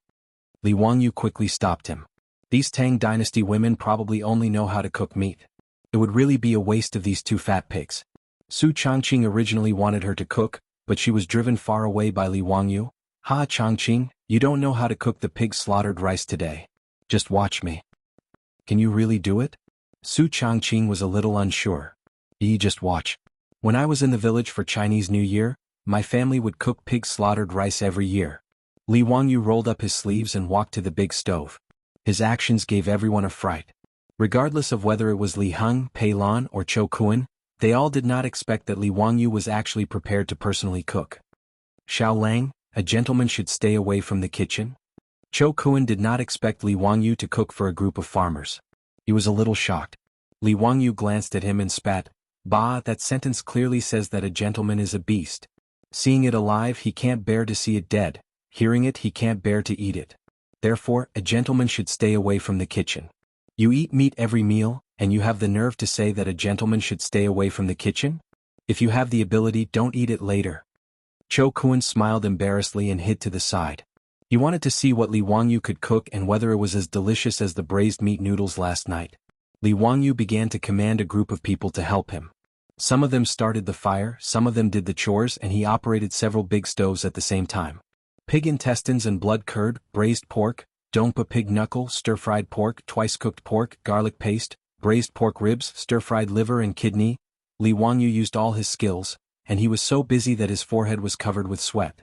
Delicacies that had never been seen before by the people of the Tang dynasty were constantly served and filled the seats in the village. The aroma of the pork stimulated the adults and children in the village and made them drool. They all looked at Li Wangyu, who was busy at the stove, and waited for the banquet to start. When Li Wangyu finished the last dish and ordered the women to bring it to the table, the pig slaughtered rice could finally be served. Just when everyone was ready to eat, the sound of horse hooves came from outside the village. Chapter 69. Li Wangyu looked at the people riding into the village in surprise. They were familiar faces. As the saying goes, better to come early than to come at the right time. The people riding into the village were the magistrate of Hu County, Yang Quan, and the registrar, Lu Xiao. Behind them were a few yamen runners. Li Wangyu quickly got up to greet them. Greetings to Ming House and Registrar Lu. Is there anything I can help you with? Zio, what's the good news in the village today? Yang Quan asked instead of answering the question. On the road in the village, a long banquet was set up in the open air. It was a spectacular sight. It was the first time he saw a village having a banquet like this. Li Wangyu smiled and said, Hee, today I'm going to treat all of you to pig slaughter rice. Ming House and Registrar Lu, please take a seat. Let's have fun together. Pig slaughter rice? Yang Quan was a little unhappy when he heard that it was cheap meat. However, he still nodded and got off the horse with Lu Xiao. When the old village chief saw that the magistrate and registrar had arrived, he quickly came forward to greet them. He politely invited Yang Quan and Lu Xiao to take a seat. Zio, why did you think of making pig slaughter rice? I had a small harvest in Chang and a few days ago. Plus, I just moved back to Dingzhou village. It's only right that I treat the villagers to a banquet. Yang Quan nodded and did not refuse. He took off his boots and sat down with Lu Xiao. The yamen runners were also called to other seats by the old village chief. Let's start. The old village chief shouted. More than 500 people in the village couldn't wait to reach out their chopsticks. Although they had never seen the dishes on the table and didn't know how good Li Wangyu's cooking was, it was still meat. Even if it was cheap meat, few people in the village could eat it. Only the Niu brothers who often went hunting in the Qinling Mountains could taste meat occasionally. Moreover, most of the Niu brothers' harvests would be exchanged for food at the county town, so there weren't many opportunities for them to eat heartily. Many women in the village were still murmuring that such good meat should not be ruined by Li Jia Xiaolang. What kind of cooking was this? Shouldn't meat be cooked in a big pot and then eaten with sauce? But when the first bite of meat was put into his mouth, the unspoken criticism in his heart disappeared. The originally noisy banquet suddenly became silent except for the sound of chewing. Meat. Fragrant. The color was rosy, the fragrance of the meat overflowed, and it was soft and tender. One bite was filled with bliss. These villagers who rarely had the chance to eat meat, couldn't help but cry at this moment. As for the children, their cheeks were stuffed to the brim, and a few of them almost choked because they ate too quickly. Chat. Who would have the time to do that? Whether it was the adults, the children, or the toothless old man, there was only meat in their eyes at this moment. Everyone in the village, including the old village chief, looked like a reincarnated hungry ghost. Yang Quan and Lu Xiao looked at each other and silently shook their heads. In their opinion, it was because these villagers were too poor that they rarely ate meat throughout the year, so they were so unbearable. Yang Quan even blamed himself. These were the people under his rule, but they lived in poverty. It was a shame to talk about it. After Pai Lupi ascended the throne, he purged a large number of old officials from the Sui dynasty. At the same time, he rectified the governance of the officials and severely punished corruption. Yang Quan's master was Yu Shinan, and he took away 70 to 80% of the old man's righteousness. However, no matter how much Yang Quan loved the people and was close to them, he was not the god of wealth, and he did not have the ability to make the people of the Tang dynasty rich. Zhenguan was prosperous, but the people were still poor. Reaching out his chopsticks and picking up a piece of Dongpa pig knuckle, Yang Quan actually felt a little nauseous. The nobles of the Tang dynasty almost never ate cheap meat like pork, let alone such greasy fatty meat. However, out of the mentality of sharing happiness with the people, and out of respect for the young man Li Wangyu, Yang Quan forced himself to put the meat into his mouth. In the next moment, Yang Quan's eyes widened in disbelief. The aroma of the meat instantly occupied his entire mouth. The fatty meat was not greasy, the lean meat was a little chewy, and the fatty meat between them melted instantly, bringing with it a hint of sweetness. The pig skin of the pig knuckle melted in his mouth, and there was a bit of the gelatinous texture of the meat skin. Fatty but not greasy, sticky but not mushy, it was really the best. This is really pork? Yang Quan still could not believe that what he just ate was cheap meat. Even the beef and mutton he usually ate did not taste like this. Li Wangyu chuckled and said, "Yes. What kind of dish is this?" "Dongpa pig knuckle." Li Wangyu did not think much and answered casually. Yang Quan looked puzzled. "What is Dongpa pig knuckle?" Li Wangyu was stunned and then realized that Su Dongpa would not come out of his mother's womb for hundreds of years. Dongpa pig knuckle was a special delicacy in Sichuan cuisine. It was said that it was a traditional dish made by Wang Fu, Su Dongpa's wife, and it was named after Su Dongpa's great love. But he could not explain it to Yang Quan, so he rolled his eyes and answered, "I came up with it by accident on the hillside in the east, so it was named Dongpa pig knuckle." Yang Quan shook his head. No. Since it was created by Zio, why not call it Wang Yu's elbow? It can show that it was created by Wang Yu, and it can also describe the delicacy of this dish, which makes people want to eat it. Ah! His words shocked Li Wangyu. Dongpa pig knuckle became Wang Yu's elbow? Was it really okay? Lu Xiao at the side also nodded repeatedly. Ming House is right. Wang Yu's elbow is much more elegant than Dongpa pig knuckle. Li Wangyu was speechless. Forget it. Wang Yu's elbow is Wang Yu's elbow. Anyway, I am getting more and more shameless. It doesn't matter if I plagiarize more and more. On the other hand, Su Changqing, who was at the side, heard their conversation. In order to not laugh out loud, he held back his laughter until his face turned red and his body trembled. Li Wangyu was speechless. Looking at Su Changqing, who was trying hard to hold back his laughter, Li Wangyu rolled his eyes silently. A shame.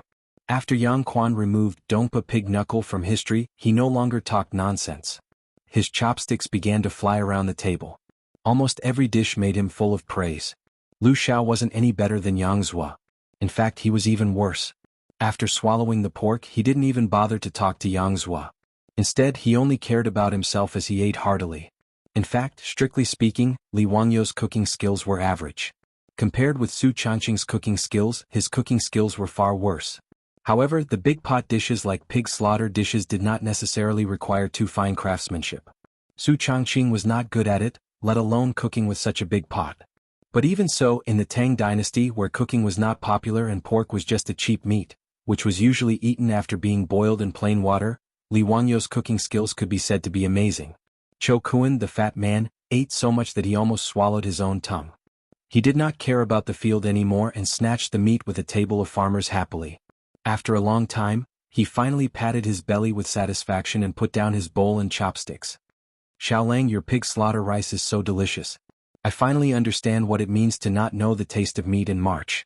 How can I eat the food in those restaurants in Chang, and in the future? As soon as he finished speaking, Yang Quan glared at him angrily. Ignorant and incompetent. When I heard Xiao and Qi, I didn't know the taste of meat in March. Is that what you mean? Cho Kuan did not understand. He blinked and looked puzzled. Li Wangyu explained with a smile, the phrase, I don't know the taste of meat in March, means that one is completely focused on one's goal. Cho Kuan realized that he had misunderstood. He was thick-skinned. He just smiled and did not feel ashamed. When the farmers were 70% full, they finally slowed down and began to toast each other with their home-brewed rice wine. In front of Li Wangyo's table, there were countless villagers holding wine bowls and lining up to toast them. Seeing this, Li Wangyo's face darkened. Chapter 70. What grudges do these villagers have against me? If I drink these hundreds of bowls of rice wine, it's estimated that it won't be a matter of getting drunk but alcohol poisoning. Even if the alcohol content of the rice wine is low, it can't handle this amount. The Tang dynasty shouldn't have carried out the first aid business of gastric lavage, right? Everyone, let's first toast to Yang Mingfu and Registrar Lu. Li Wangyu shamelessly diverted the trouble directly to Yang Quan and Lu Xiao. His words made Yang Quan and Lu Xiao's faces darken. Hundreds of villagers lined up to toast, no one could stand it. Fortunately, the old villager had good eyesight. Seeing the embarrassment of the three, he quickly stepped forward to stop the enthusiastic villagers. He stepped forward to represent more than 100 villagers of Dingzhou village to toast Li Wangyu, Yang Quan, and Lu Xiao 3 bowls of rice wine. Only then did the villagers calm down. The 500 or so villagers of Dingzhou village were grinning from ear to ear after eating a meal of pig-slaughtered rice. The Niu brothers were well informed in the village, but they were still convinced by Li Wangyo's pig rice. Big brother, I didn't expect Xiaolang to be so good. He can even make pork so delicious. It's much better than the restaurants in Chang'an. Niu Yong nodded. Yes, Xiaolang is really extraordinary. The villagers laughed even more. This pig rice should be called immortal rice. There are so many delicacies and you wouldn't exchange it for an immortal. Zhao Xiaonyang and her mother were also at the table. She was very filial to her mother. Mother, try it. These are the pigs raised by our family. Good.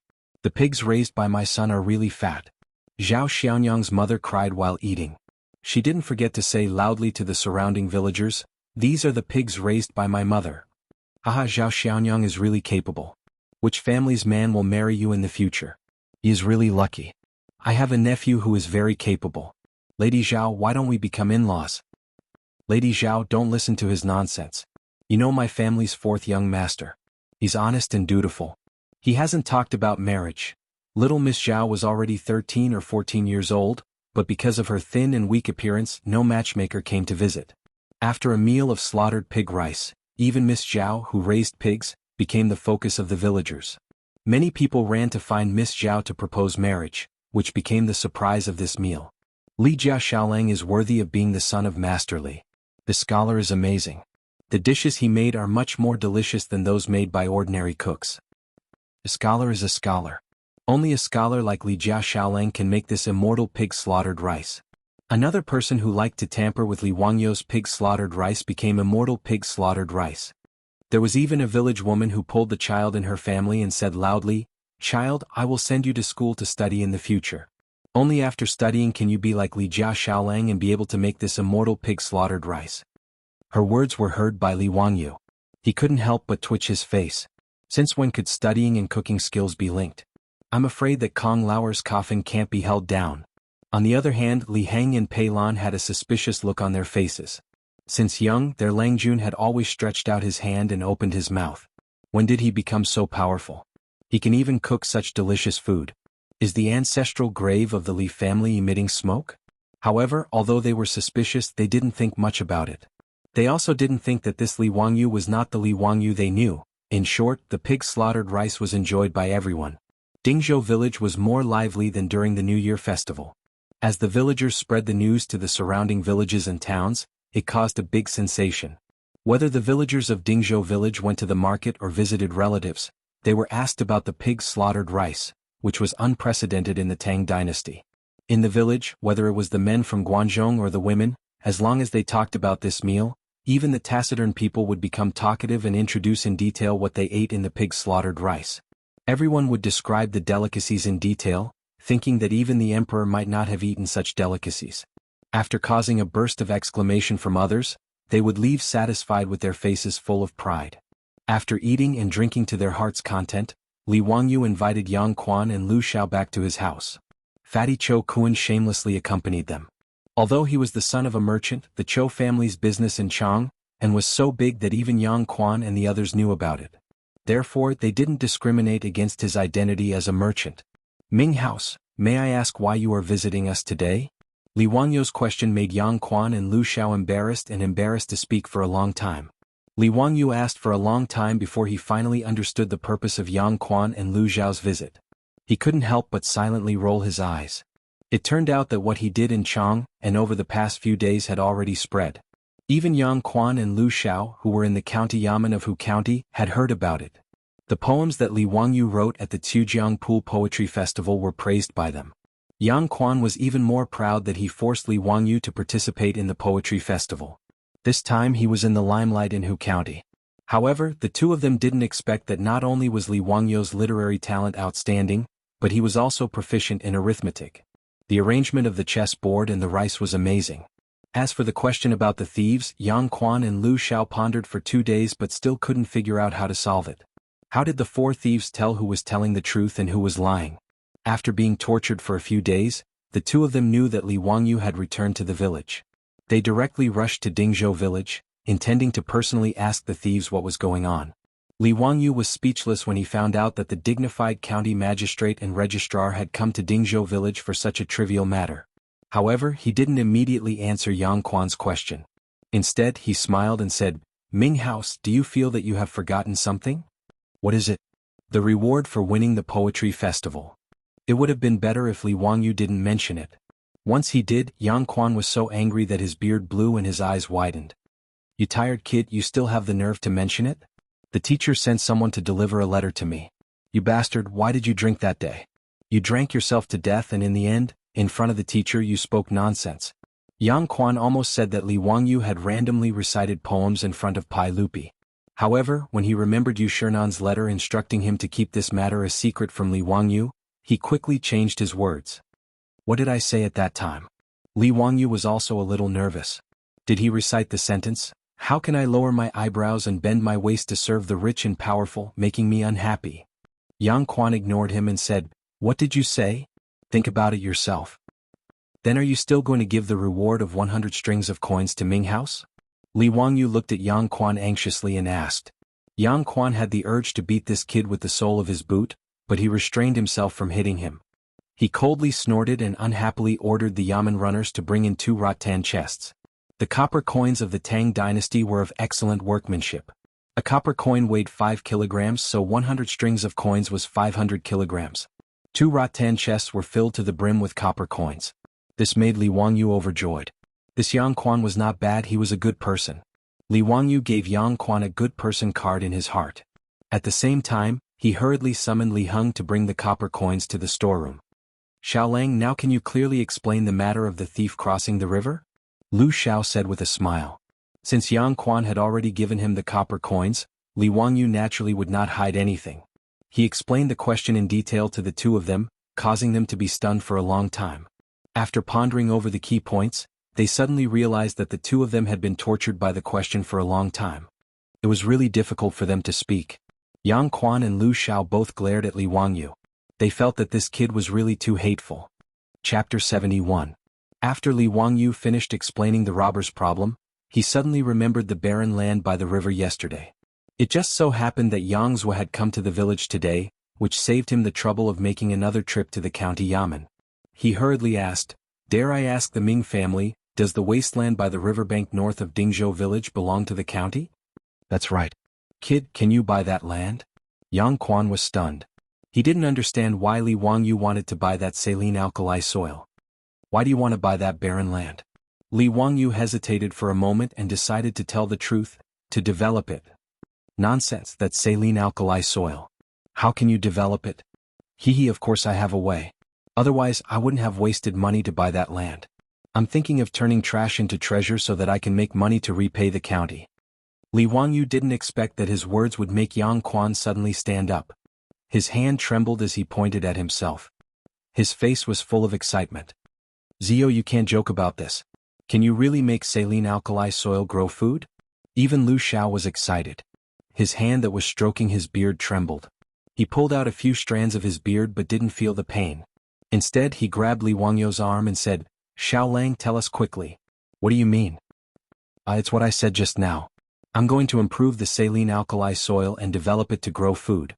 Li Wangyu didn't understand why the two were so excited. Is there any way to turn saline alkali soil into treasure? Yang Quan asked. Li Wangyu didn't want to say. He could see that Yang Quan and Lu Xiao were very nervous about this. Could it be that there were a lot of saline alkali soil in the Tang dynasty? Why are the Ming house and the registrar so nervous? Zio, do you know that our Guanzhong Dao is densely populated? We have always had less land but more people. Yang Quan let out a long sigh and sat down again. Li Wangyu naturally knew about this. According to the rules, each household in the Tang dynasty should be granted 100 mu of land, but in Guanzhong circuit, each household could only be granted 20 mu of land. Guanzhong Daoist has more people than land, but the saline alkali soil alone is tens of thousands of acres. It will be a waste to just leave it there. If Guiyu really knew how to manage saline alkali soil, then it would be a great achievement. This county will definitely submit a memorial to the imperial court for you to be conferred an official title. Yang Quan's explanation enlightened Li Wangyu. He hadn't thought that Guanzhong Dao would have so much saline alkali land. However, Xie Jing wasn't interested in being promoted to an official. He couldn't wait to avoid it. Why would he be in a hurry to become an official? Ming House, I do know a little about managing saline alkali soil and I can teach you. However, if it was submitted to the imperial court, there would be no competition. How about some debt reduction? Look at the 10,000 mu of saline alkali soil. If you can reclaim it, it will be 10,000 mu of good farmland. A consultation fee of 100 copper coins per mu isn't much, right? Yang Quan and Lu Xiao didn't understand what Li Wangyu was talking about. However, they understood Li Wangyu's meaning. Yang Quan glared at him again. Nonsense. How can this county privately give you a reduction in public funds? If your method is feasible, this county will naturally report it to the imperial court and fight for you to be rewarded. His words made Li Wangyu curl his lips. Wanting to steal his secret without paying, wasn't that too disrespectful of intellectual property rights?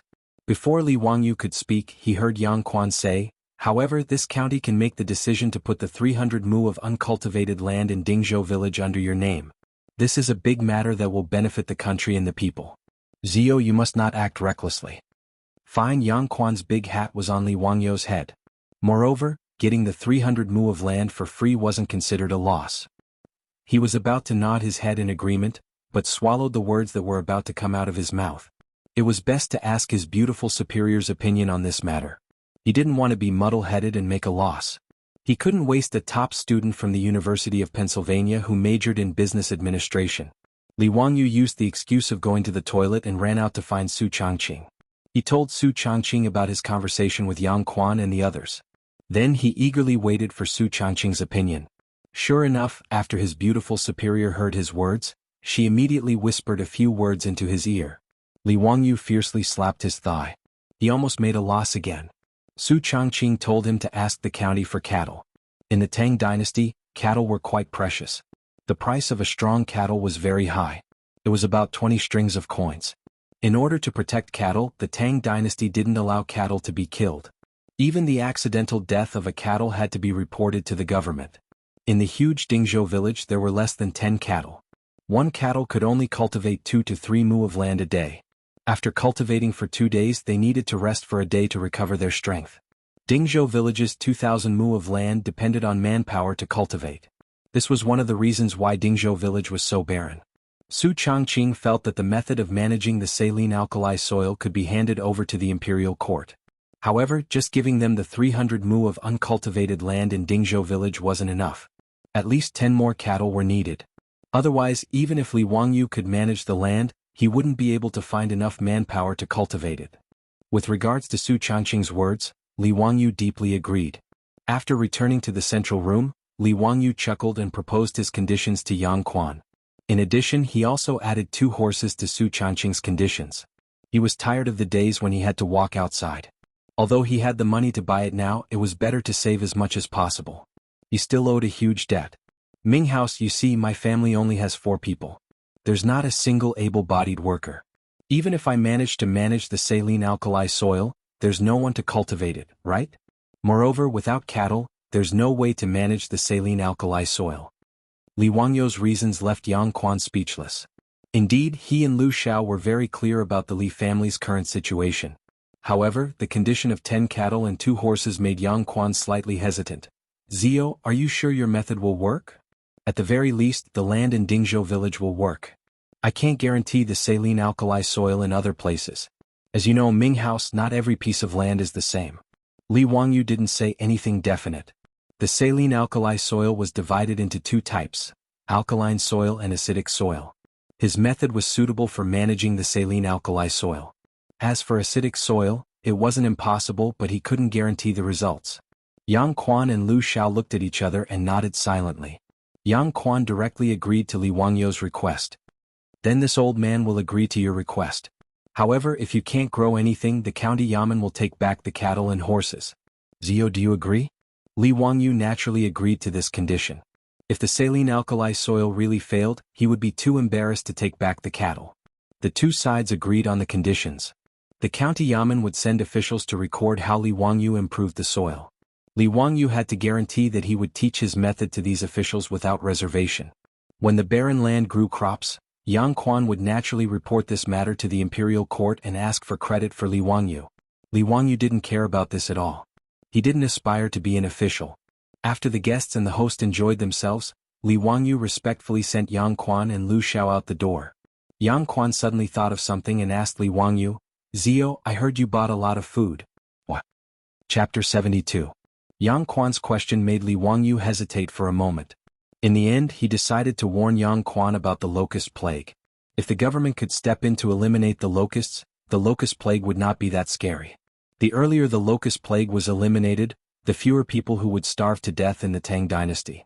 Ming House, when you came to Dingzhou village from the county office today, did you see anything out of the ordinary on the way?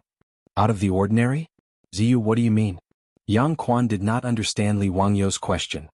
In the fields, didn't Ming House feel that there are a lot of locust larvae in the fields this year? Li Wangyu's words made Yang Quan and Lu Zhao's expressions turn serious. Ziyu, are you worried that there will be a locust plague this year? Are you the one who prepared the food? Li Wangyu shook his head silently. Ming House, I'm not worried. I'm sure that there will be a locust plague in Guangzhou this year, and the scale will not be small. I prepared the food for the villagers of Dingzhou village. Sai, it may not be enough. Ziyu, be careful with your words. Don't speak nonsense about a locust plague. Lu Xiao heard and quickly stopped Li Wangyu. Registrar Lu, I'm not speaking nonsense. Just look at the locust larvae flying all over the fields. Many farmers are already burning incense in the fields to worship that bullshit locust god. Don't Ming House and Registrar Lu know about this? Li Wangyu's voice grew louder as he spoke. Ming House, if we don't do anything, I'm afraid there will be no harvest this year, and then, he could not continue. He did not dare to imagine the terrifying scene of a locust plague in Guangzhou in March. The crops that had just been planted in the fields would be eaten up. Guangzhou was a region that only planted crops once a year. If all the crops in the spring were eaten up by the locusts, it would be a disaster. Although there was a record in the Aid for Governance Comprehensive Mirror, in the first year Guangzhou was famished and there was only one rice dipper and straight silk. In the second year there were locusts all over the world. In the third year there was a flood. Although the people eat the food, they have never tasted any complaints. Yes, the world is big, the scattered people return home salty, the rice is no more than 3 or 4 qian. However, Li Wangyu didn't really believe the records in the history books. It was now the second year of Jingguan, and the price of grain was 360 copper coins per bushel. After natural disasters like the plague of locusts and floods, the price of grain in the autumn of the third year of Jingguan actually fell to 3 or 4 copper coins per bushel. This was simply a fantasy. Could it be that Pai Lupi borrowed the rice from the sky? But no matter what, the March locust plague was a real threat. Li Wangyu could save Zhou village, but he could not save the world.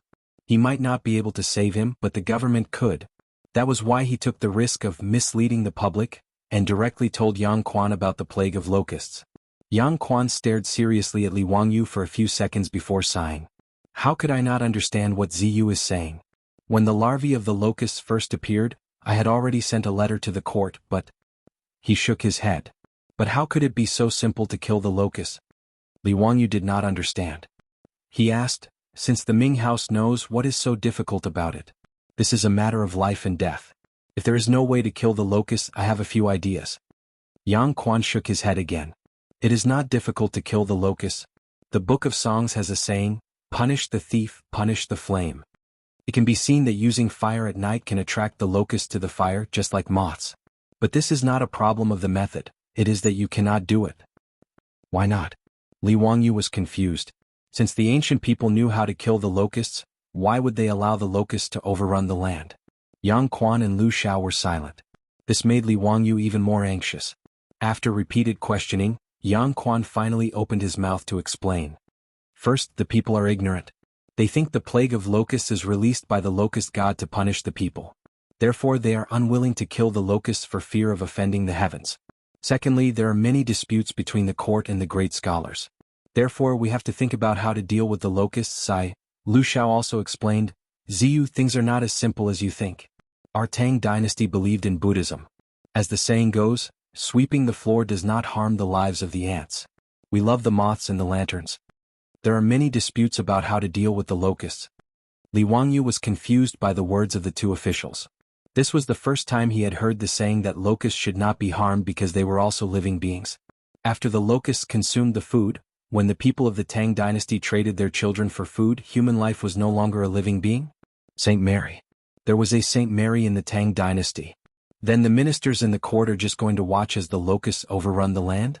Are they going to rely on the prayers of the farmers to survive the plague? Are there no measures to prevent this? Lu Xiao sighed deeply. Dealing with the locusts is against the heavens. The only way is to cultivate virtue. Li Wangyu understood immediately.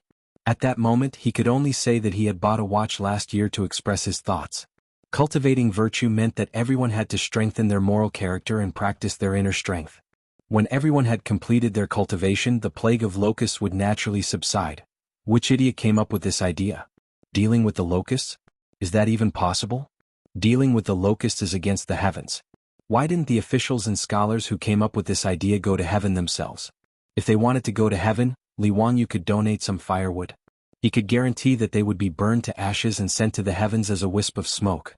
Li Wangyu really wanted Pai Lupi to hurry up and eat the locusts so that the entire Tang dynasty could begin to deal with the locusts. However, this was obviously unrealistic. He was just a commoner. How could he possibly meet the emperor? Was this Pai Lupi someone that Li Wangyu could meet whenever he wanted? Besides, so what if he met him?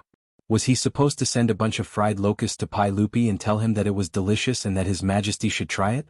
Would he be dragged out and beheaded by Pai Lupi? Li Wangyu's thoughts ran wild. He didn't know that he had already met Pai Lupi more than once. However, this guy still didn't know and had even insulted Pai Lupi a few times. By the time Pai Lupi ate the locust plague would have already spread. Eliminating the locusts would only be doing their best and leaving the rest to fate.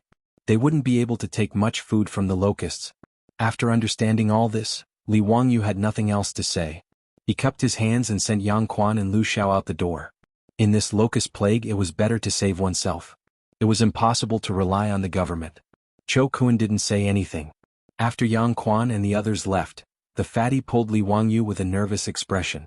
Xiaolang, will there really be a locust plague? Li Wangyu looked at the fatty in surprise.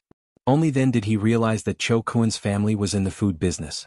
If the locust plague really did appear, it would have a huge impact on their family's business. The locust plague is certain. Go back and tell your father to stock up as much food as possible. However, Brother Cho, I have a request.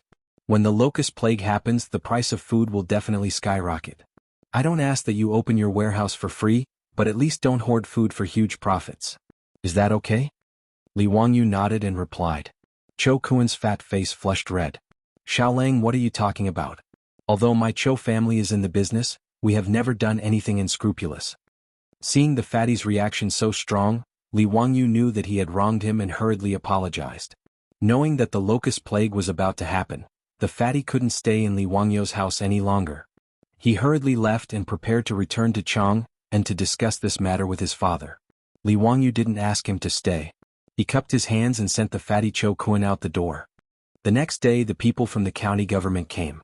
Li Wangyu and the old villager led a few officials to the river bank to measure the size of the wasteland.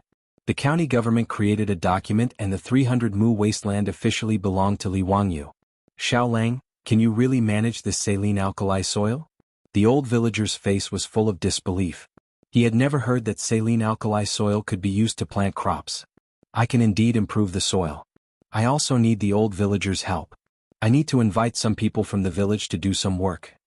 Li Wangyu's words made the old villager somewhat embarrassed. Xiaolang, it's not that I don't want to help. It's just that right now it's the spring plowing season and the busy farming season cannot be delayed. There is a shortage of labor in the village. It's really difficult for you to find people to help. The old villager's words didn't make Li Wangyu worried. He had already thought about it. Hey old villager, the county gave me 10 cattle. Can I use these 10 cattle to exchange for labor with the village? What? Xiaolang, don't joke. The county gave you 10 cattle? Yes. Li Wangyu's words made the old villager sit down on the ridge of the field, speechless for a long time. Chapter 73. With manpower, 2 able-bodied laborers could only plow half an mu of land a day, and they were already exhausted to death. With oxen, 1 man and 1 ox could plow 2 or 3 mu of land a day without any problems. In total, 1 ox was equivalent to 8 or 9 able-bodied laborers. If Li Wangyu could really provide 10 oxen for the village to use, then the old village chief would have no problem finding dozens of men to work for him. Dingzhou village had 127 families and a total of 563 people, among which there were about 200 able-bodied laborers. However, because of the lack of oxen, every year during the farming season, the entire village had to work together. Not only was the speed slow, but the quality of the land could not be compared to that of oxen. If Li Wangyu could really provide 10 oxen to help the village with the spring plowing, then it would really be a great help to the village. Not only would they be able to spare some manpower to help Li Wangyu, but they would also be able to take a breather during the most important spring plowing of the year. The Tang dynasty was an agricultural society, and the spring plowing was the most important day of the year. Including the royal family would hold a ceremony on an auspicious day in February or March. On that day, Pai Lupi would wear ceremonial robes and go to the altar to worship the heavens and the ancestors. After that, he would go to the royal family's farm to plow the land. Pai Lupi would personally plow the land, and the leaders of the 3 provinces and 6 departments would lead oxen to plow the land. Even Empress Jiangsun would bring a group of imperial concubines to sow the land. Under the guidance and escort of the officials from the Ministry of Rites, Taichung Temple and Jianghu Guards, amidst the sounds of drums and hymns, they went back and forth 3 times, completing the 3 rejections and 3 rejections ceremony. Although Pai Lupi's ceremony was just a formality, it also showed the importance of the spring plowing in an agricultural society. Now that the spring plowing was imminent, it was not surprising that Li Wangyu was able to get 10 oxen. It was not surprising that he was able to scare the old villager like this. The old village chief grumbled as he got up and grabbed Li Wangyu's arm. Xiaolang, you can't joke about this matter. When will the oxen be set? The county government will send the oxen tomorrow. However, old village chief, if I want to keep this ox, the prerequisite is that I must first manage this saline alkali soil. Therefore, I have to trouble the old villager to find someone to help me. Otherwise, if the saline alkali soil is not improved, the county will take back the cattle, and I won't have any cattle to lend to the village. As soon as the old villager heard his words, his eyes immediately glared. Xiaolang, just say the word. I'll call for as many people as you need. If anyone dares to not come, I'll beat him to death. The old man's calculation was very clear. Although the 10 oxen were given to Li Wangyu by the county government, the old man's calculation was very clear. But since Li Wangyu was willing to lend the cattle, it was the cattle that belonged to the village. If more than 100 farmers in Dingzhou village could own 20 oxen, they would be the envy of the surrounding villages. Such a precious cattle, since it had entered Dingzhou village, there was absolutely no reason for it to be taken away. Xiaolang, is your method really feasible? This old man has never heard of growing food on saline alkali soil in my life. The old villager was now only worried about whether Li Wangyu's method of managing saline alkali soil was feasible. Old village chief, don't worry. There is absolutely no problem with my method. Can you tell me about it first? The old villager still wanted to hear it first. First of all, deep plowing, then washing and soaking the soil. Then add soil and finally add fertilizer to increase the fertility of the soil. Li Wangyu did not hide the method and simply told the old villager. The old villager was somewhat puzzled. I understand the rest, but what does washing mean?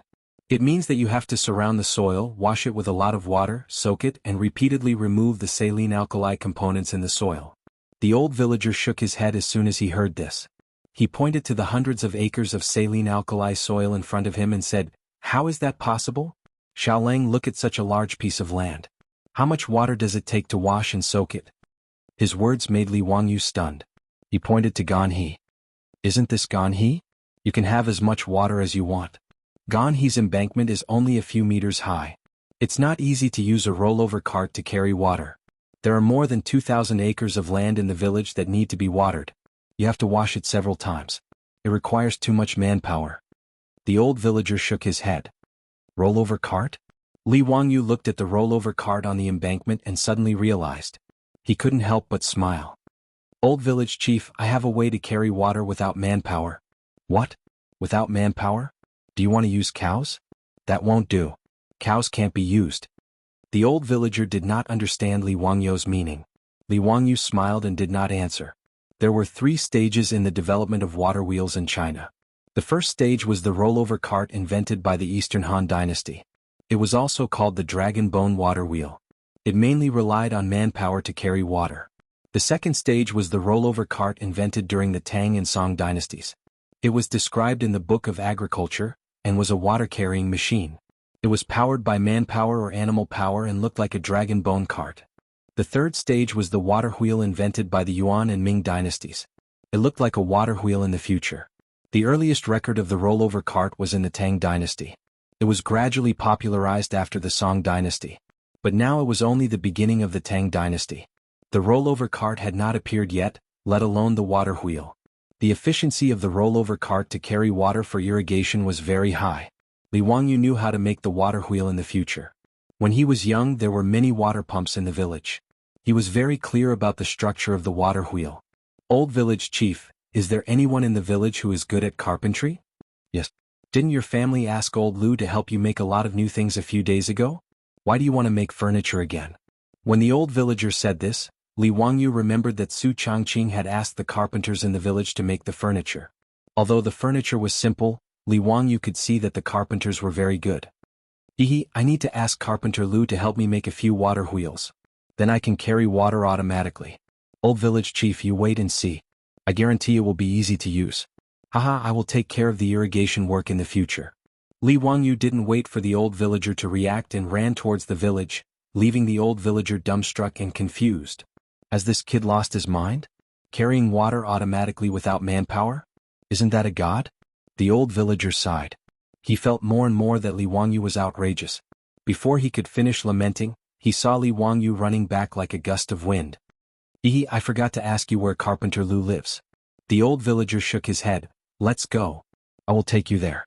But Xiaolang stopped fooling around. "How can the water be carried automatically without manpower?" "Haha, you will know in a while." The two returned to the village and went straight to Carpenter Lu's house. Carpenter Lu was in his 50s this year. He had been a carpenter his whole life.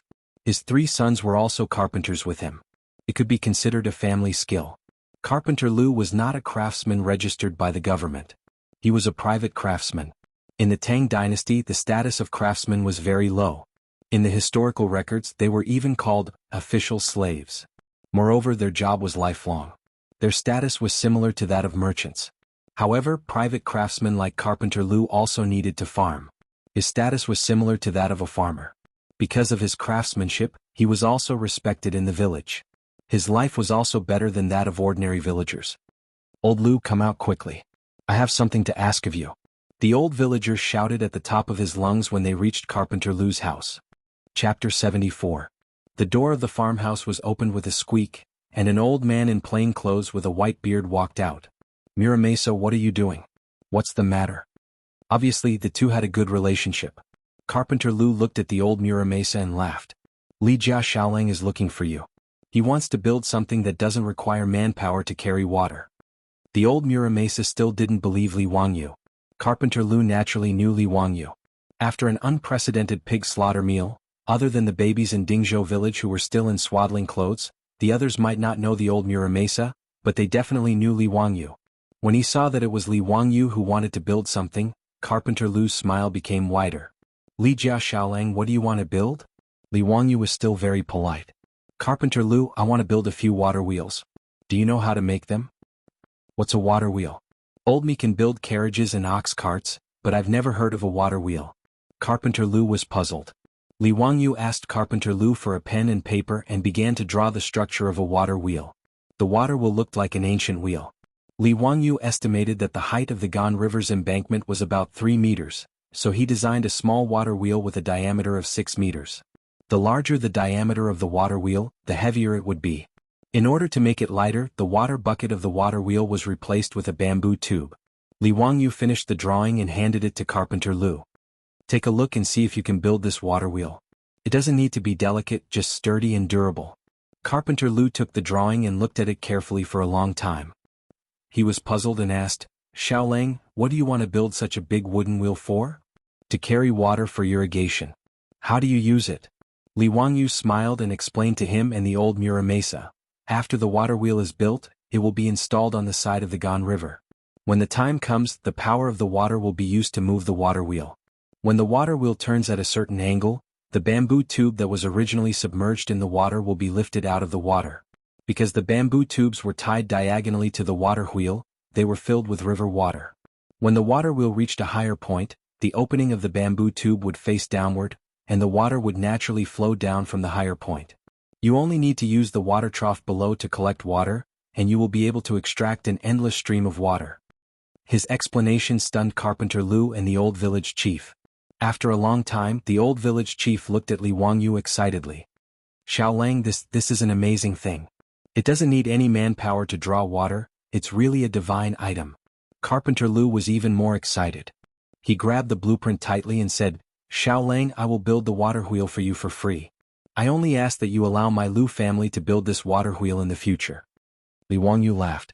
Of course, I'll leave it to you, Carpenter Lu. As long as something like a water wheel was built, anyone with a discerning eye would know what was going on at a glance. There was no value in keeping it a secret. Since Carpenter Lu was willing to help him build the water wheel for free in exchange for the blueprint, Li Wangyu was naturally happy. Oh yes, Carpenter Lu, the bearings of the water wheel are best made of steel. Do you have any ideas? Yes. I will go to the blacksmith shop in the county today to build according to the blueprint. How many water wheels does Xiaolang need to build? 5 water wheels are enough. How many days will Carpenter Lu be able to build them? 10 days. Old me, 10 days is enough for me to build 5 water wheels. But the installation will require a lot of manpower. Carpenter Lu estimated the weight of the water wheel. It was not something his old arms and legs could carry. The old village chief laughed. Old Lu, you just need to focus on building the water wheel. 10 days later, I will gather all the strong men in the village to help with the installation. Don't worry. Then there is no problem.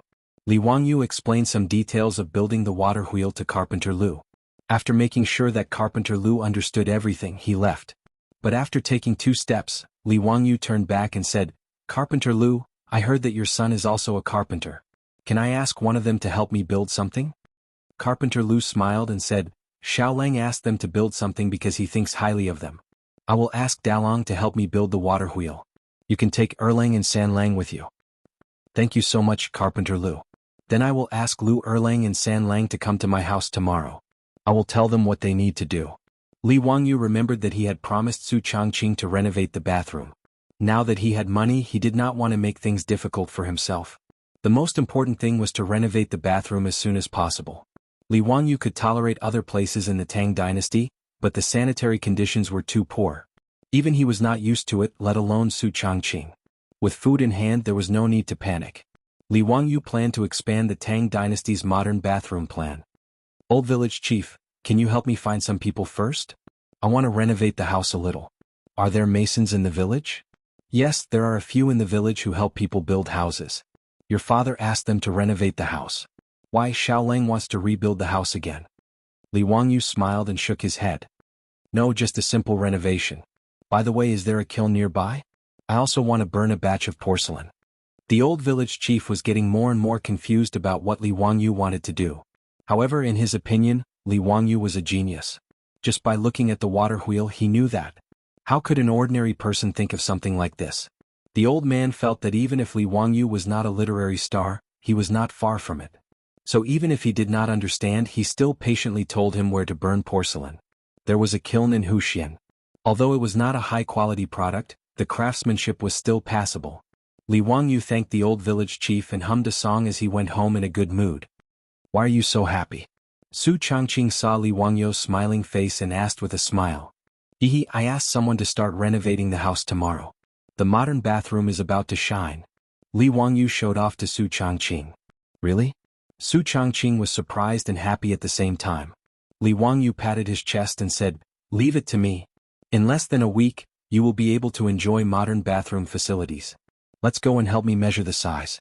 I will go to the county to order ceramic tiles later." The little girl Pei Lan did not know what her Langjun and elder sister Changqing were going to do. She only saw the two of them mysteriously running to the west wing and the rear courtyard with measuring tools. They fiddled around for a long time and also wrote and calculated on a piece of paper. This made her feel very strange, but she did not dare to ask. She could only hide her suspicions in her stomach. Ever since her Langjun fell seriously ill, Perrin felt that he had become a different person. However, Perrin only felt that her Langjun was getting smarter and smarter. He also treated her better. The little girl did not think too much about other things. She only hoped that her life would continue like this forever. That would be the happiest. After Li Wangyu and Su Changqing finished discussing things in whispers, Li Wangyu rode out to the county. This horse was given to Li Wangyu by the county official in the morning when he came to measure the land. It caused quite a stir in the village. The old housekeeper Li Heng could not stop smiling. In the eyes of the people of the Tang dynasty, owning a horse was the same as owning a car in the future. It was worth celebrating. Dingzhou village was only 20 miles away from the county town of Wuxia. It only took half an hour to ride a horse. Li Wangyu asked around and found the entrance of a porcelain kiln in the suburbs of the county. Chapter 75. Dear customer, what do you want to buy? As soon as Li Wangyu got off the horse, the shopkeeper of the kiln greeted him warmly. Customers who can ride a horse are big customers, worthy of the shopkeeper's personal reception. Shopkeeper, can you order porcelain in your kiln?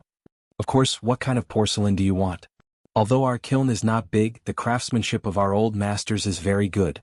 Whether it is porcelain bowls, porcelain bottles, porcelain basins, all kinds of shapes, as long as you need, we can order them. Li Wangyu smiled, took out the drawings he drew and handed them over. I need to make a batch of ceramic tiles, can you see if you can do it? How can a modern bathroom not have ceramic tiles? Not only does it look beautiful, but it can also be waterproof. Li Wangyu thought that it was necessary. The shopkeeper looked at the drawing on the drawings and his face was full of pain. Dear customer, what is the use of this thing called ceramic tile? Old me has been making porcelain for so many years, but I have never seen this thing. I have my own use, can you make it? Of course I can. This thing is too simple, it is just a piece of porcelain plate, there is no difficulty. Dear customer, are you sure you want to burn this thing? The shopkeeper still did not believe that someone would want to burn such a thing. Li Wangyu nodded, that's right, the quantity I need is written on it. How long do you think it will take you to burn it? The shopkeeper pondered for a moment. This thing is very simple, 3 days is enough. But you need to pay the deposit first, after all, if you don't want this thing after it is burned, it is not convenient to deal with it. Okay, no problem. In addition, I also need to burn a batch of ceramic pipes. Shopkeeper, can you see if you can burn it? Li Wangyu took out another drawing. It was the size and style of the ceramic pipe he was going to use for the sewage pipe. No problem, this kind of ceramic pipe is also very simple to burn. The shopkeeper glanced at the drawing. It was just an ordinary ceramic pipe. Many fastidious rich people would also order it for the sewage pipe. Just when the shopkeeper thought that Li Wangyu was going to burn these simple things, Li Wangyu took out another drawing from his arms. What is this? The shopkeeper looked at Li Wangyu with a puzzled expression. The toilet bowl used for the toilet is also made of ceramic. I wonder if it can be made? Don't think that Li Wangyu was wrong. During the Tang dynasty, the toilet bowl was indeed called this. Originally, the toilet bowl before the Tang dynasty was called Huzi, but the grandfather of the Tang dynasty's founder, Li Yuan, was named Li Hu. In order to avoid the word Huzi, he changed it to Mazi, and then it slowly became a toilet bowl. Of course, Li Wangyu's toilet drawings were not as complicated as the ones in the future. In fact, it was just a sitting, flushing toilet. There was no backflow or drain. Otherwise, with the pottery technology of the Tang dynasty, they might not be able to make it. His explanation made the shopkeeper stunned again. He looked at Li Wangyu with a strange look, wondering why this customer ordered so many strange things today. However, he would not refuse money. He nodded and replied, "Yes, it can be made." Before he finished the drawing, Li Wangyu put his hands into his arms again. The shopkeeper was going crazy. Couldn't he take out all the things he wanted to make at once? The shopkeeper was no longer in a hurry. He glanced sideways at Li Wangyu, wanting to see if Li Wangyu would take out any other blueprints from his bosom. Li Wangyu was scared by the shopkeeper's stare. He smiled awkwardly and said, "Hee, no more. I just want to make these things." "Sir, it's 5 strings of copper coins. The deposit is 2 strings of copper coins." After confirming that Li Wangyu was no longer taking out drawings, the shopkeeper calculated the total price. "Okay, but you have to help me deliver it to Dingzhou village. Is that okay?" The shopkeeper saw that it was not far away, so he agreed. Li Wangyu took out the copper coins from the pouch and handed them to the shopkeeper. They agreed to receive the goods in 3 days. The order of ceramics was settled. "By the way, shopkeeper, there should be a lot of abandoned and broken pottery pieces at the entrance of your kiln, right? Is it convenient for you to give me some?" The shopkeeper silently rolled his eyes. Why did this customer keep making strange requests? However, there were a lot of broken pottery pieces piled up in an open space at the entrance of the kiln. These were just garbage that could not be disposed of. The shopkeeper naturally would not be stingy.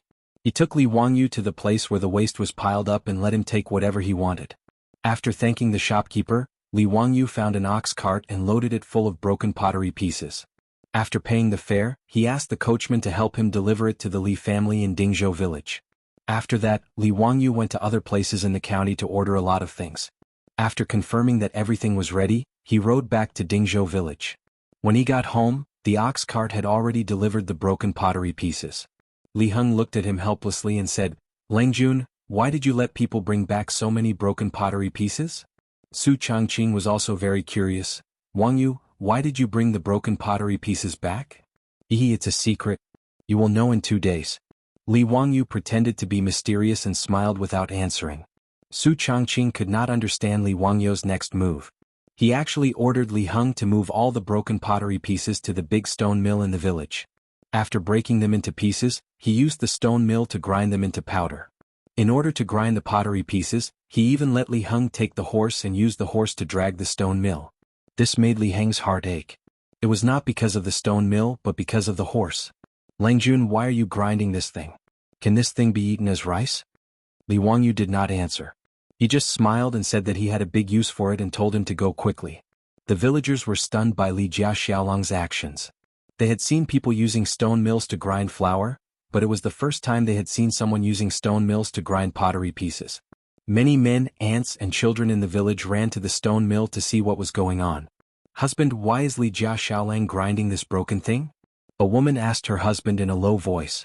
"How would I know? Maybe he is feeding it to the chickens?" When raising chickens in the countryside, sometimes they would feed some sand to help the chickens digest. Because the chickens did not have teeth, they would eat some sand or small stones to act as teeth and help the chickens digest their food. Isn't the sand ready-made? Why does he need to grind it? Also, look at how fine housekeeper Li grinds it. It is almost like flour. How can it be fed to the chickens? Why are you asking so much?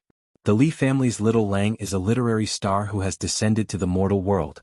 He knows more than us farmers. Just watch.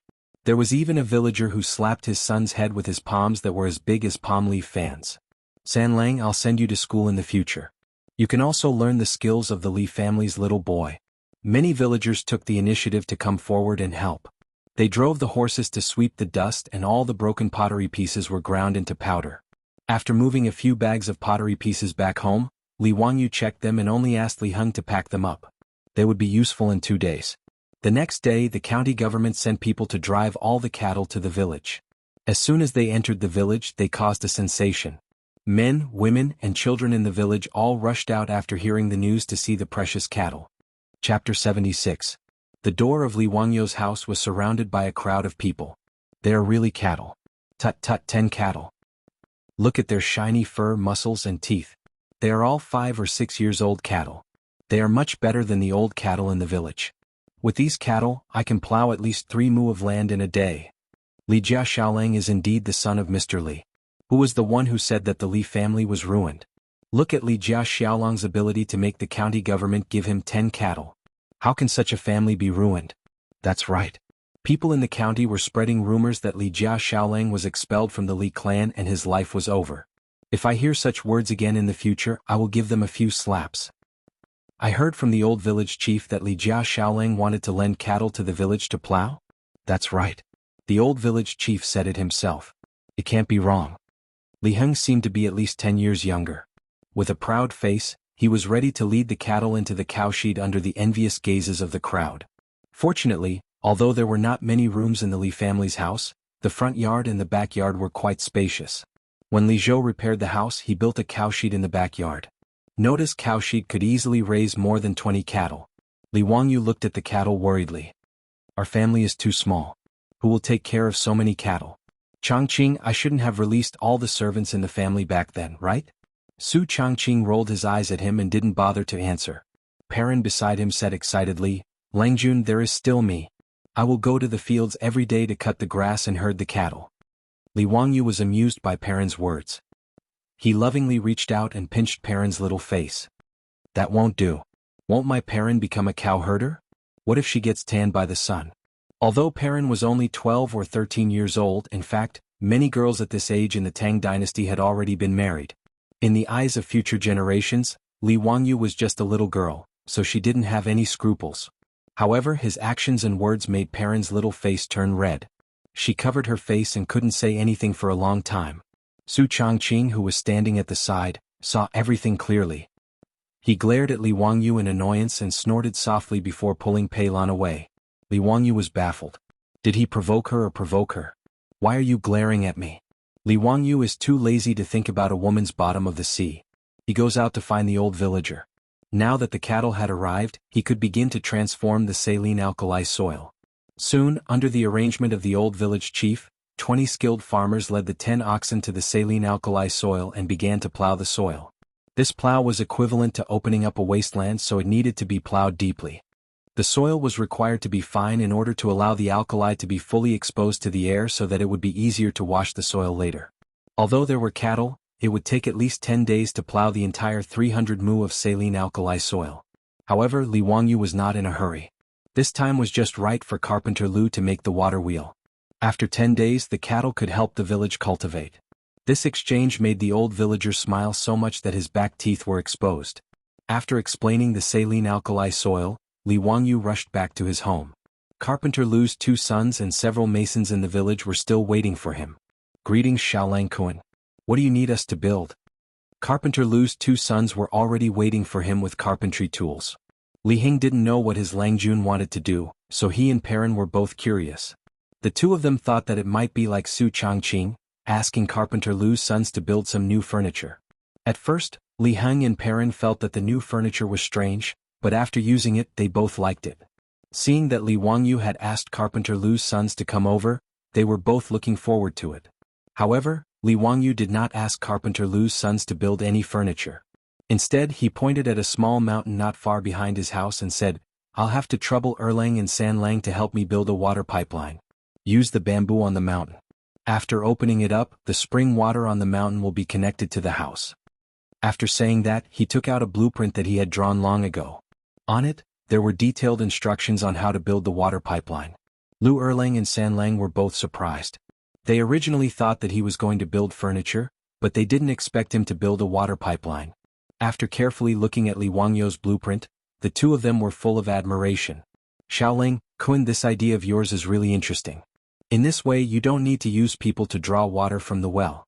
The spring water on the mountain can continuously flow into your kitchen and this bathroom. May I ask, Xiaolang Kun, what is a bathroom? Li Wangyu laughed and said, it's a bathroom and a toilet. Hearing this, the two of them were both stunned. Xiaolang Kun, you want to build a toilet in the West Wing? How can that be? Not only were Carpenter Lu's sons surprised, but Li Heng and Perrin were also stunned. Building a toilet in the West Wing? Was Langjun crazy? They couldn't be blamed for being surprised. The toilets in the Tang dynasty were not like those in the future that had complete sewer pipes. They were dry toilets. Even in the countryside of the future, no one would dig a dry toilet in their house.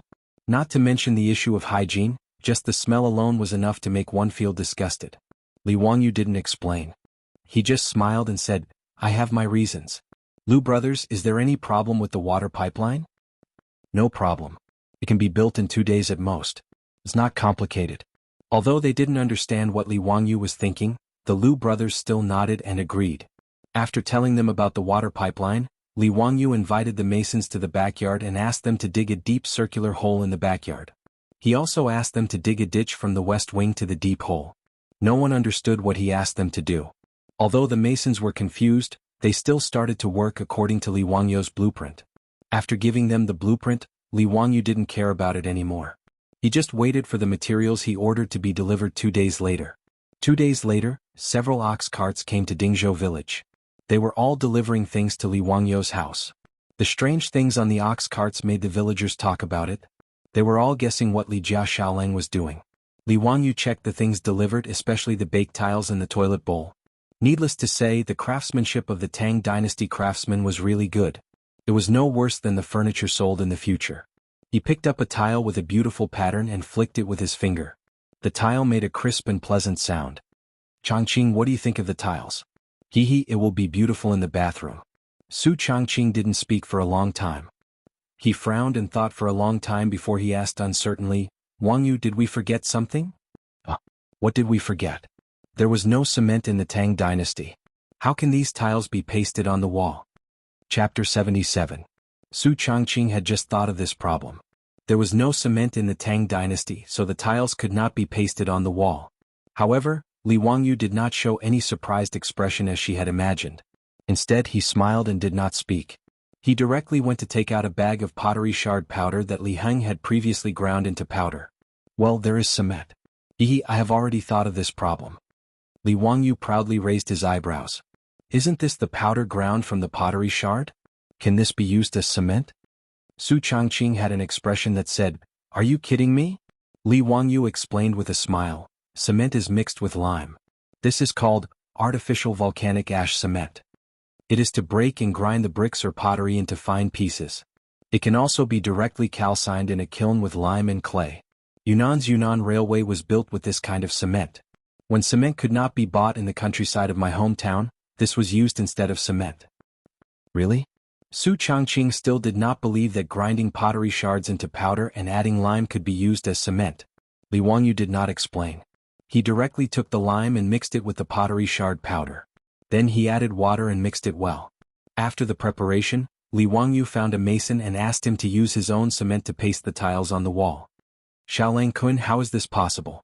I have been a mason for most of my life, and I have never seen anyone use mud to paste bricks. After listening to Li Wangyu's request, the mason shook his head again and again. In his opinion, this kind of thing that Li Wangyu called tiles could not be pasted on the wall like this. Perhaps using fish bladders to make glue could be tried, but it might not stick firmly. Building walls and houses were all made by mixing lus, lime and water. The more particular ones were just adding glutinous rice juice to the mortar. The cement that Li Jia Xiaolang asked him to use was simply unheard of. Under Li Wangyu's insistence, he tried to apply cement to the back of the tile and gently attached the tile to the wall. He gently tapped the surface of the ceramic tile with a small hammer in his hand to make it more closely fit to the wall. After making sure that the tiles were completely stuck to the wall, the mason tried to loosen his grip. In his imagination, as soon as he took his hand away, the tile would fall and shatter into pieces. After he released his hand, the tile did not move at all. It was firmly glued to the wall. How is this possible? The bricklayer had been doing brick building for half his life, but this was the first time he had seen such a thing. It was beyond his imagination. Li Wangyu smirked at Su Changqing. What did that mean? Is this cement good? Su Changqing rolled his eyes at him, but his eyes were full of joy as he stared at the mason pasting the bright and clean tiles on the wall. What surprised the masons even more was that the cement could not only bond tiles but also lay bricks. Among the things that Li Wangyu ordered, there was also a truck of bricks which were used to build a biogas pool. Yes, the circular pit that he asked people to dig in the backyard was a biogas pool. However, the biogas pool still needed to be surrounded by bricks so that the sewage would not penetrate into the soil. The bricks were naturally the artificial volcanic ash cement that Li Wangyu had made. Seeing that this thing called cement could really bind bricks, and it was obviously much more sticky than the yellow soil, lime and water they used to bind bricks, the masons were dumbfounded. How could this Li Jia Xiaolang know everything? What a monster! What surprised them even more was that when they came to work the next day, several masons found that the cement from yesterday had solidified and dried. Not only was it firm, but it was also waterproof, as if it had turned into stone. How is this possible? Li family is really a literary star in the sky. This is simply the means of immortals. Yes, he can turn mud into stone. Isn't he an immortal? Several craftsmen whispered to each other around the cement wall. All of this was beyond their imagination. The Li family's modern bathroom renovation plan was still in progress. First, there was the water supply problem. This was the easiest to solve. Carpenter Lu's two sons were good craftsmen. In 2 days, they used bamboo to build pipes and wood to make brackets to bring the spring water from the back mountain to Li Wangyo's house. Next was the sewage system. With the help of Li Wangyo's cement, the craftsmen built the biogas pool in 2 days, laid the sewage pipe with ceramic pipes, and sealed the seams with cement. Next was the construction of the modern bathroom in the west wing. The floor and walls were covered with ceramic tiles, and after installing the ceramic toilet, a modern bathroom appeared more than 1,000 years ago in the Tang dynasty. Finally, there was the part of the biogas pool that connected to the gas pipeline. The biogas pipeline was Li Wangyo's biggest headache. There was no PVC pipeline in the Tang dynasty. In the end, he found a shop in Huxing County that specialized in making bronzeware. The craftsmen were so skilled that they actually made a batch of copper pipes for him using copper. However, the high price also made Li Wangyo's heart ache. It could be said that he had spent a lot of money. It was normal when he thought about it.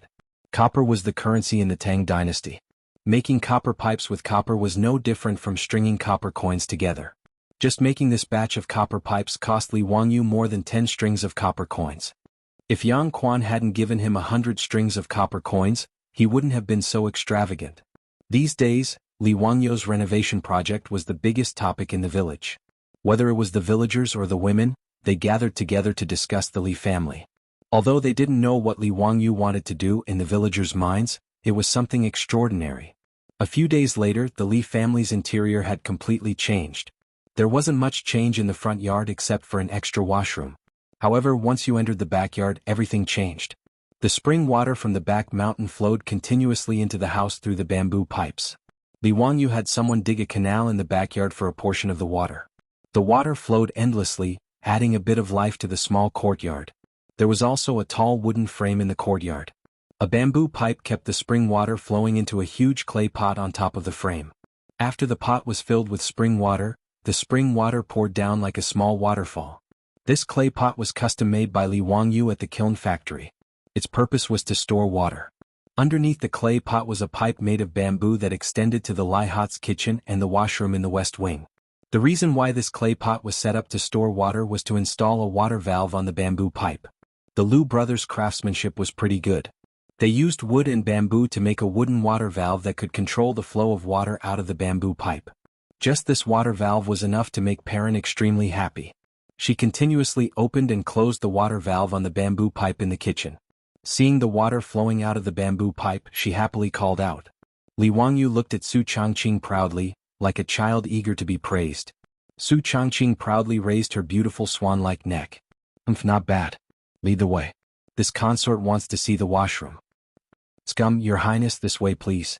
Li Wangyu flung his robe and helped Su Changqing to the west wing like a servant. Chapter 78. The area of the west wing was very large. Naturally, it was not only remodeled into a modern bathroom. In the west wing, there was not only a bathroom covered with beautiful tiles and a ceramic toilet, but also a large bathtub and a sauna room. The walls of the sauna room were covered with smooth and bright fir wood planks, which were the craftsmanship of the Lu brothers. The thick planks on the walls were used for insulation. Li Wangyu took Su Changqing to the back of the west wing, where there was also a huge clay pot on a high place with a firewood stove below.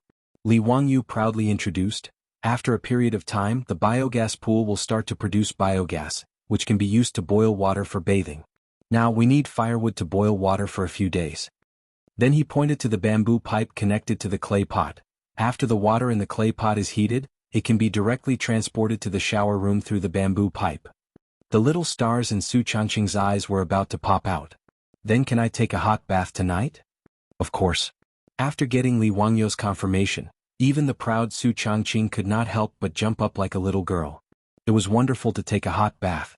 For a fair, rich, and beautiful girl with mysophobia, it was terrible to let her not take a bath for a few days. As for the modern bathroom, it saved Su Changqing's life. The ceramic toilet had a wooden cushion on it. There was also a clay pot above the toilet to store water, which was connected to the ceramic toilet through a bamboo pipe. When the rope was pulled, water could flow out to wash the dirt. And the dirt would be directly flushed into the biogas pool through the clay sewage pipe connected to the bottom of the toilet. It could be cleaned and composted, which was very convenient. The more Li Wangyu looked at these, the more he felt that he was really a genius. He could not help but laugh to the sky. But before he finished being proud, he was directly pushed out of the door by Su Changqing. "Changqing, what are you doing?" Before Li Wangyu finished his words, the door of the bathroom behind him was closed with a bang. Li Wangyu just reacted and touched his nose a little awkwardly.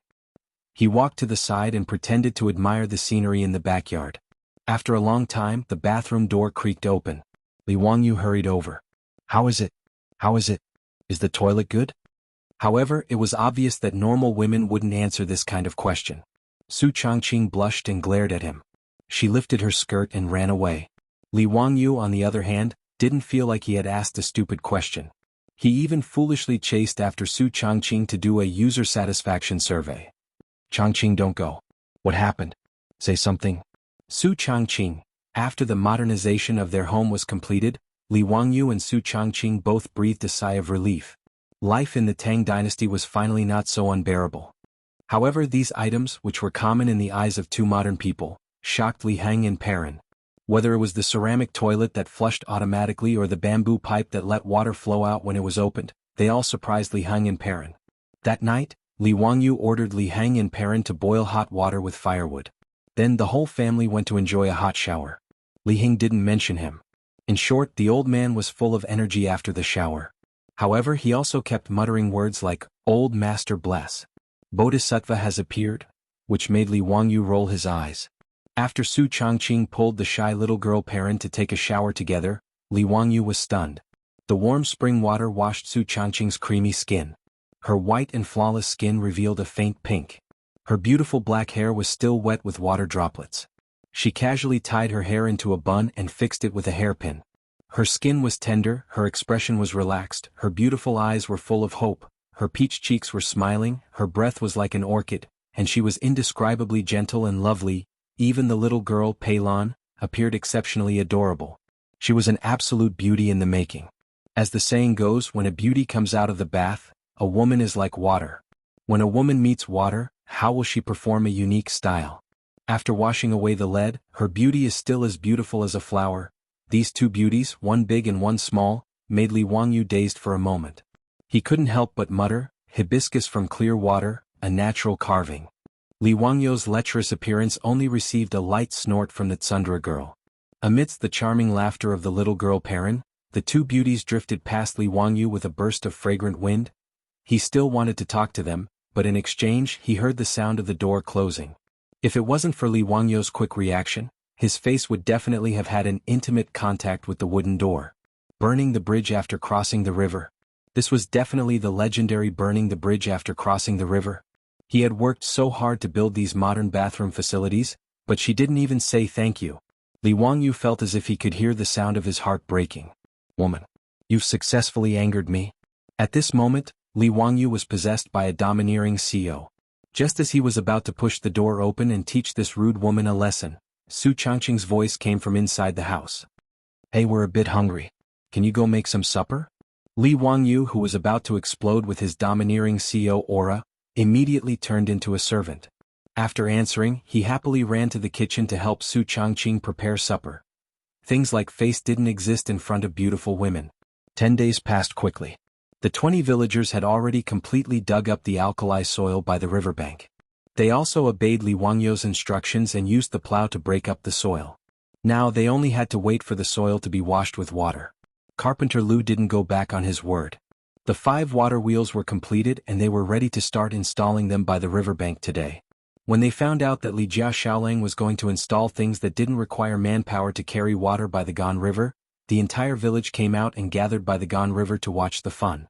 Of course, the people who were watching the fun were the elderly, aunts and children in the village. The able-bodied men were the main force in installing the water wheels. By the Gan River, Carpenter Lu had already led the villagers to build a wooden base every 100 meters in the water. The base made of logs as thick as a bowl was firmly hammered into the riverbank and fixed.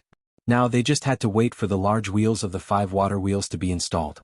30 people in a group slowly walked out of the village, carrying the heavy wheel of the water wheel. Children were cheering and jumping around, running around with the adults. The wheels of the water wheels each weighed close to 2 tons. A few days ago, when Li Wangyu went to Carpenter Lu's house to check on the progress of the water wheels, he thought of an important problem. How could such a heavy wheel be installed on a wooden base in the river? Damn, there were no cranes in the Tang dynasty. It didn't seem realistic to rely on manpower. There was also no place in the Gan River for people to stand on. Wouldn't it be a joke if the water wheels couldn't be installed after they were built? Li Wangyu threw this question to Carpenter Lu with a pained expression. Unexpectedly, Carpenter Lu laughed and said, "Xiao Lang, there's finally something you don't understand." Chapter 79. Li Wangyu was thick-skinned enough to not care about Carpenter Lu's teasing at all. After some explanation, Li Wangyu finally understood that the ancient people also had cranes. It was just a matter of manpower. Tangerine, also known as a crane. In fact, it was very simple. It used the principle of leverage to create a tool that was specially used to lift heavy objects. It was a thick, long piece of wood with a base in the middle that acted as a fulcrum and a heavy object hanging at the end. During the lifting process, the front part of the tangerine would be tied to the heavy object that needed to be moved. After that, the object would be lifted by manpower and the heavy object at the end. Although the principle of the crane was simple, according to Carpenter Lu, it could lift an object that weighed 40 to 50 stones without any problem. The wheels of the 5 water wheels were all moved to the riverbank, and the suspenders were ready.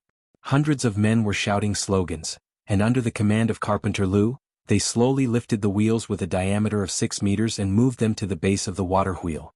After a few twists and turns, the wheel of the first water wheel was finally installed.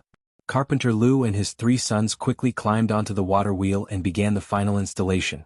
When Carpenter Lu inserted the last wooden wedge into the water wheel, the first water wheel of the Tang dynasty was finally installed. "Li Jia Xiaolang, the water wheel is installed. Do you want to start it now?" Carpenter Lu stood at the base of the water wheel and shouted at Li Wangyu. Li Wangyu led Su Changqing, Perrin, and Li Heng to the embankment and watched the installation of the water wheel with smiles on their faces. Hearing Carpenter Lu's shout, Li Wangyu gave him an OK hand sign. "Carpenter Lu, let's start the test run." Carpenter Lu did not understand what Li Wangyu's hand sign meant, but after hearing it, he and his sons removed the plate blocking the wheel of the water wheel. Su Changqing elbowed Li Wangyu angrily and said, "Are you stupid? Do you want to give an OK hand sign to the people of the Tang dynasty?" Sorry, I forgot. These details are not important. Look, the water wheel is starting to turn. Start spinning." Li Wangyu shouted excitedly as he pointed at the water wheel that was slowly starting to move. The water level of the Gan River was calm, but the speed of the water flow was not too slow. Under the push of the water current, the water wheel made a squeaking sound. Then, the baffle on the water wheel started to rotate slowly under the push of the water current. When a bamboo tube filled with water was slowly rotated to a high point and tilted, the water in the bamboo tube would flow out and into the water bucket below. Then, the water would flow all the way down along the bucket. Under everyone's gaze, the river continued to flow. The water wheel kept turning, lifting the river water up and pouring it into the ground. The villagers of Dingzhou village began to cheer as if they had gone mad. The old villager was so excited that his beard was trembling. Just as Li Jia Xiaolang said, there was no need for human or animal labor. The river water could water the fields. Miracle, this is a miracle. This thing is a work of art. Li Jia Xiaolang, you are doing something that will make Buddha appear in 10,000 homes. Great merit, great merit. The old villager was about to kneel down and kowtow to Li Wangyu. This really scared Li Wangyu. He quickly stepped forward and supported the old villager. "Old villager, you can't do this. Don't make me feel bad. This is what I should do. Besides, am I not the first person to benefit? Without this water, my 300 mu of saline alkali soil would not be able to manage." The old villager knelt down and countless other villagers followed suit. "Li Jia Xiaolang, you are merciful and compassionate, making Buddha appear in 10,000 homes." "Thank you, Li Jia Xiaolang. Mr. Xiaolang, you are indeed a literary star that has descended to the mortal world. You have saved all living beings from suffering and distress."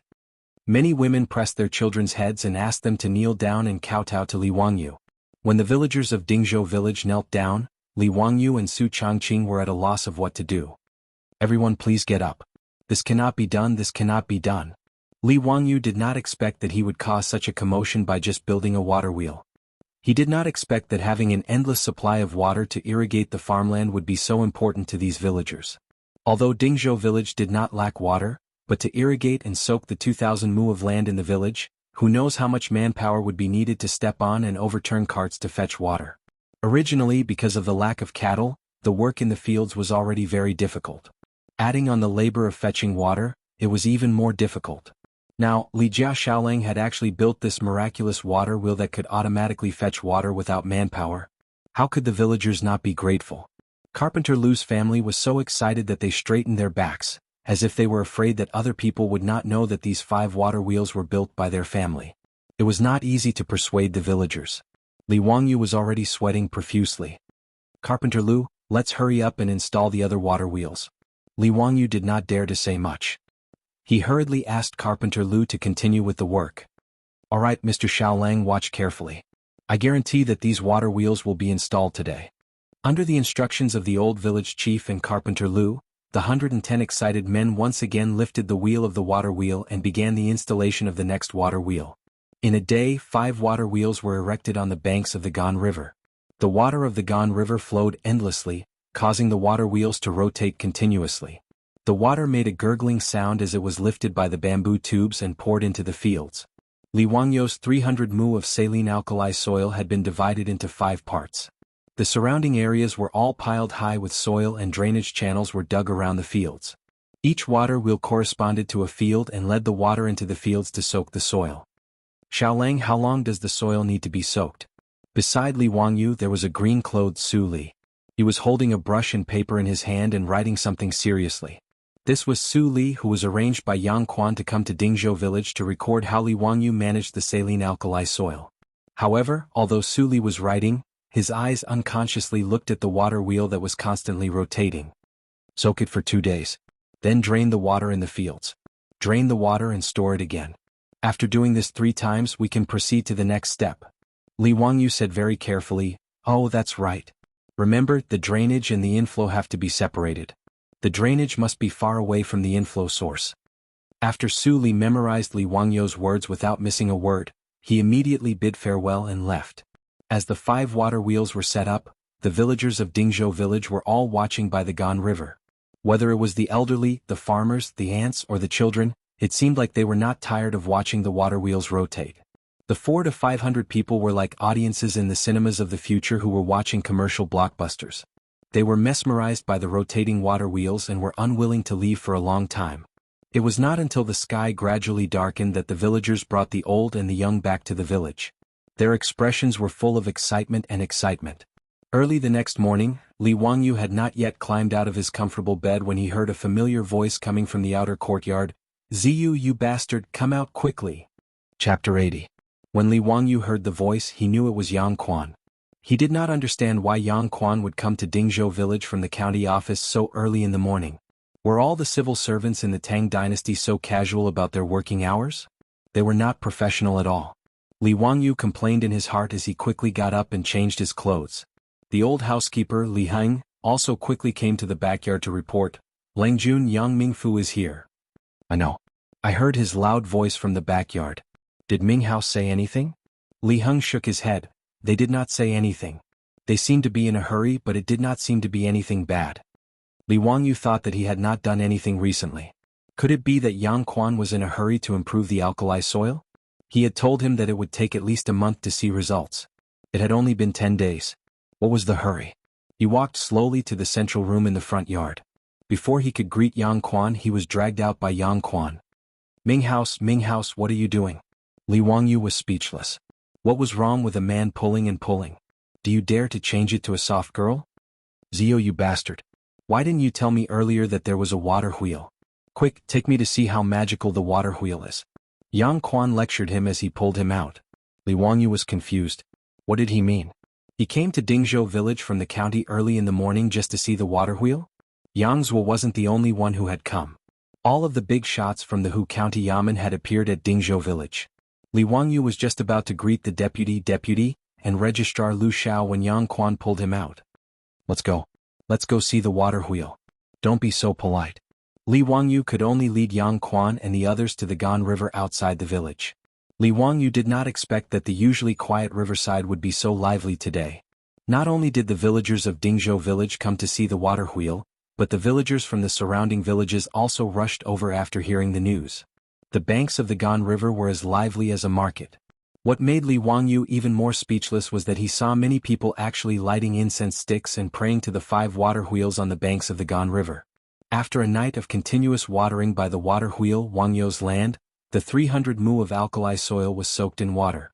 It looked like a big lake beside the Gan River. 300 mu of land was nearly 200,000 square meters of land. The 5 water wheels watered the land day and night. This scene was very magical in the eyes of the people of the Tang dynasty. Yang Quan and the other county officials were shocked when they heard Su Li's report yesterday. After repeated questioning, they confirmed that Li Wangyu had really created a tool that could automatically carry water without manual labor. The water wheel looked ordinary in Li Wangyu's eyes, but it made the other county officials unable to sleep well. They rushed to Dingzhou village at dawn to see it with their own eyes.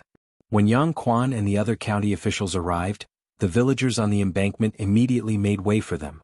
They did not care about official etiquette. They lifted their robes and ran all the way to the water wheel. It really doesn't need manual labor.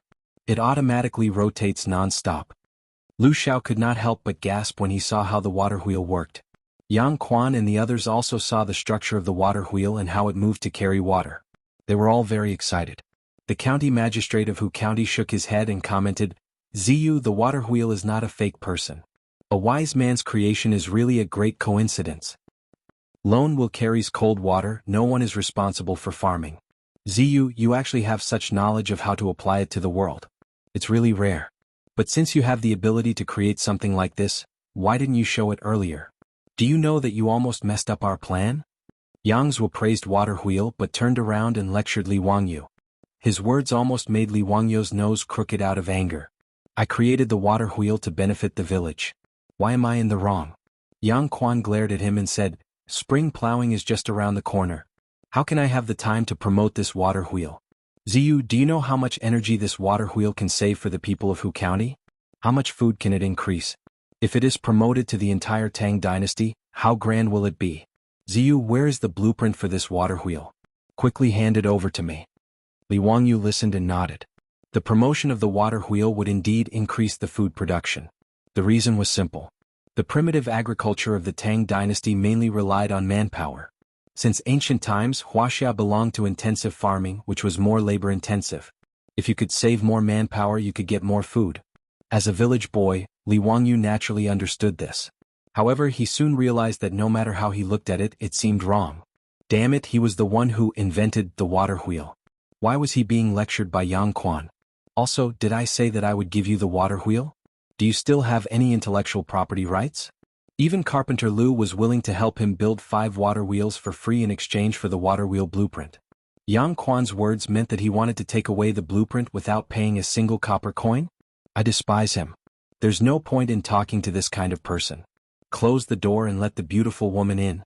Li Wangyu had already seen Su Changqing accompanied by Pei Lan to the riverbank. He hurriedly gestured to her, indicating for her to come over. He directly explained the matter to Su Changqing in English in front of Yang Quan and the rest. Although Li Wangyu's English was average, it was not a big problem to explain it clearly. Yang Quan and the rest were confused. They did not understand what the two were talking about. "Ziyu, what are you talking about?" Nothing. It's just my hometown dialect," Li Wangyu said with a smile. Yang Quan and Lu Xiao were confused. This Li Ziyu was born in Hu County. What kind of hometown dialect was this? Su Changqing understood Li Wangyu's words. She smiled sweetly and bowed slightly to Yang Quan and the rest. "Greetings to Yang Mingfu. Does the Ming house want to promote this water wheel in the Tang dynasty?" Yang Quan knew Su Changqing. He knew that she was the so-called distant cousin that the secretary Lu Xiao helped to settle in Li Wangyu's family. Naturally, he did not believe this statement. Before the Li family in Hu County was removed from the family, they were relatives of the royal family. How could there be a distant cousin for no reason? However, he would not expose this matter. Although Su Changqing's background was unknown, Yang Quan would not interfere if the people did not report it. Moreover, Yang Quan could clearly see the vague feelings between Li Wangyu and Su Changqing. He also knew that the relationship between the two was not ordinary. Yang Quan and Cho Kun were the same. They could not figure out why Li Wangyu would like such an old woman. Yang Quan and the rest now valued Li Wangyu very much. Naturally, they would not show their authority to Su Changqing. Lady Su, I do have such a plan. Then how much is Yang Mingfu prepared to pay for the water wheel blueprint from my family? Su Changqing chuckled. Li Wangyu clearly felt the foxtail behind his beautiful boss was constantly wagging. Chapter 81. Su Changqing's words stunned Yang Quan and the other officials of the county government. How much money? What did he mean? I've never asked about the price of a restaurant in the city, let alone a few rotten watermelons. No, I got the wrong script.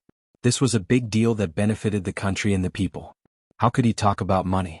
Yang Quan didn't react at all. In his opinion, the water wheel was built for the people. How could Li Wangyu take money? Pay? That's right. Don't tell me that the Ming residence doesn't intend to pay and just take the things from my family? Su Changqing had a look of disbelief as he stared at Yang Zuo with his beautiful big eyes. That pitiful look made Yang Zuo suddenly feel a deep sense of guilt.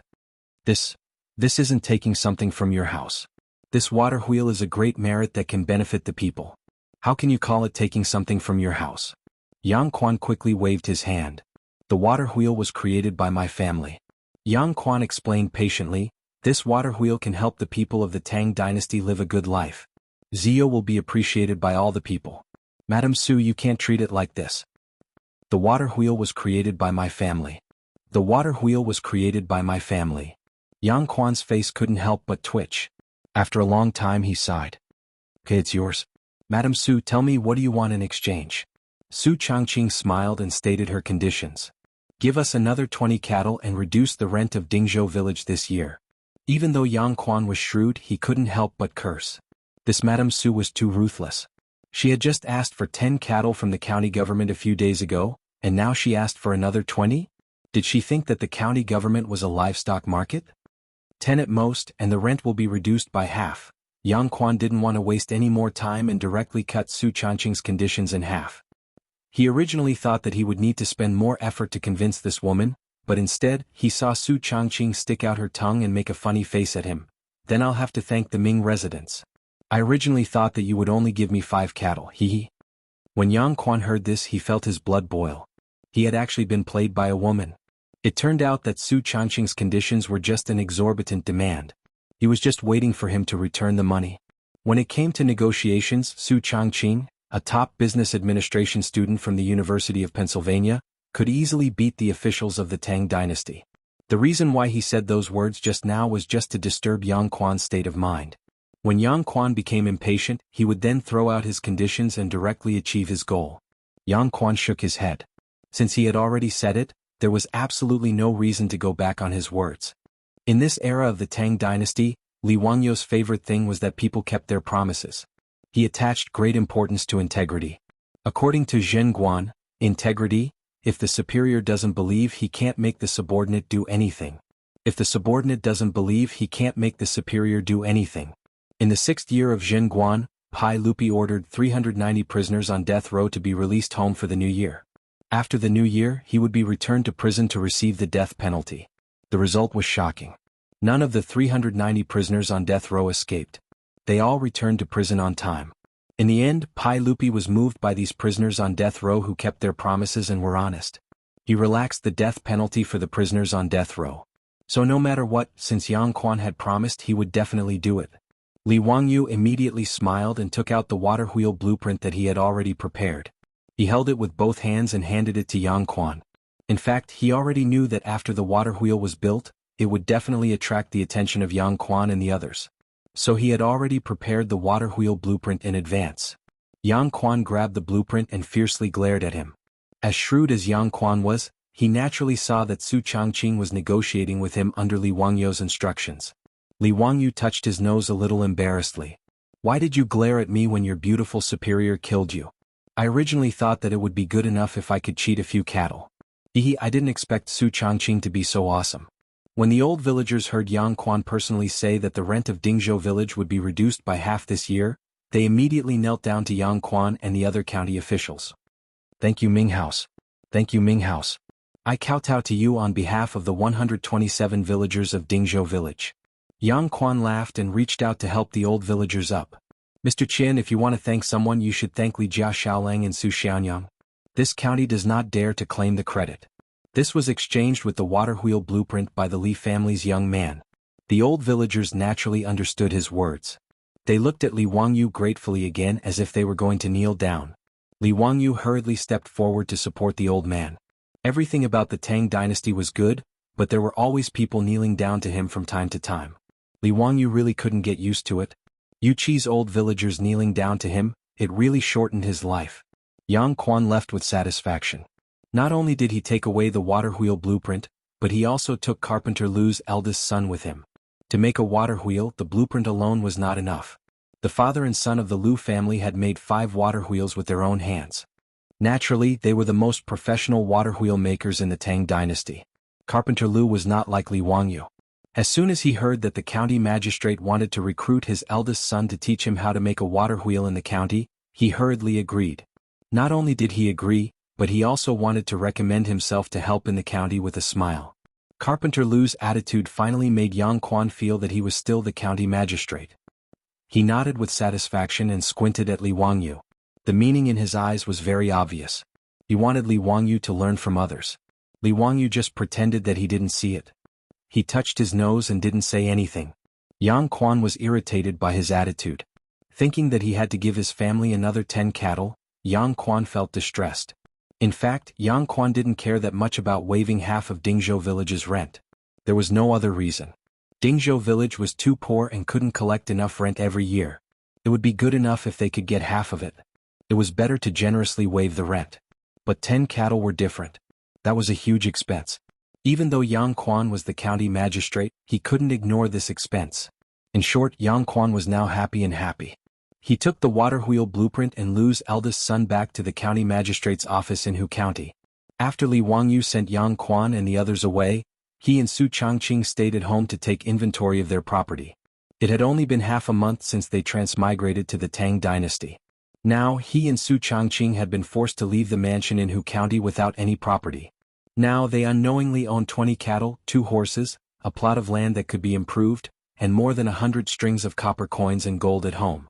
If he didn't consider the debt of more than 1.6 million yuan, Li Wangyu would have entered the well-off society of the Tang dynasty ahead of time and become a great and glorious small landlord. Sure enough, knowledge was power. This was the so-called, "there is a house of gold in a book." Li Wangyu only exchanged the method of improving saline alkali soil and the blueprint of making a water wheel for these things. Of course, strictly speaking, the 2 techniques he handed over were far more than what he exchanged from Yang Quan. But Li Wangyu was very clear. First, he didn't have the ability to protect these intellectual property rights. Second, as Yang Quan said, whether it was the saline alkali soil improvement or the water wheel, they were very useful to the people of the Tang dynasty. Li Wangyu didn't intend to keep them to himself. Li Wangyu picked up the bowl of water with satisfaction and drank a mouthful. After putting down the bowl, he felt that at this time he should have a cup of fragrant tea and take a nap under the sun. Thinking of the tea leaves, Li Wangyu suddenly stood up and patted his head with his hand. How could he forget the treasure in the Qinling Mountains? Chapter 82.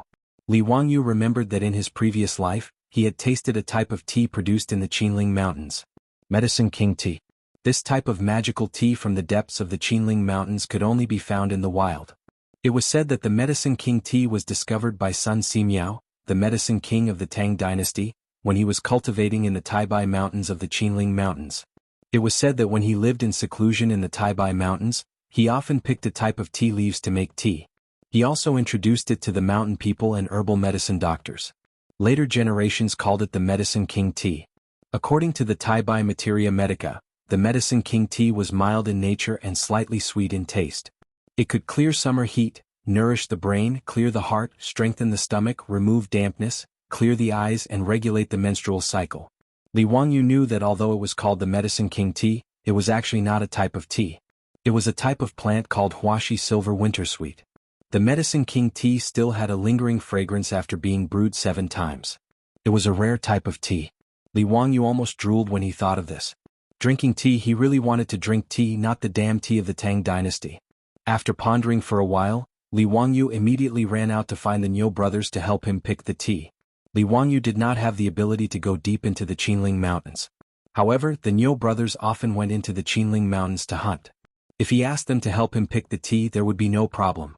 If he could pick the Medicine King tea, he and Su Changqing would have good tea to drink. Thinking of this, Li Wangyu quickened his pace. The Niu brothers were indeed at home. When they heard that Li Wangyu wanted them to help him pick the leaves of a type of plant in the Taibai Mountains, they immediately nodded and agreed without hesitation. Xiaolang, don't worry. Big brother and I are planning to go hunting in the mountains tomorrow. We can help you pick that leaf from Taibai Mountain while we're at it.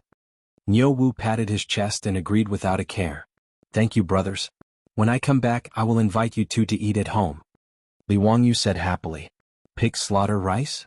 Niu Wu could not forget the pig slaughter rice he had eaten that day. Niu Yong glared at his younger brother. Only he could think of such a thing. Li Wangyu was speechless. He had to kill a pig just to treat him to a meal? Even the landlord didn't have any extra food. He hurriedly explained, pig slaughter rice is not something that can be made often, but it is still a delicacy made from pork. Li Wangyu described the appearance of the Medicine King tea again. After confirming that the Niu brothers had remembered it, he left. When the Niu brothers went hunting in the Qinling Mountains, they would usually be gone for about a week. Thinking that he would be able to drink tea after a week, Li Wangyu was filled with anticipation. The next day, as expected, Yang Quan kept his word. Early in the morning, he had people rush over and hand over 10 cattle to Li Wangyu. This once again caused a sensation in Dingzhou village. Li Wangyu was very straightforward. He directly handed the 10 cattle to the old villager. Including the previous one, a total of 20 cattle were all lent to the village for spring plowing free of charge. He only needed the village to send people to help him manage the saline alkali soil. Now, everyone in the village, through the old villager's publicity, knew that because of Su Changqing's request, Li Wangyu used the blueprint of the water wheel in exchange for the village's rent to be reduced by half this year. In addition to the cattle lent to the village for free, as well as Li Wangyu's pig slaughter rice that was still unforgettable. In short, now Li Wangyu's prestige in the village was catching up to the old villager, or even surpassing him. If it wasn't for the old villager stopping them, it was likely that many of the villagers would have gone up to Li Wangyu and kowtowed to thank him. Li Wangyu and Su Changqing were now walking in the village. At any time, there would be villagers enthusiastically greeting them. From time to time, there would be villagers sending fresh mountain goods and river seafood to express their gratitude. The Ox brothers went into the mountains to hunt.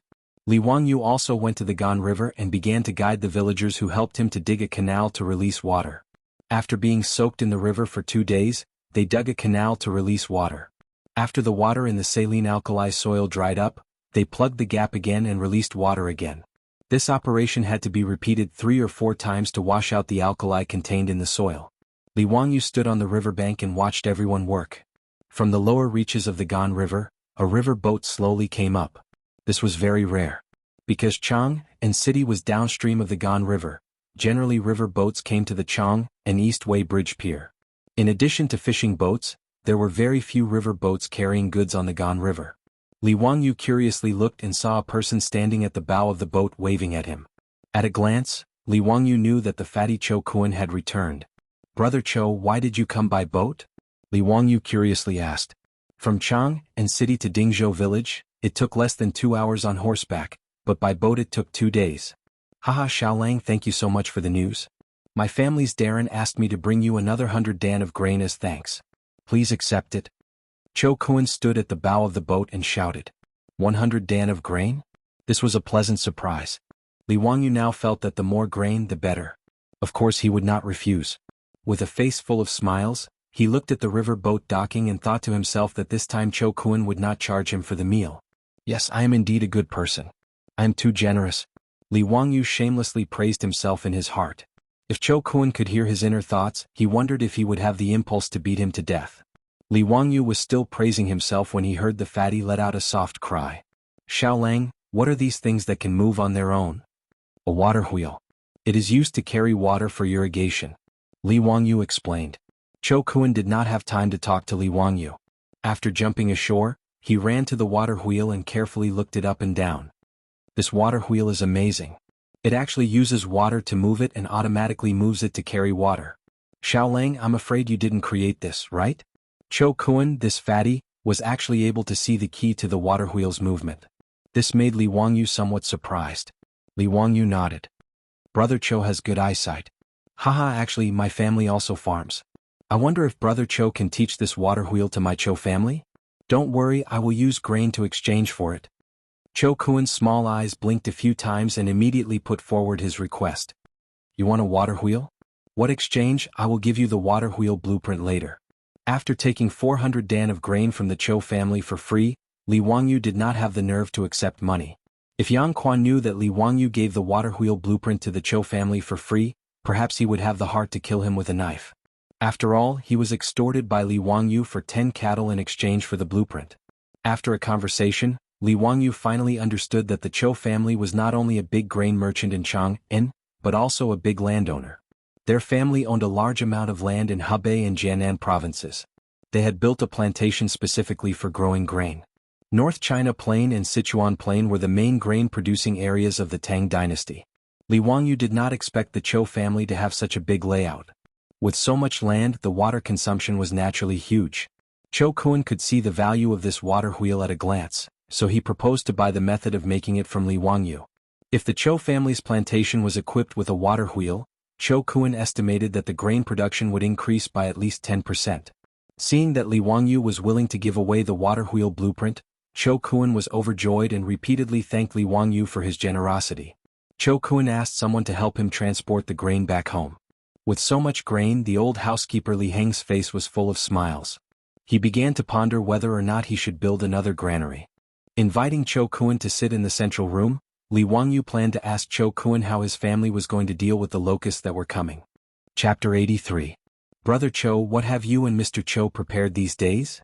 Haha, it's all thanks to Xiao Lang's reminder this time, Cho Kuan said proudly. Cho Kuan took a sip of water and continued, My father has sent letters to Jiangnan and Hebei provinces to ship all the stored food to Chang'an.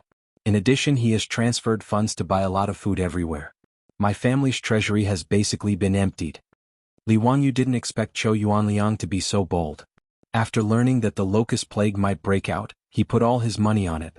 Looking at the complacent fat man, Li Wangyu thought for a moment and asked, Mr. Cho, did you hoard food and plan to use the locust plague too? Before he finished speaking, Li Wangyu didn't know how to continue. In business, it was understandable that Cho Yuanliang hoarded food to make a fortune, but he felt that it was too low. If that was the case, it was fine if he didn't make friends with the Cho family. Cho Kuan suddenly stood up and glared at Li Wangyu. What do you mean, Xiao Lang? My family has been doing business for generations, but they are upright and never do business against their will. Seeing Cho Kuan so agitated, Li Wangyu was a little embarrassed. He smiled and touched his nose. Brother Cho, don't blame me. What is Mr. Cho's plan? Cho Kuan glared at Li Wangyu with dissatisfaction and sat back down. My family is not hoarding food for profiteering. My father's intention is that when the plague of locusts arrives, all the food stores in my family will continue to operate as usual. No matter how much food you want, as long as we still have it in our warehouse, we will definitely sell it. His words made Li Wangyu's eyes light up. He raised his bowl to Cho Kuan and said, Mr. Cho, you are a righteous man. I toast you with water instead of wine. After that, he drank the water in the bowl. Although the locust plague would reduce the production of food, the Tang dynasty had so much land that not all places would be affected by the locust plague. One of the main reasons for the famine was that unscrupulous grain merchants deliberately hoarded grain and did not sell it in order to make huge profits. This caused panic among the people and made grain even more precious.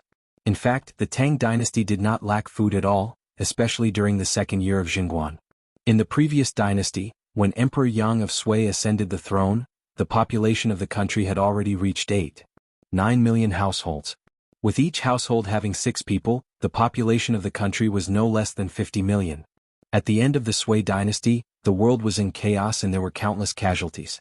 After the Tang dynasty was pacified, the Ministry of Civil Affairs of Wuxia estimated that there were only 2.19 million households in the Tang dynasty, with a population of less than 20 million.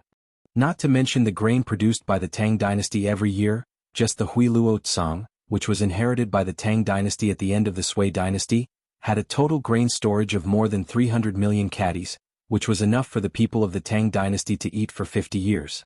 In the 11th year of Jianghu, Imperial Censor Ma Zhou told Emperor Taizong, Li Shimin, the Sui family's treasury is in Luoco and Li Mi is in it. The treasury of Xijing is also used by the country and has not been used to this day. At this time, the Sui dynasty had already been destroyed for 20 years, but at that time the grain and cloth had not been used up. Li Wangyu did not quite believe this. After all, how could something like grain be stored for decades? Could it be that the Sui and Tang dynasties already had the technology to store grain? However, this was the second year of Jianghu, and the Sui dynasty had only been destroyed for 11 years. If the old grain was properly stored, there should be no problem. From this, it could be seen that the Tang dynasty absolutely did not lack grain. The famine caused by the plague of locusts was, in fact, the result of the aristocratic families and big grain merchants sitting by and watching the people starve to death for their own benefit. In response to Li Wangyou's praise, Chou Kuan was a little embarrassed. Xiaolang, don't misunderstand my lord's meaning. Although it will cause grain to be sold, the price will still follow the market. We will not deliberately lower the price. Of course, haha, I naturally understand what Brother Chou is saying. Li Wangyou laughed. Of course he understood Chou Kuan's meaning. The price will follow the market.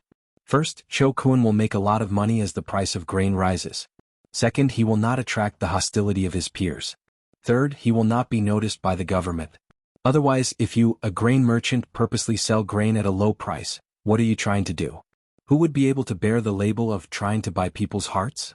After understanding Chou Kuan's thoughts, Li Wangyou's grudge completely disappeared. He asked Li Heng to prepare dinner and wine. Tonight he wanted to drink a few cups of wine with Chou Kuan. The Li family's current rule was that there was no distinction between master and servant during mealtime. Everyone ate at the table. Chou Kuan had lived with the Li family for a few days before, so he naturally knew this family rule. However, he did not feel uncomfortable. Just as the sky turned dark, the Li family gave Chou Kuan a shock. In the main room of the front yard, the old housekeeper Li Heng saw that the sky had darkened, so he took out a match and lit a lamp. At first, Chou Kuan did not pay much attention to it. When the lamp was lit, he was surprised to find that it was not an ordinary candle or oil lamp, but a lamp that he had never seen before. The lamp that Li Heng lit was much brighter than an ordinary oil lamp or candle, and there was no black smoke coming out. This made Chou Kuan very curious. Housekeeper Li, what kind of lamp is this? It's very strange. Ah, this is a biogas lamp made by my Langjun. It does not use lamp oil, nor does it emit black smoke. Old me does not know what kind of biogas Langjun uses. In short, this lamp can be lit all night. It is very magical. When Li Heng talked about the biogas lamp, he was full of praise. In his opinion, the biogas lamp was simply the work of the immortals. It was the Li family's heirloom.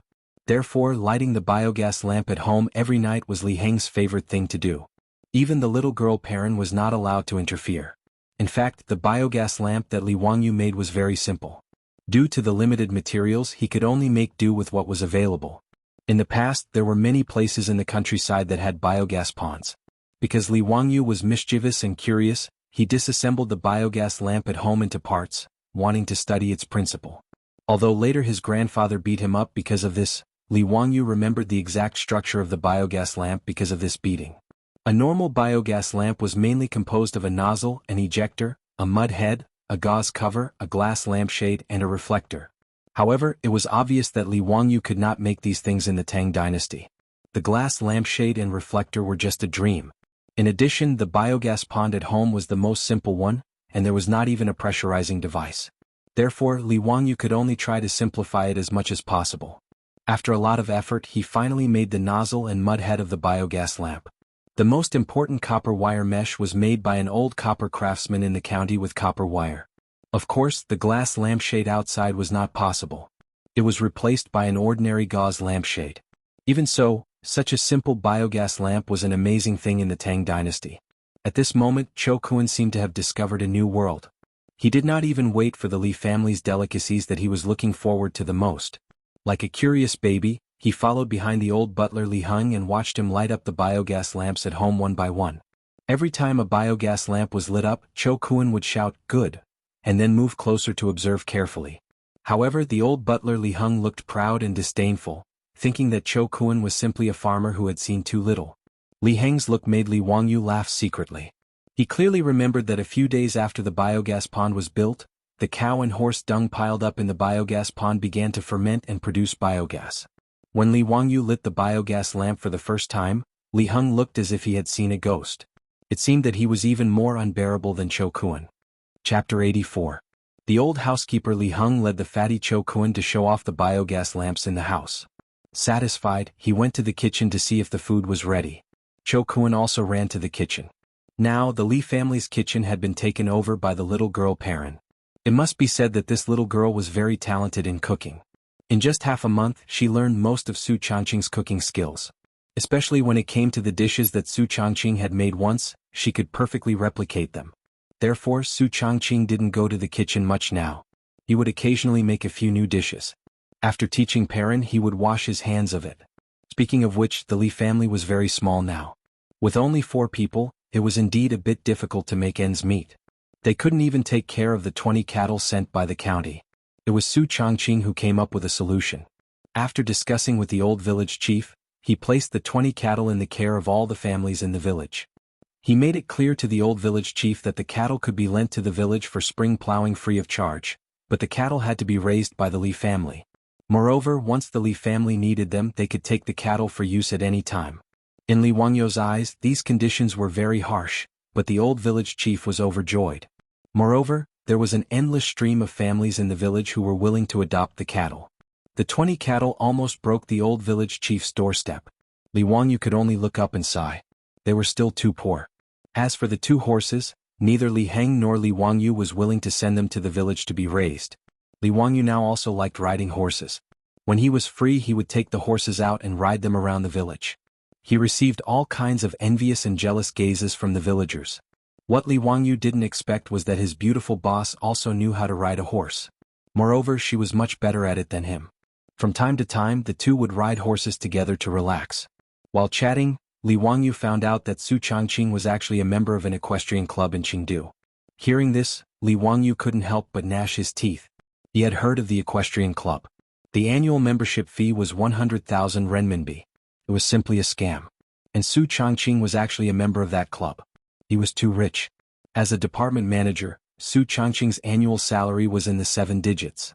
Of course, he could afford the equestrian club. It was a pity that he worked himself to death, and his annual income was only 6 figures. It was not easy for him to get a mortgage to buy a house, but before the day of delivery, his beautiful boss stepped on the accelerator and sent him to the Tang dynasty. It was really unreasonable. Fortunately, the heavenly Tao was good at reincarnation. If you don't believe it, just look up and see who the heavens will spare. His beautiful boss stepped on the accelerator and not only sent Li Wangyu, the pride of the whole village, to the Tang dynasty, but she also inexplicably brought him along. Every time he thought of Su Changqing's stupefied appearance after falling into his bathtub, Li Wangyu couldn't help but want to laugh. The 2 horses at home were both docile maras. One was red and the other was white. The white horse was unreasonably occupied by Su Changqing, which made Li Wangyu full of melancholy and worry. Li Wangyu's little grievance was clearly seen by his beautiful boss. She proudly raised her beautiful neck and said, "Humph, don't think that you are a prince just because you have a white horse. Be careful not to become a monk." Her words were so reasonable that Li Wangyu was speechless. In short, Lai Hot was now a family of 4, so he had to do a lot of things by himself. Cho Kuan, who was used to being served by others, was still not used to this. However, the delicious dishes of the Li family made it difficult for him to give up. If Cho Kuan was in modern times, the most suitable occupation for him would definitely be a gourmet, commonly known as a foodie. For a mouthful of food, he actually disregarded his reputation as the young master of the Cho family and shamelessly followed behind the little girl Perrin, just to see what delicious food would be served tonight. Today, the villagers sent freshly caught river fish to the Li family. The little girl directly made fish with pickled cabbage and pickled cabbage. The fragrance that assailed his nostrils made Cho Kuan almost drool. Cho Kuan was very satisfied with the dinner at the Li family. He felt that it was a wise decision to come to Dingzhou village from Chang'an. Of course, this was not only because the fat man was a foodie, but also because Li Wangyu gave Cho Kuan too many surprises and shocks, which made Cho Kuan feel that his father really had a sharp eye. After not seeing each other for just over 10 days, Cho Kuan found that the Li family suddenly had a lot of differences. Not to mention the magical methane lamp. Even in the kitchen, Perrin fiddled with the bamboo pipe that could produce water by itself, which also amazed him. Ignoring the little girl's supercilious eyes, the fat man excitedly fiddled with the valve on the bamboo pipe for a long time, watching the water flow out and disconnect. He was having a lot of fun. In her heart, Perrin directly labeled Cho Kuan as a fool, but she completely forgot that a few days ago she seemed to be doing the same thing as the fat man, and the Li family's newly renovated toilet made Cho Kuan completely crazy. At that time he wanted to relieve himself, so he walked around the Li family's front yard and backyard 3 times, but still couldn't find the toilet. The Li family's backyard originally had a dirty and simple toilet, but Li Wangyu had already had people demolish it. That kind of toilet, not to mention his beautiful boss who was a clean freak, even he couldn't stand it. Considering the convenience of Li Heng, the servants, and the guests in the house in the future, Li Wangyu had the masons change a side room in the front yard into a toilet and shower room. It was also tiled, the same ceramic toilet, and the same hot shower room. Cho Kun really couldn't find the toilet in the Li family, so he could only ask the old housekeeper, Li Heng, for help. When Li Heng brought him to a side room in the front yard with a look of disdain, Cho Kun thought the old man had gone crazy.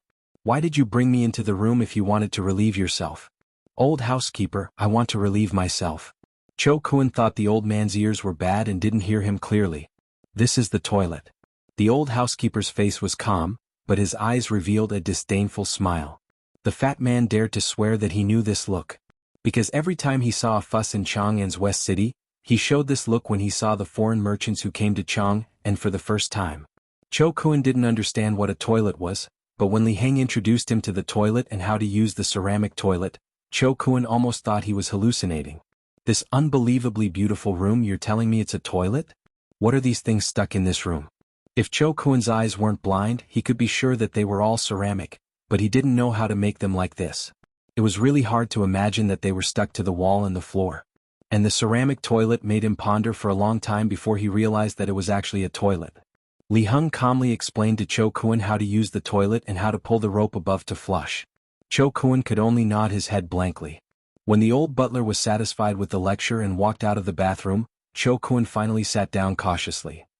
The fat man now began to seriously consider whether he was still a rich man in Chang'an City. Why did he come to the Li family in Dingzhou village, and instead he was more like a farmer, a country bumpkin? Reflecting on his shameful performance today for the sake of the Cho family in Chang'an City, the fat man felt that he had to remain calm no matter what incredible things he encountered. Well, the Cho family in Chang'an City couldn't lose face in front of him. Just now the old housekeeper Li Heng's disdainful look made his face burn. But Cho Kun's calmness didn't last long. When the old housekeeper invited him to take a bath and change his clothes at night, this guy became a country bumpkin again. Chapter 85. Cho Kun took a river boat for 2 days to come to Dingzhou village, so he naturally had to treat him to a bath. Li Wangyu didn't want to let the fatty use the pool and sauna that he built himself. It wasn't that he was misophobic, but he felt that it was awkward to have a bath and sauna with a fatty. It would be more appropriate if it was a beautiful woman. Li Heng politely invited Cho Kun into a side room and pushed open another door. Cho Kun was once again a country bumpkin.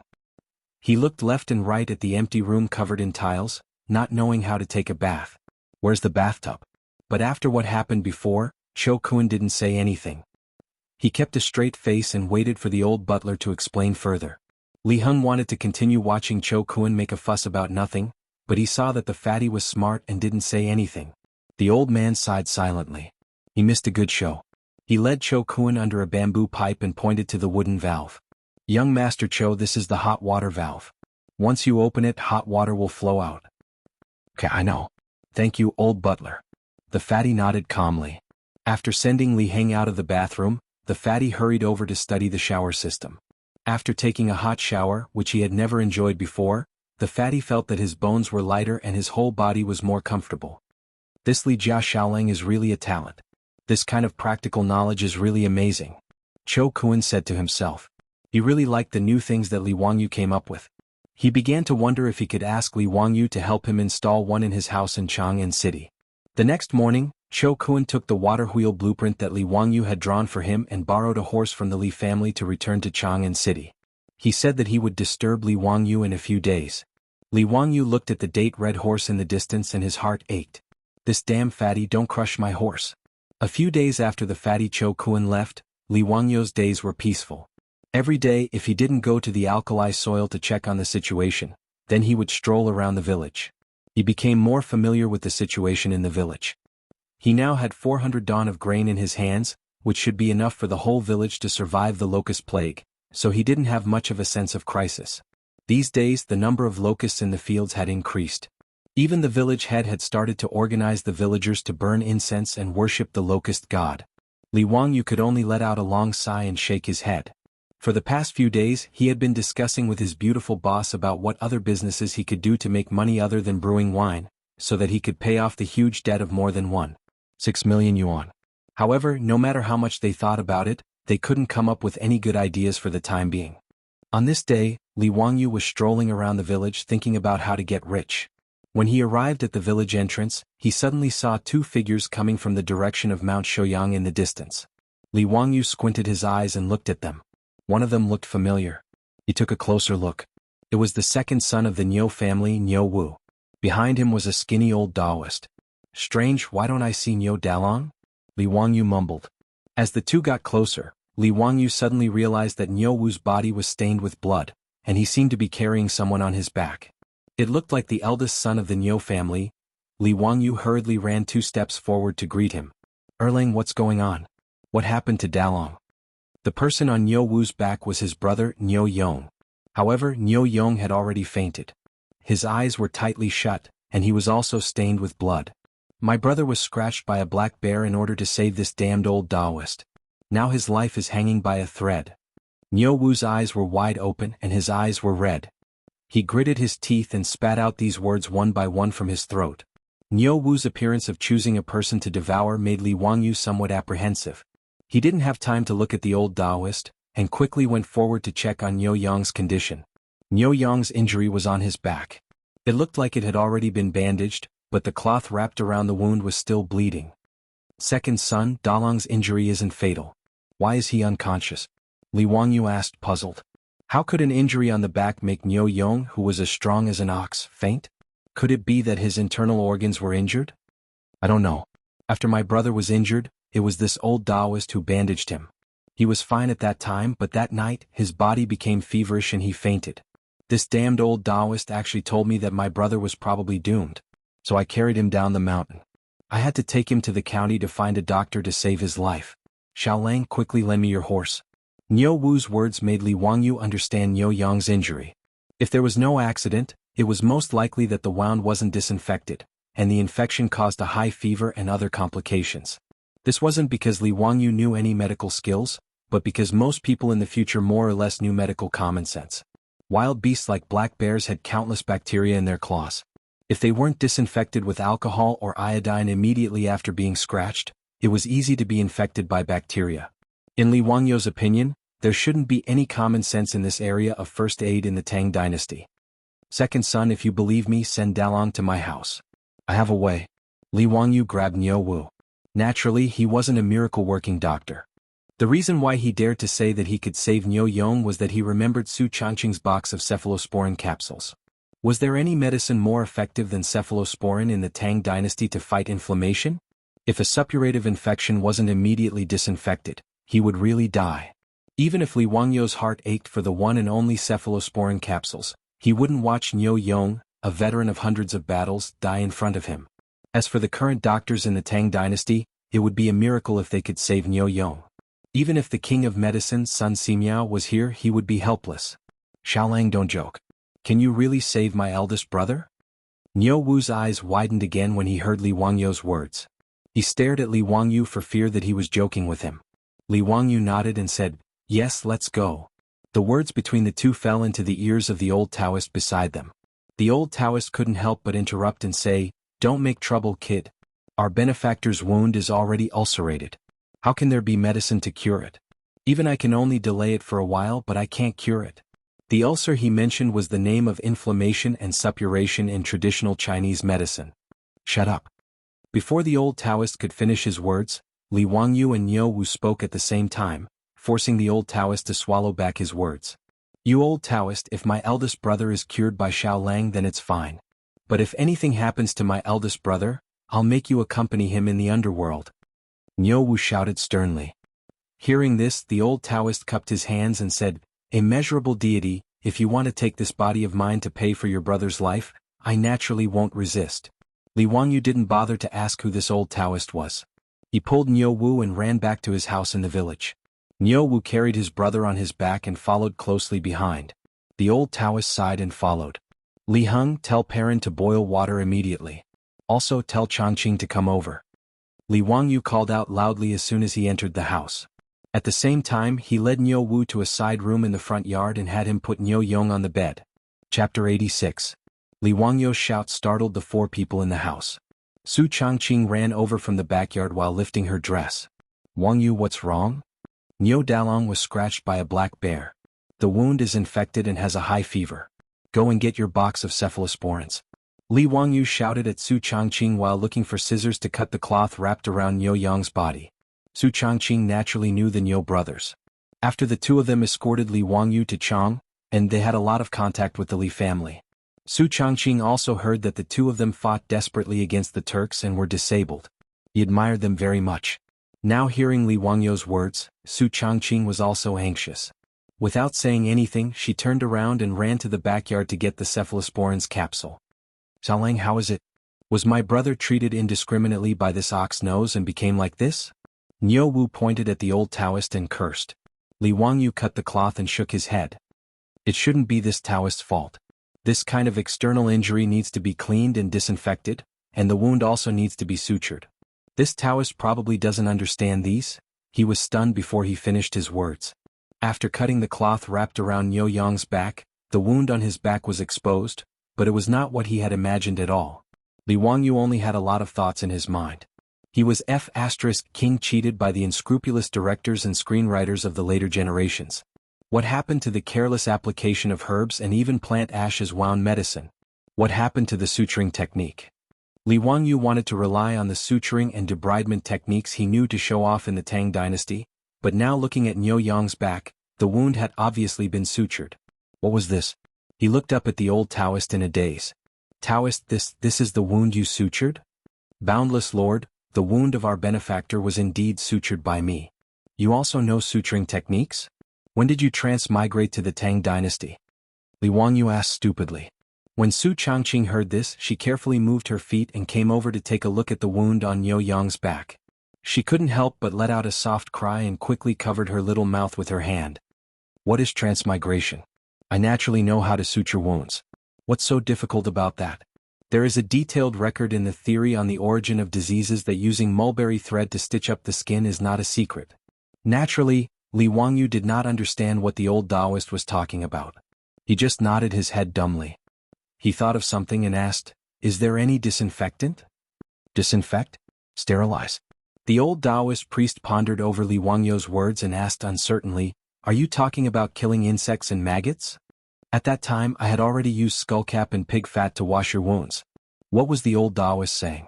Li Wangyu did not understand at all. Could the decoction of Scutellaria and lard kill bacteria? Could it be pseudoscience? Just as he was about to say that he should use salt water to wash it, he heard the old Taoist priest speak again. By the way, I also use salt water to wash your wounds. Logically speaking, there should not be any ulcers. Sigh, immeasurable deity. Li Wangyu's breath was stuck in his throat, and he almost choked to death. What kind of old Taoist priest was this from the Tang dynasty? How did he know everything? Was Chinese medicine so advanced? In fact, Li Wangyu did not know that debridement and suturing had long existed in China. Generations of doctors had invented it. The decoction of Scutellaria and pig fat that the old Taoist priest said could effectively inhibit the growth of bacteria and protect the wound. In the prescription for 52 diseases, there was a record of using wine to clean wounds. In the Jin dynasty, Guhong pioneered the use of salt water to clean wounds and apply snake ointment externally before performing surgery. In the theory on the origin of diseases, there was a record of how to debridement, suture and bandage a broken intestine. During the Sui and Tang dynasties, in addition to the relatively complete debridement and suturing technique, the most important invention was the use of mulberry thread to suture the intestines and skin. The old Taoist priest had used the mulberry thread to suture the wound on Niu Yang's back. Li Wangyu was speechless. Did this count as failing to act cool and getting exposed instead? This old Taoist priest from the Tang dynasty actually knew everything. Now, he could only pray that the cephalosporin capsule would work and save Niu Yang's life. Bullnose, don't talk nonsense. My eldest brother was treated like this by a quack like you. Niu Wu pointed at the old Taoist priest and said angrily.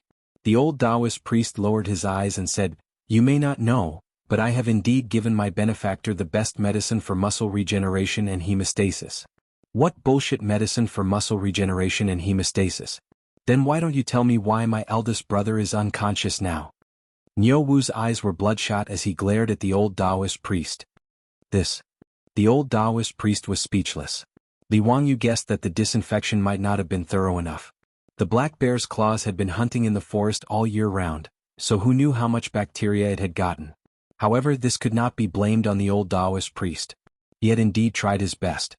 However, Li Wangyu looked at the black mulberry leather thread used to sew up the wound on Niu Yang's back. He felt that the mulberry leather thread was not suitable. Li Wangyu looked at the bloody wounds on Niu Yang's back and said to Niu Wu, "Erling, immediately ride my family's horse to the county. Find a stall that slaughters cows and sheep and ask them for some lamb intestines." "What do I need those for?" Niu Wu was puzzled. Lamb intestines could save his brother's life? "If I tell you to go, then go quickly." "That's right, go to the medicine shop in the county and buy some saltpeter. Go quickly and return quickly." Li Wangyu did not have the time to explain to him. He sent Niu Wu out and asked Li Heng to lead his horse. Although the old Taoist priest treatment method was correct, the wound on Niu Yang's back was still inflamed. It was red and swollen with pus flowing out. Clearly it needed to be cleaned again. Li Wangyu subconsciously turned his head and took a deep breath. He was a small white-collar worker in a modern city. He had never seen such a bloody wound. He was at a loss for a moment. After a long time, Li Wangyu muttered, "Now, first of all, I have to scrape off the rotten flesh on Dalang's back."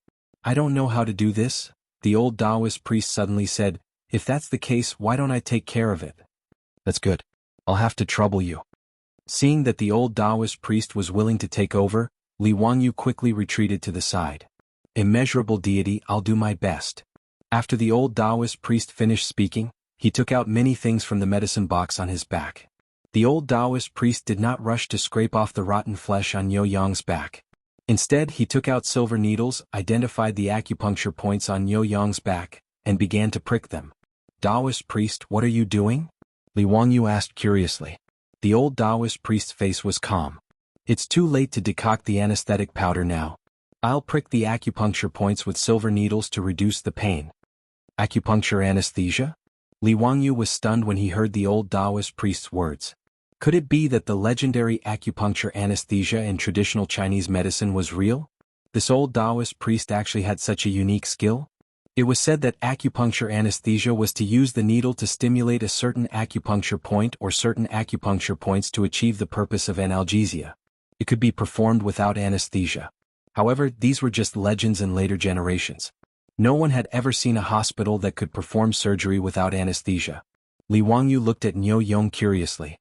Although Niu Yong was in a coma, his body would twitch unconsciously from time to time because of the pain from the wound. After the old Taoist priest pricked several silver needles on his back, Niu Yong gradually calmed down, as if he had fallen into a deep sleep. It was amazing. The old Taoist priest took out an iron lancet and prepared to clean the wound on Niu Yong's back. "Stop!" Li Wangyu quickly shouted. Chapter 87. This old Taoist priest did not even disinfect his knife and directly cut the wound. "Are you King curing diseases or spreading germs?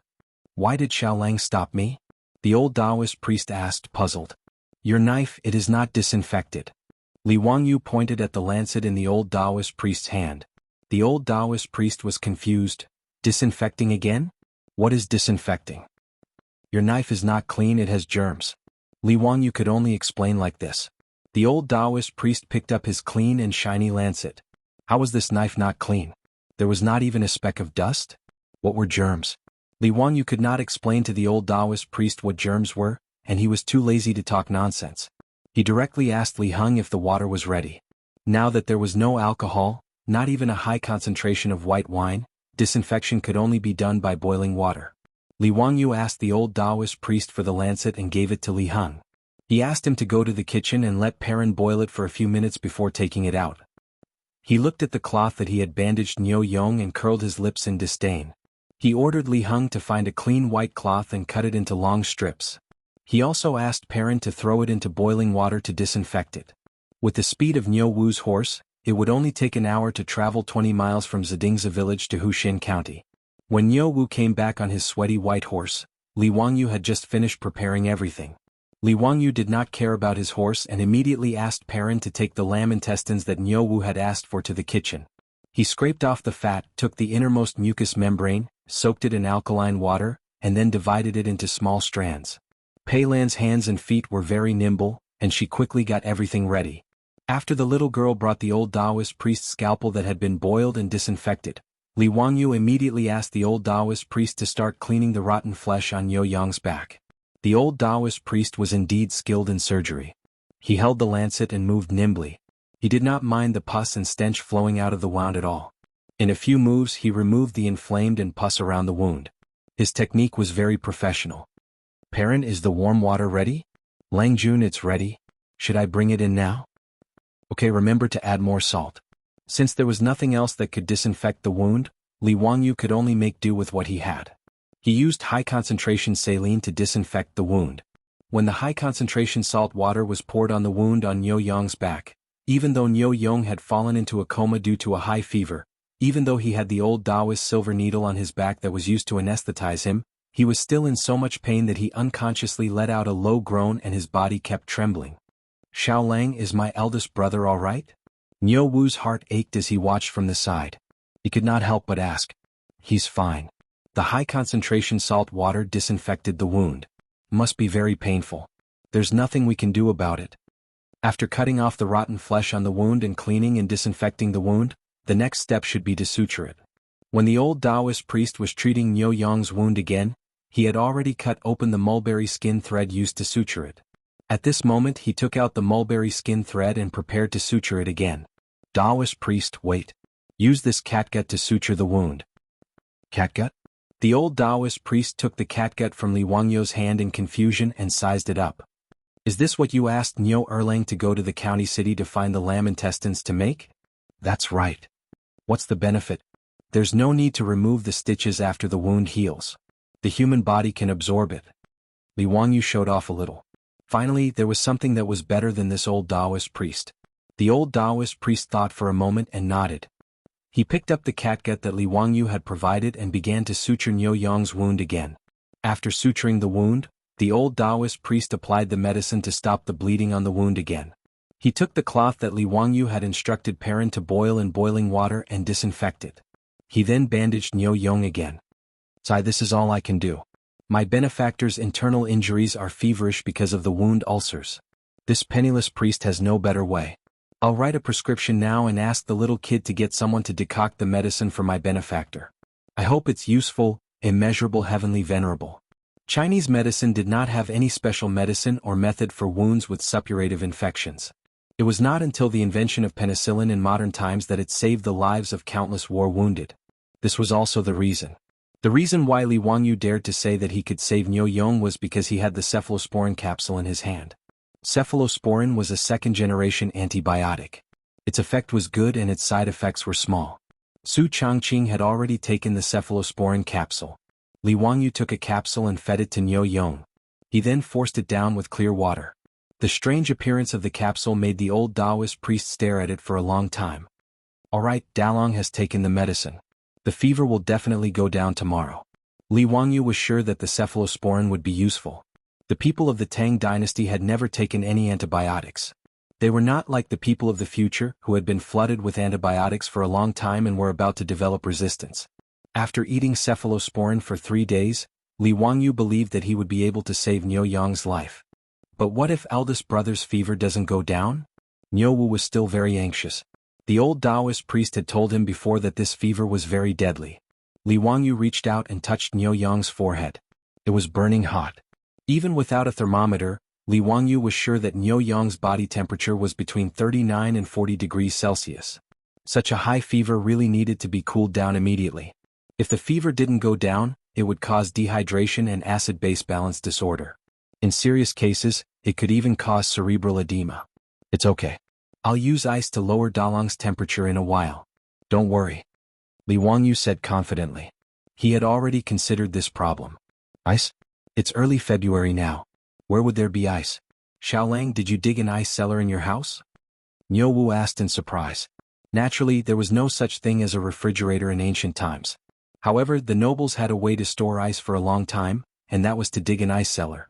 In the Book of Songs, there was a record of chiseling ice in winter for the nobles to use in summer. When the weather was cold and the ground was frozen, a large piece of ice was chiseled from a clean water source. Then it was placed in a specially dug ice cellar and sealed for preservation. This way it could be stored until the midsummer of the next year. This method of storing ice was very expensive. Unless one was very rich, they would never be able to afford it. Li Wangyo's house in Huxin had an ice cellar, but now there was no ice cellar in the old house in Dingzhou village. There's no need to store it. Did you buy the saltpeter I asked you to buy? Naturally I bought it. What's the use of saltpeter? Niu Wu took out a bag of saltpeter and handed it to Li Wangyu. It's used to make ice to lower the temperature of Dalong's body. Li Wangyu's words made Niu Wu and the old Taoist stunned. Saltpeter could be used to make ice? The old Taoist stroked his beard and said, saltpeter is salty, bitter, and cold. It goes to the stomach and large intestine. It expels heat and laxative, moistens dryness, softens and clears heat. It can be used for stagnation, dryness, swollen throat, red eyes, mastitis, and hemorrhoids. But this is the first time this poor Taoist heard that saltpeter can be used to make ice. Kid, don't make trouble. Chapter 88. Fortunately, Li Wangyu had transmigrated to the first year of the Tang dynasty, so he could show off his ability to make ice with saltpeter. If he had transmigrated a few years later, everyone would have known about it. During the Tang and Song dynasties, people had already discovered that saltpeter would freeze water if it was put into water. However, in the second year of Jingguan, Li Wangyu said that saltpeter could make ice, but no one believed him. Not only did Niu Wu and the old Taoist not believe him, even Li Hang and Perrin shook their heads in disbelief. Only the beautiful boss covered her mouth and snickered. Although Su Changqing was a liberal arts student, he had learned basic chemistry. Saltpeter's scientific name was potassium nitrate. When it dissolved in water, it absorbed heat, and when the temperature dropped, the water would freeze. Li Wangyu saw that they didn't believe him, so he didn't say much. He asked Perrin to fetch a large wooden basin and a small cylindrical basin. He poured the water into the wooden basin, poured the saltpeter into the wooden basin, and then poured the water from the copper basin into the wooden basin. Soon, under the astonished gaze of the old Taoist, the water in the wooden basin began to slowly freeze. Then, the water in the copper basin also began to slowly freeze. What kind of magic is this? Niu Wu's eyes widened as he looked at the ice in the basin in disbelief. The old butler's knees almost went soft again. Fortunately, Li Wangyu held him up. Li Heng, what are you doing? Langjun, have you become an immortal? Turning water into ice with a touch. This is an immortal magic. The little girl Perrin was no better than Li Heng. She covered her mouth and widened her black eyes. She also couldn't believe her eyes. Only the old Taoist, after being astonished for a while, began to think about the reason behind it. He even reached out to touch the ice in the wooden basin to test the temperature. Immeasurable deity, so saltpeter can make water freeze. This poor Taoist understands now. The old Taoist bowed and whispered a Taoist name. Li Wangyu looked at the old Taoist priest in surprise and then understood. These Chinese Taoists could be said to be the earliest batch of chemists in China. Even gunpowder was created by these Taoists when they were refining pills. It was not surprising that they had some basic knowledge of chemistry. However, in Li Wangyu's opinion, these Taoist priests were not so much chemists, but a group of terrorists. All day long they would randomly refine some messy things and trick others to eat them. They were simply immoral. Li Wangyu dared to swear that if anyone dared to feed him a pill made of mercury, lead, sulfur, cinnabar, he would definitely raise his blade and kill them. This group of terrorists simply had amazing imagination. They had no choice but to admit defeat. In the time it took for an incense stick to burn, the two basins of water turned into ice cubes under everyone's gaze. Li Wangyu took out the copper basin and had Niu Wu use a knife to cut open the ice in the wooden basin. He wrapped the basin in a towel and stuffed it under Niu Yong's armpits, inner thighs and forehead to lower the temperature. After Niu Yong ate the cephalosporin and had the ice cubes to lower his temperature, his originally rapid breathing quickly calmed down.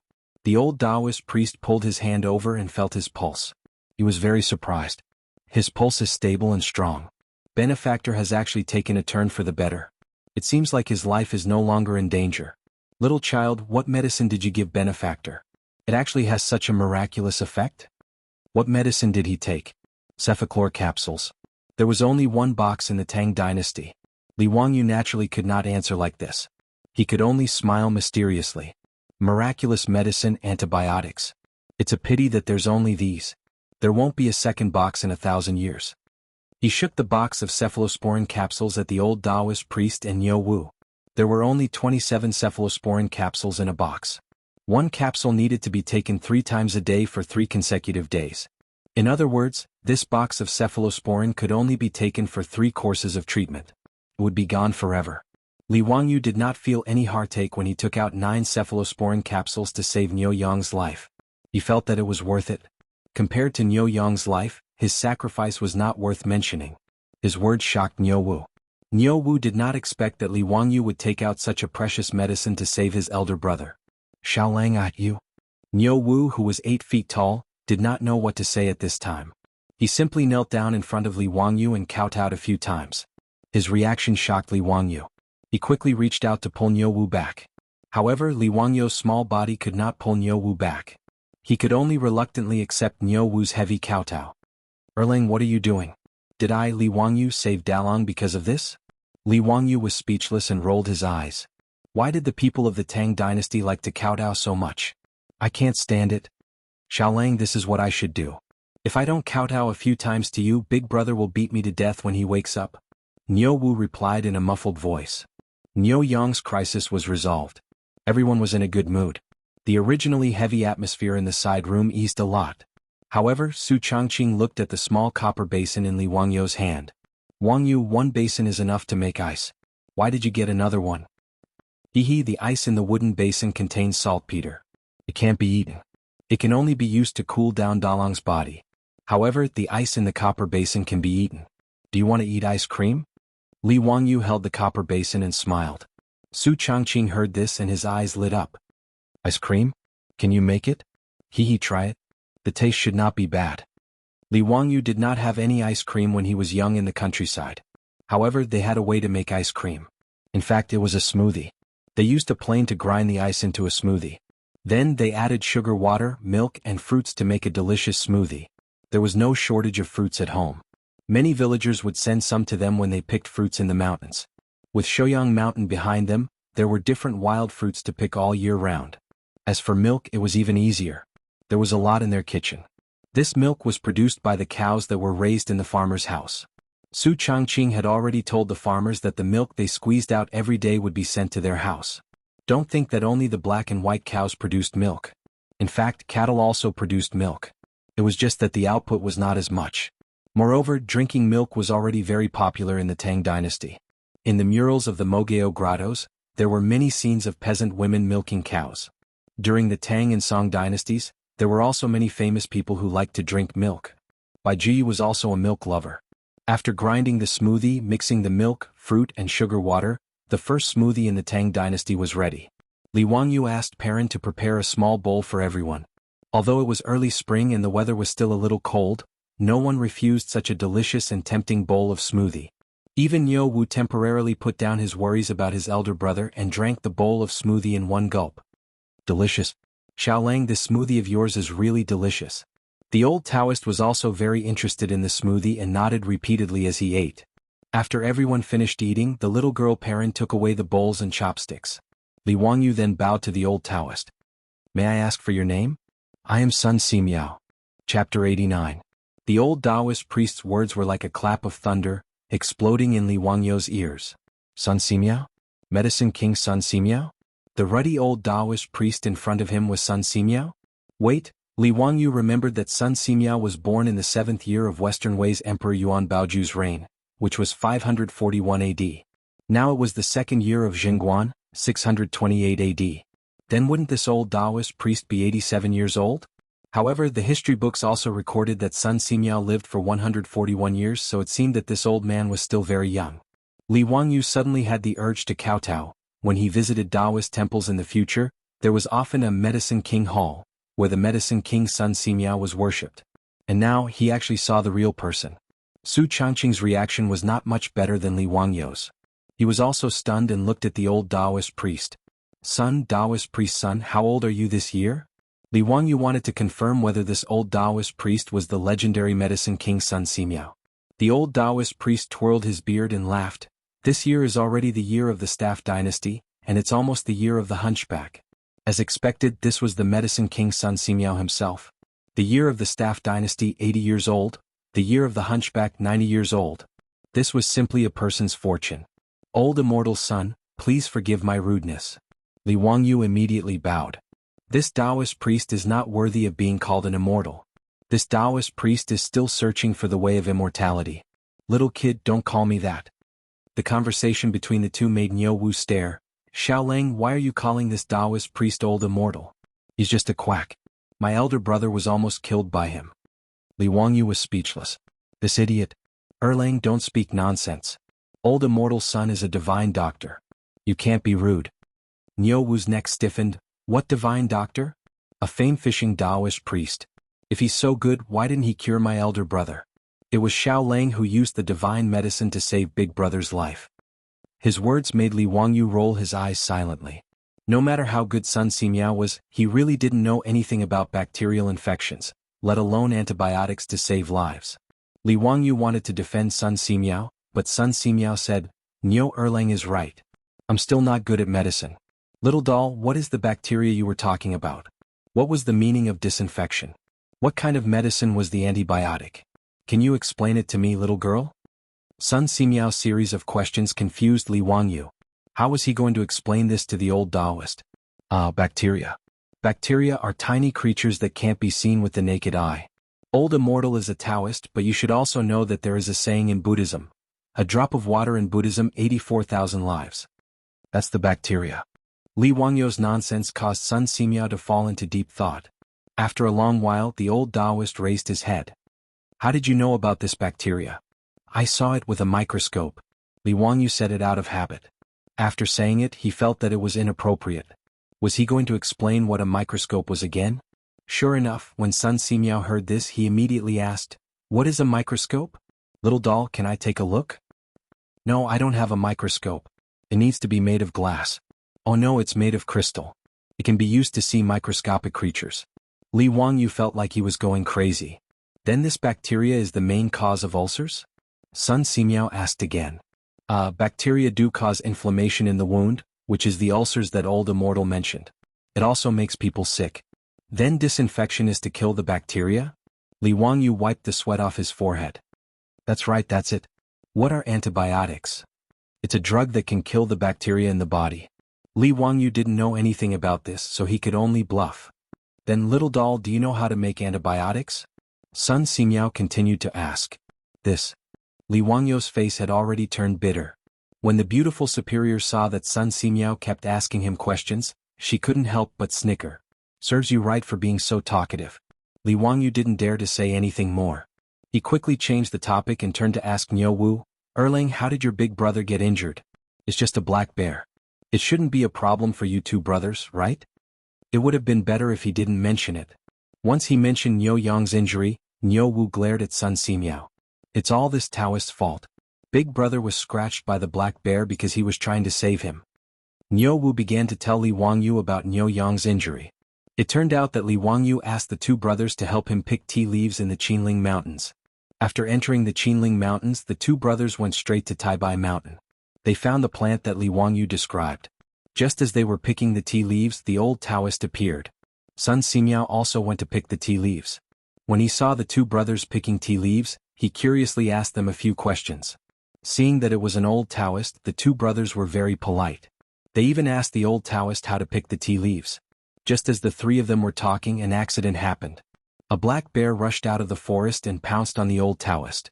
The black bears in the Qinling Mountains usually didn't take the initiative to attack humans. However, the black bear suddenly attacked the old Taoist today. As the Niu brothers weren't hunting, they carried their weapons on their backs when they were picking tea leaves. The black bear suddenly rushed out. Sun Simiao's back was facing the black bear, so he didn't notice it. In order to save the old Taoist, Niu Yong didn't have time to pull out his weapon. He pulled Sun Simiao with one arm and took a slap from the black bear on his back. The sharp bear paw scratched several deep wounds on his back. After Niu Wu pulled out his weapon, he fought and killed the black bear. Then he quickly treated his brother with the old Taoist. Niu Yong was only scratched on the back by the black bear. Although he was bleeding, it was only an external injury. To Niu Wu and Sun Simiao, it wasn't serious and wasn't fatal. Originally, Niu Wu saw that the old Taoist skills were much better than those of the doctors in the army. He thought that his brother was lucky that there was a doctor to treat him immediately when he was injured. However, who knew that Niu Yong would have a high fever that night and even become delirious? Niu Wu started to panic. Ignoring the old Taoist's advice, he carried his brother down the mountain and prepared to go to the county to seek medical treatment. Sun Simiao naturally couldn't leave him alone like this. He could only follow them down the mountain. Moreover, he had confirmed Niu Yang's injury. The wound was already ulcerated. It was incurable. Sun Simiao was also puzzled. The wound had already been treated. Logically speaking, it shouldn't be like this. After listening to Li Wangyou's explanation today, the old Taoist seemed to understand something. He twirled his beard and looked at Li Wangyu. No one knew what he was thinking. Now that Niu Yang's life was finally out of danger after eating the cephalosporin capsule, Niu Wu was also energetic. He handed the basket of tea leaves they picked from the mountain to Li Wangyu. Xiaolang, take a look. Are these the tea leaves you want? Chapter 90. Li Wangyu looked at it and was overjoyed. Ah, that's right. This is the Medicine King tea. Thank you so much. You don't have to thank me. You saved my brother's life. While the two of them were talking, Sun Simiao suddenly said, Kid, why did you call this old lady Tea King tea? Haha, old immortal, you don't know. This tea is. Li Wangyu couldn't finish his words. Damn, the tea was called Medicine King tea because the Medicine King Sun Simiao found it when he lived in seclusion in Taibai Mountain. How could he answer this question in front of Sun Simiao? How could he answer this question? I'm waiting online. It's urgent. Sun Simiao was called the Medicine King in the Ming and Qing dynasties. How could he answer this damn question? This tea, well, it's good for the body. Maybe it was given by the Medicine King. That's why I called it Medicine King tea. Sun Simiao didn't care about Li Wangyou's messy explanation. He picked up a leaf of Medicine King tea and said, I also found this tea woman in Taibai Mountain.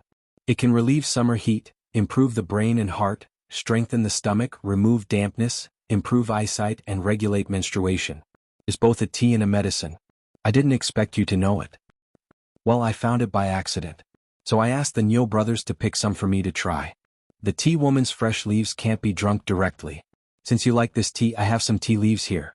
I'll give them to you. Sun Simiao took out a small bag of tea leaves from his medicine box and handed it to Li Wangyu. The Medicine King tea made by Sun Simiao himself. How much would it be sold in the future? Li Wangyu was overjoyed. He thanked Sun Simiao and took it with both hands. Perrin, boil the water. Before Li Wangyu said anything, the beautiful boss had asked the little girl to boil the water. She had been longing for this tea for a long time. Li Wangyu instructed the old housekeeper to help Niu Wu take care of the sickly Niu Yong, and invited Sun Simiao to take a seat in the central room. After the water was boiled, a few cups of Medicine King tea were brewed. Li Wangyu took a deep breath of the tea and felt that it was more mellow and fragrant than the Medicine King tea he had drunk in his previous life. The tea was golden yellow in color. It tasted slightly sweet and bitter in the mouth, but it also had a refreshing fragrance. His lips and teeth were filled with the fragrance of tea. The beautiful female boss also took a sip. Her eyes were curved into crescents, full of joy. She likes tea and coffee, but she hasn't had tea for a long time since she came to the Tang dynasty. Old immortal son, are you still planning to return to Mount Taibai? Li Wangyu politely poured tea for Sun Simiao. Sun Simiao nodded. That's right. Since I'm pursuing the way of immortality, I naturally have to cultivate in the mountains. When the eldest son of the Niu family recovers, I'll return to Mount Taibai. Li Wangyu knew that although Sun Simiao's medical skills were superb, he was wholeheartedly pursuing the way of immortality. The reason why Sun Simiao's medical skills were superb was mainly because he believed that in order for a cultivator to ascend and become an immortal, they had to cultivate virtue and accumulate kindness. The more kindness they accumulated, the higher their immortal rank would be. Sun Simiao had chosen the way of immortality to help the world and the people. Li Wangyu looked at the old Taoist with white hair and a ruddy complexion, and his heart began to beat faster. The medical conditions in the Tang dynasty were so poor. If either he or his beautiful female boss had a headache or fever, who would they go to for treatment? The Luoyuan medical workers in the county? Li Wangyu didn't trust their medical skills. Although the cephalosporin capsule was good, it could only be taken for 2 courses at most. Moreover, it wasn't a medicine that could cure all diseases. If he could trick Sun Simiao into staying in Dingzhou village, it would be like adding insurance to his life. Li Wangyou's eyes darted around, wondering how he could trick Sun Simiao into staying. This wasn't easy to do. Not to mention him, Pai Lupi had sent out many imperial edicts to invite Sun Simiao to come out of retirement and be conferred a title, but Sun Simiao, who was wholeheartedly pursuing the way of immortality, refused. When Li Ji ascended the throne, he invited Sun Simiao into the world. The old Taoist couldn't refuse and could only recommend his disciple, Lu Shenwei, to take up a post in the imperial hospital. The 2 emperors of the Tang dynasty hadn't been able to invite this old Taoist, so what could he do to make him stay? Li Wangyu didn't know what to say. Suddenly, a bolt of lightning flashed through his mind. Since Sun Simiao entered the way of immortality through medicine and pursued great merit, then he could give him great merit. Wouldn't that be enough to attract the old Taoist to stay? Penicillin. This was definitely attractive enough. He remembered that he had once watched a Japanese drama called Dr. Ren. In the drama, a modern Japanese doctor traveled to the Edo period of Japan and made penicillin himself. He didn't know whether the drama had a scientific basis or not, but it seemed to be the case. The reason why Li Wangyu remembered it so clearly was that he thought it was nonsense after watching the drama, so he argued with people on the internet for a long time. However, a master who studied medicine said that the method in the drama was feasible. In the master's words, simple production of penicillin is not difficult at all. It's not much more complicated than brewing wine. Well, Li Wangyu was just a liberal arts student in a second-tier university. He didn't have any professional knowledge of medicine, so he couldn't refute it. He just remembered it in his heart. Li Wangyu thought of this and coughed softly. Old Immortal, I wonder if you are interested in antibiotics? Kid, you know how to make it? I know a little. Although I don't know how to make the medicine I gave Niu Dalong, I know another magic medicine called penicillin with the same effect. This is a magic medicine that can't be bought with money. Are you interested in it? Li Wangyu squinted his eyes and smiled. Sun Simiao was naturally interested. Otherwise, he wouldn't be called the king of medicine. He repeatedly urged Li Wangyu to tell him how to make penicillin. Li Wangyu then narrated the process of how the male lead produced penicillin in the TV series, Dr. Ren. To make penicillin, the first thing to do was to extract penicillin from moldy items such as oranges. Then, the juice from boiled taro was mixed with the juice from ground rice to make a culture medium solution and the penicillin was added. After a week, the medicinal ingredients could be extracted from the propagated penicillin. The culture medium was filtered and mixed with vegetable oil. Then, the aqueous solution containing penicillin could be extracted. After that, the aqueous solution of penicillin could be filtered and poured in pure distilled water to obtain a high-purity penicillin solvent. As for whether the extracted penicillin solvent could cure diseases and save people, Li Wangyu wouldn't try it. Even if he was beaten to death, he wouldn't want to try this kind of crude penicillin. Li Wangyu's big lie had fooled the king of medicine, Sun Simiao. What kind of effect does this penicillin have? Sun Simiao was very interested. Tuberculosis, diphtheria, anthrax, heat, poison, phlegm, and blood stasis can be effectively treated. Moreover, it has a miraculous effect on ulcers like Niu Dalong. Li Wangyu's words made Sun Simiao's eyes light up. Tuberculosis was a terminal disease in ancient times. How could he not be interested in Sun Simiao, who walked the path of medicine? Seeing that Sun Simiao really began to lower his head and think, Li Wangyu immediately stopped talking. Fooling the king of medicine really gave him a sense of accomplishment. Chapter 91. Li Wangyu wanted to persuade Sun Simiao to leave the mountain and stay in Dingzhou village. Naturally, this did not escape Su Changqing's eyes. However, the beautiful boss gave Li Wangyu a look of approval. Obviously, the beautiful boss also thought of Li Wangyu's worries and naturally hoped that the king of medicine, Sun Simiao, could stay. In the Tang dynasty, who else could be more reliable than Sun Simiao? If the old Taoist could stay in Dingzhou village, it would be a pleasant surprise. Li Wangyu and the beautiful boss kept exchanging glances and instantly understood each other's meaning. Old Immortal Sun, do you abstain from certain foods? Li Wangyu asked carefully. After all, Sun Simiao was a Taoist and he did not know if he was a vegetarian. I don't abstain from meat and fish, but I don't eat cows, dogs, wild geese and black fish. Sun Simiao answered casually. Li Wangyu nodded in understanding. He knew that Sun Simiao was a Taoist of the righteous sect. Not eating cows, dogs, wild geese and black fish was a rule set by the righteous sect's Taoist ancestor, Zhang Daoling. The reason he didn't eat beef was because his mount when he left Hangu Pass was the Azure Bull.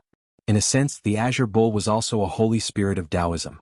Dogs represented loyalty, wild geese represented chastity, and black fish represented filial piety. Therefore, although the righteous sect's Taoists did not abstain from meat and fish, they did not eat these four things. While Sun Simiao was still thinking about the problem of penicillin, Su Changqing had already left and went to the kitchen. Sister Changqing, are you going to make lunch? I'll do it. You accompany Langjun to drink tea. Parents saw Su Changqing enter the kitchen and immediately rushed to cook. Su Changqing reached out and pinched the little girl's face. She smiled and said, "No need. I'll cook myself today. Perrin, go find the old housekeeper and ask him to help kill the rooster at home. Also, bring the bacon sausages made with pig rice last time." Perrin stuck out her tongue and said, "Sister Changqing, you ate so much today. We have an important guest at home today." "I know. Is that old Taoist? Is he very powerful?" "I think he's not as good as Lang Jun. Lang Jun was the one who saved Niu Dalong's life." The little girl snorted. In Perrin's eyes, her Lang Jun was the best. All right, now you know that your Lang Jun is awesome. Hurry up and tell the old housekeeper to kill the chicken." Su Changqing smiled and pushed the little girl out of the door. The reason why Su Changqing wanted to cook personally was not only to show her respect for Sun Simiao, but also because she had her own plans. Since Li Wangyu wanted to keep Sun Simiao, then he would use multiple methods. As the saying goes, if you want to capture a man's heart, you must first capture his stomach. The Medicine King was also a man. Su Changqing was confident that his skills would make Sun Simiao reluctant to leave. After busying himself in the kitchen for half a day, Su Changqing finally finished preparing lunch. Because Niuwu was also there, she prepared quite a lot of food today. The table was filled with delicacies that had never appeared in the Tang dynasty. Salt-baked chicken, fried bacon, kung pao chicken, grilled lamb, sweet and sour pork, sour fish soup, braised meatballs. Li Wangyu respectfully invited Sun Simiao to eat. The old Taoist was also shocked by the table of delicacies that he had never seen before. Although Sun Simiao was not a foodie, he lived alone in Taibai Mountain.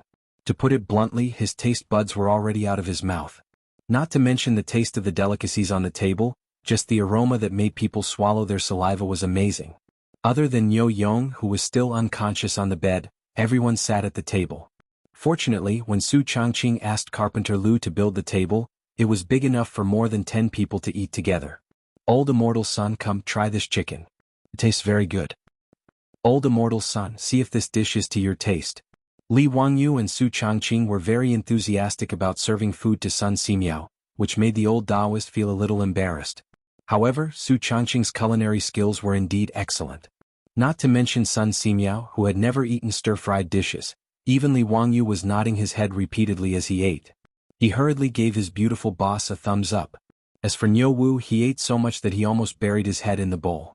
Sun Simiao had lived for more than 80 years, but this meal was the most delicious one he had ever eaten. The old Taoist could not help but secretly wonder where the Li family came from. Li Jia Xiaolang knew a lot of strange things, and even the food at home was so delicious. It was even better than the imperial cuisine in the palace. That's right. Sun Simiao had eaten the imperial cuisine more than once. He had eaten the imperial cuisine in Beizhou. Pai Lupi had also invited Sun Simiao to eat the imperial cuisine of the Tang dynasty. However, it seemed that compared to the food of the Li family, the imperial cuisine was nothing. After a sumptuous lunch, Sun Simiao temporarily stayed with the Li family. Soon the Li family gave the old Taoist even more surprises. Whether it was the tiled bathroom or the hot shower, not to mention the bright methane lamp, they all surprised the old Taoist who lived in seclusion on Mount Taibai all year round. However, Sun Simiao was only slightly surprised. In addition, he praised Li Wangyu's clever mind and did not say anything else. No matter how Li Wangyu exaggerated the penicillin and how he beat around the bush, Sun Simiao did not show any intention of staying, which made him very depressed. Fortunately, Li Wangyu understood. If he really could not make Sun Simiao stay, then so be it. Anyway, he knew that Sun Simiao lived in seclusion on Mount Taibai. If he really needed the King of Medicine's help, he could go up the mountain and ask the King of Medicine to treat him. The next morning, Niu Yong woke up. Not only was his fever gone, but his body was also fine. He could even get up and walk. This was not strange. Niu Yong's body was originally good, and the injury was on his back. It was not a fatal injury. The reason why he looked like he was on the verge of death was mainly due to the infection of his wound. The cephalosporin capsule obviously had a magical effect on the people of the Tang dynasty. In this era where antibiotics were still zero, cephalosporin was not cheap and its effect was very obvious. After Li Wangyu woke up early, he was pleasantly surprised to find that Niu Yong was already moving around in the front yard with the help of Niu Wu. "Dalong, you're awake? You scared me. You must be careful in the future." Li Wangyu trotted forward and looked Niu Yong up and down. Niu Yong shook off his brother's support. Ignoring the injury on his back, he was about to kneel down in front of Li Wangyu. "Erlang, quickly support your eldest brother." Li Wangyu hurriedly shouted, "Dalong, what are you doing? You must not." "Erlang, let go. You also kneel down in front of me." Niu Yong stared at Niu Wu. Ignoring Li Wangyu's dissuasion, he directly knelt down. "Xiaolang, I have no way to repay you for saving my life. If you don't mind me being useless, me and my brother want to be your troops. I hope Xiaolang can fulfill our wish. Niu Yong's words made Li Wangyu dumbfounded. What did you say? Be my troops? Is Niu Dalong confused from the fever? Chapter 92. What was a troop? They were both servants and private soldiers. Not to mention that Li Wangyu had nothing to do with private soldiers, the key point was that a troop was not a good person. In the Tang dynasty, a troop was a subsidiary of the main family. Although it was not as useless as a servant, it was not much better. The only difference between a troop and a servant was that in the Tang dynasty, it was stipulated in the law of the Tang dynasty that a servant was the property of the main family, but a troop was not. A troop could marry a good girl, a guest girl, or a servant girl. In addition, a troop could not be bought or sold. Their status was equal to that of a servant. In other words, although a troop was not a servant, it was only a little better than a servant. Their social status was lower than that of a good person. As a good person, the Niu brothers were stupid. They wanted to join the Li family and become a troop? Li Wangyu could not help but look at himself up and down. Could this 16-year-old thin body emit some kind of aura? Dalong, what nonsense are you talking about? Why do you want to be a troop? Although you and I have not known each other for a long time, I respect my two elder brothers. It is my duty to treat your illness. Dalong, get up quickly. Don't mention this again. Erlang, persuade your elder brother. He is probably sick and confused. Of course, Li Wangyu would refuse the Niu brothers' proposal. He was not the kind of villain who would take advantage of others. He also did not think that others would have to give themselves to him just because he saved Niu Yong. In fact, Li Wangyu did not know that the reason why Niu Dalong made such a decision was related to himself. Yesterday, in order to persuade Sun Simiao to stay, he bragged that the cephalosporin capsule and penicillin were the only magic medicine in the world. He bragged that it was priceless and could not be bought with money. As a result, after Niu Yong woke up, Niu Wu told him word for word. Niu Yong was a person who would rather starve himself and take the prey he hunted to help his fellow soldiers. How could he accept such a big favor for nothing? In his opinion, how could his life be exchanged for such magic medicine? Therefore, Niu Yong didn't discuss it with Niu Wu and decided on his own, to be part of the Li family and protect the Li family. As for Niu Wu, he had always listened to his eldest brother since he was young. Even though he was in his 30s now, he was still the same. Of the two brothers, their parents passed away early. As the saying goes, an elder brother is like a father. Niu Wu was basically brought up by Niu Yong. Originally, only one of the two brothers could be selected as a prefectural soldier. In order to not leave his brother, Niu Wu used all kinds of methods to get someone to take him in, and he became a government soldier with his brother. And because Niu Yong had lost an arm to save him, Niu Wu felt even more guilty in his heart. Towards his elder brother's words, he was completely obedient and did not disobey in the slightest. His elder brother said that he wanted to be a member of the Li family's troop, but Niu Wu didn't feel any resentment at all. In his opinion, there was nothing wrong with being part of the Li family's troop. Li Jia Xiaolang was gentle and capable. As the head of the family, he was simply perfect. Moreover, the Li family's food was simply too delicious. Niu Wu had lived for more than 30 years, but he had never eaten anything more delicious than the Li family's food. If Su Chongqing knew that his meal didn't make Sun Simiao's stomach stay, but made Niu Wu's stomach stay, he probably wouldn't know whether to laugh or cry. So when his elder brother told him to kneel and join the Li family, Niu Wu actually grinned widely. Ignoring Li Wangyu's objections, he listened to Niu Yong's words and kowtowed several times to Li Wangyu. Xiaolang, no Langjun, I will listen to my eldest brother. From now on, us two brothers will be members of the Li family. Li Wangyu glared at Niu Wu, his heart filled with anger. I told you to persuade your elder brother. Why are you also running a fever and not thinking clearly? Why are you causing trouble here? Dalong, Erlang, what are you doing? Get up quickly. The three people's movements in the front yard startled all the beautiful boss and the others. After figuring out what had happened, everyone's reactions were different. The old housekeeper and Perrin looked at the Niu brothers with admiration. Their eyes were full of encouragement, thinking that the Niu brothers should be like this. Sun Simiao just stroked his beard and smiled, not expressing his opinion. He was more interested in Niu Yong's fast recovery. At first, the beautiful boss was confused. She didn't understand why the Niu brothers knelt to Li Wangyu and what the troop meant. After she quietly asked Perrin about the meaning of the troops, she was completely stunned. As a modern person, she, like Li Wangyu, found it hard to understand that someone would be willing to become a vassal in order to repay a debt of gratitude. To put it bluntly, it was equivalent to selling oneself to their family. Li Wangyu also couldn't accept it. but no matter how he persuaded, the Niu brothers didn't get up. Li Wangyu was also speechless. He simply ignored the two idiots and went back to the backyard. Big brother Xiaolang, oh no, Langjun, he left. What should we do now? Niu Wu saw Li Wangyu leave and was also a little anxious. Niu Yong looked at Li Wangyu's back and said with a determined expression, Erlang, help me up. Let's go. Big brother, your injury hasn't healed yet. Let's talk about it after you recover. There's no hurry. Niu Wu persuaded. Are you going or not? Niu Yong stared at him. Niu Wu immediately cowered and helped his brother up. Niu Yong didn't care that his back injury hadn't healed. He said goodbye to the old housekeeper Li Heng and left. Niu Wu helped his brother out of the Li family's gate. Seeing the two leave, Li Heng shook his head in disappointment. He only cared about the prosperity of the Li family. Someone offered to be his troupe, but the young master refused. Thinking of this, he couldn't help but sigh. He felt sorry for his Longjuan's stubbornness. After the Niu brothers left, Sun Simiao also said his goodbyes. Alone, he carried the medicine box and returned to Taibai Mountain. This made Li Wangyu and Su Changqing feel a wave of melancholy. It was really regrettable that they did not manage to keep the king of medicine. Suppressing his disappointment, Li Wangyu ordered Perrin to deliver medicine to the Niu brothers. The cephalosporin capsules had to be taken 3 times a day for 3 consecutive days. Niu Yong still hadn't taken his medicine today. In the end, the little girl came back quickly and said that the Niu family's door was locked. She asked the neighbors and said that the two brothers didn't come home. Niu Yong was still injured. Where could they have run to? Li Wangyu was also a little anxious. He didn't ignore their ridiculous request in the morning, so the two brothers ran off to do something stupid, right?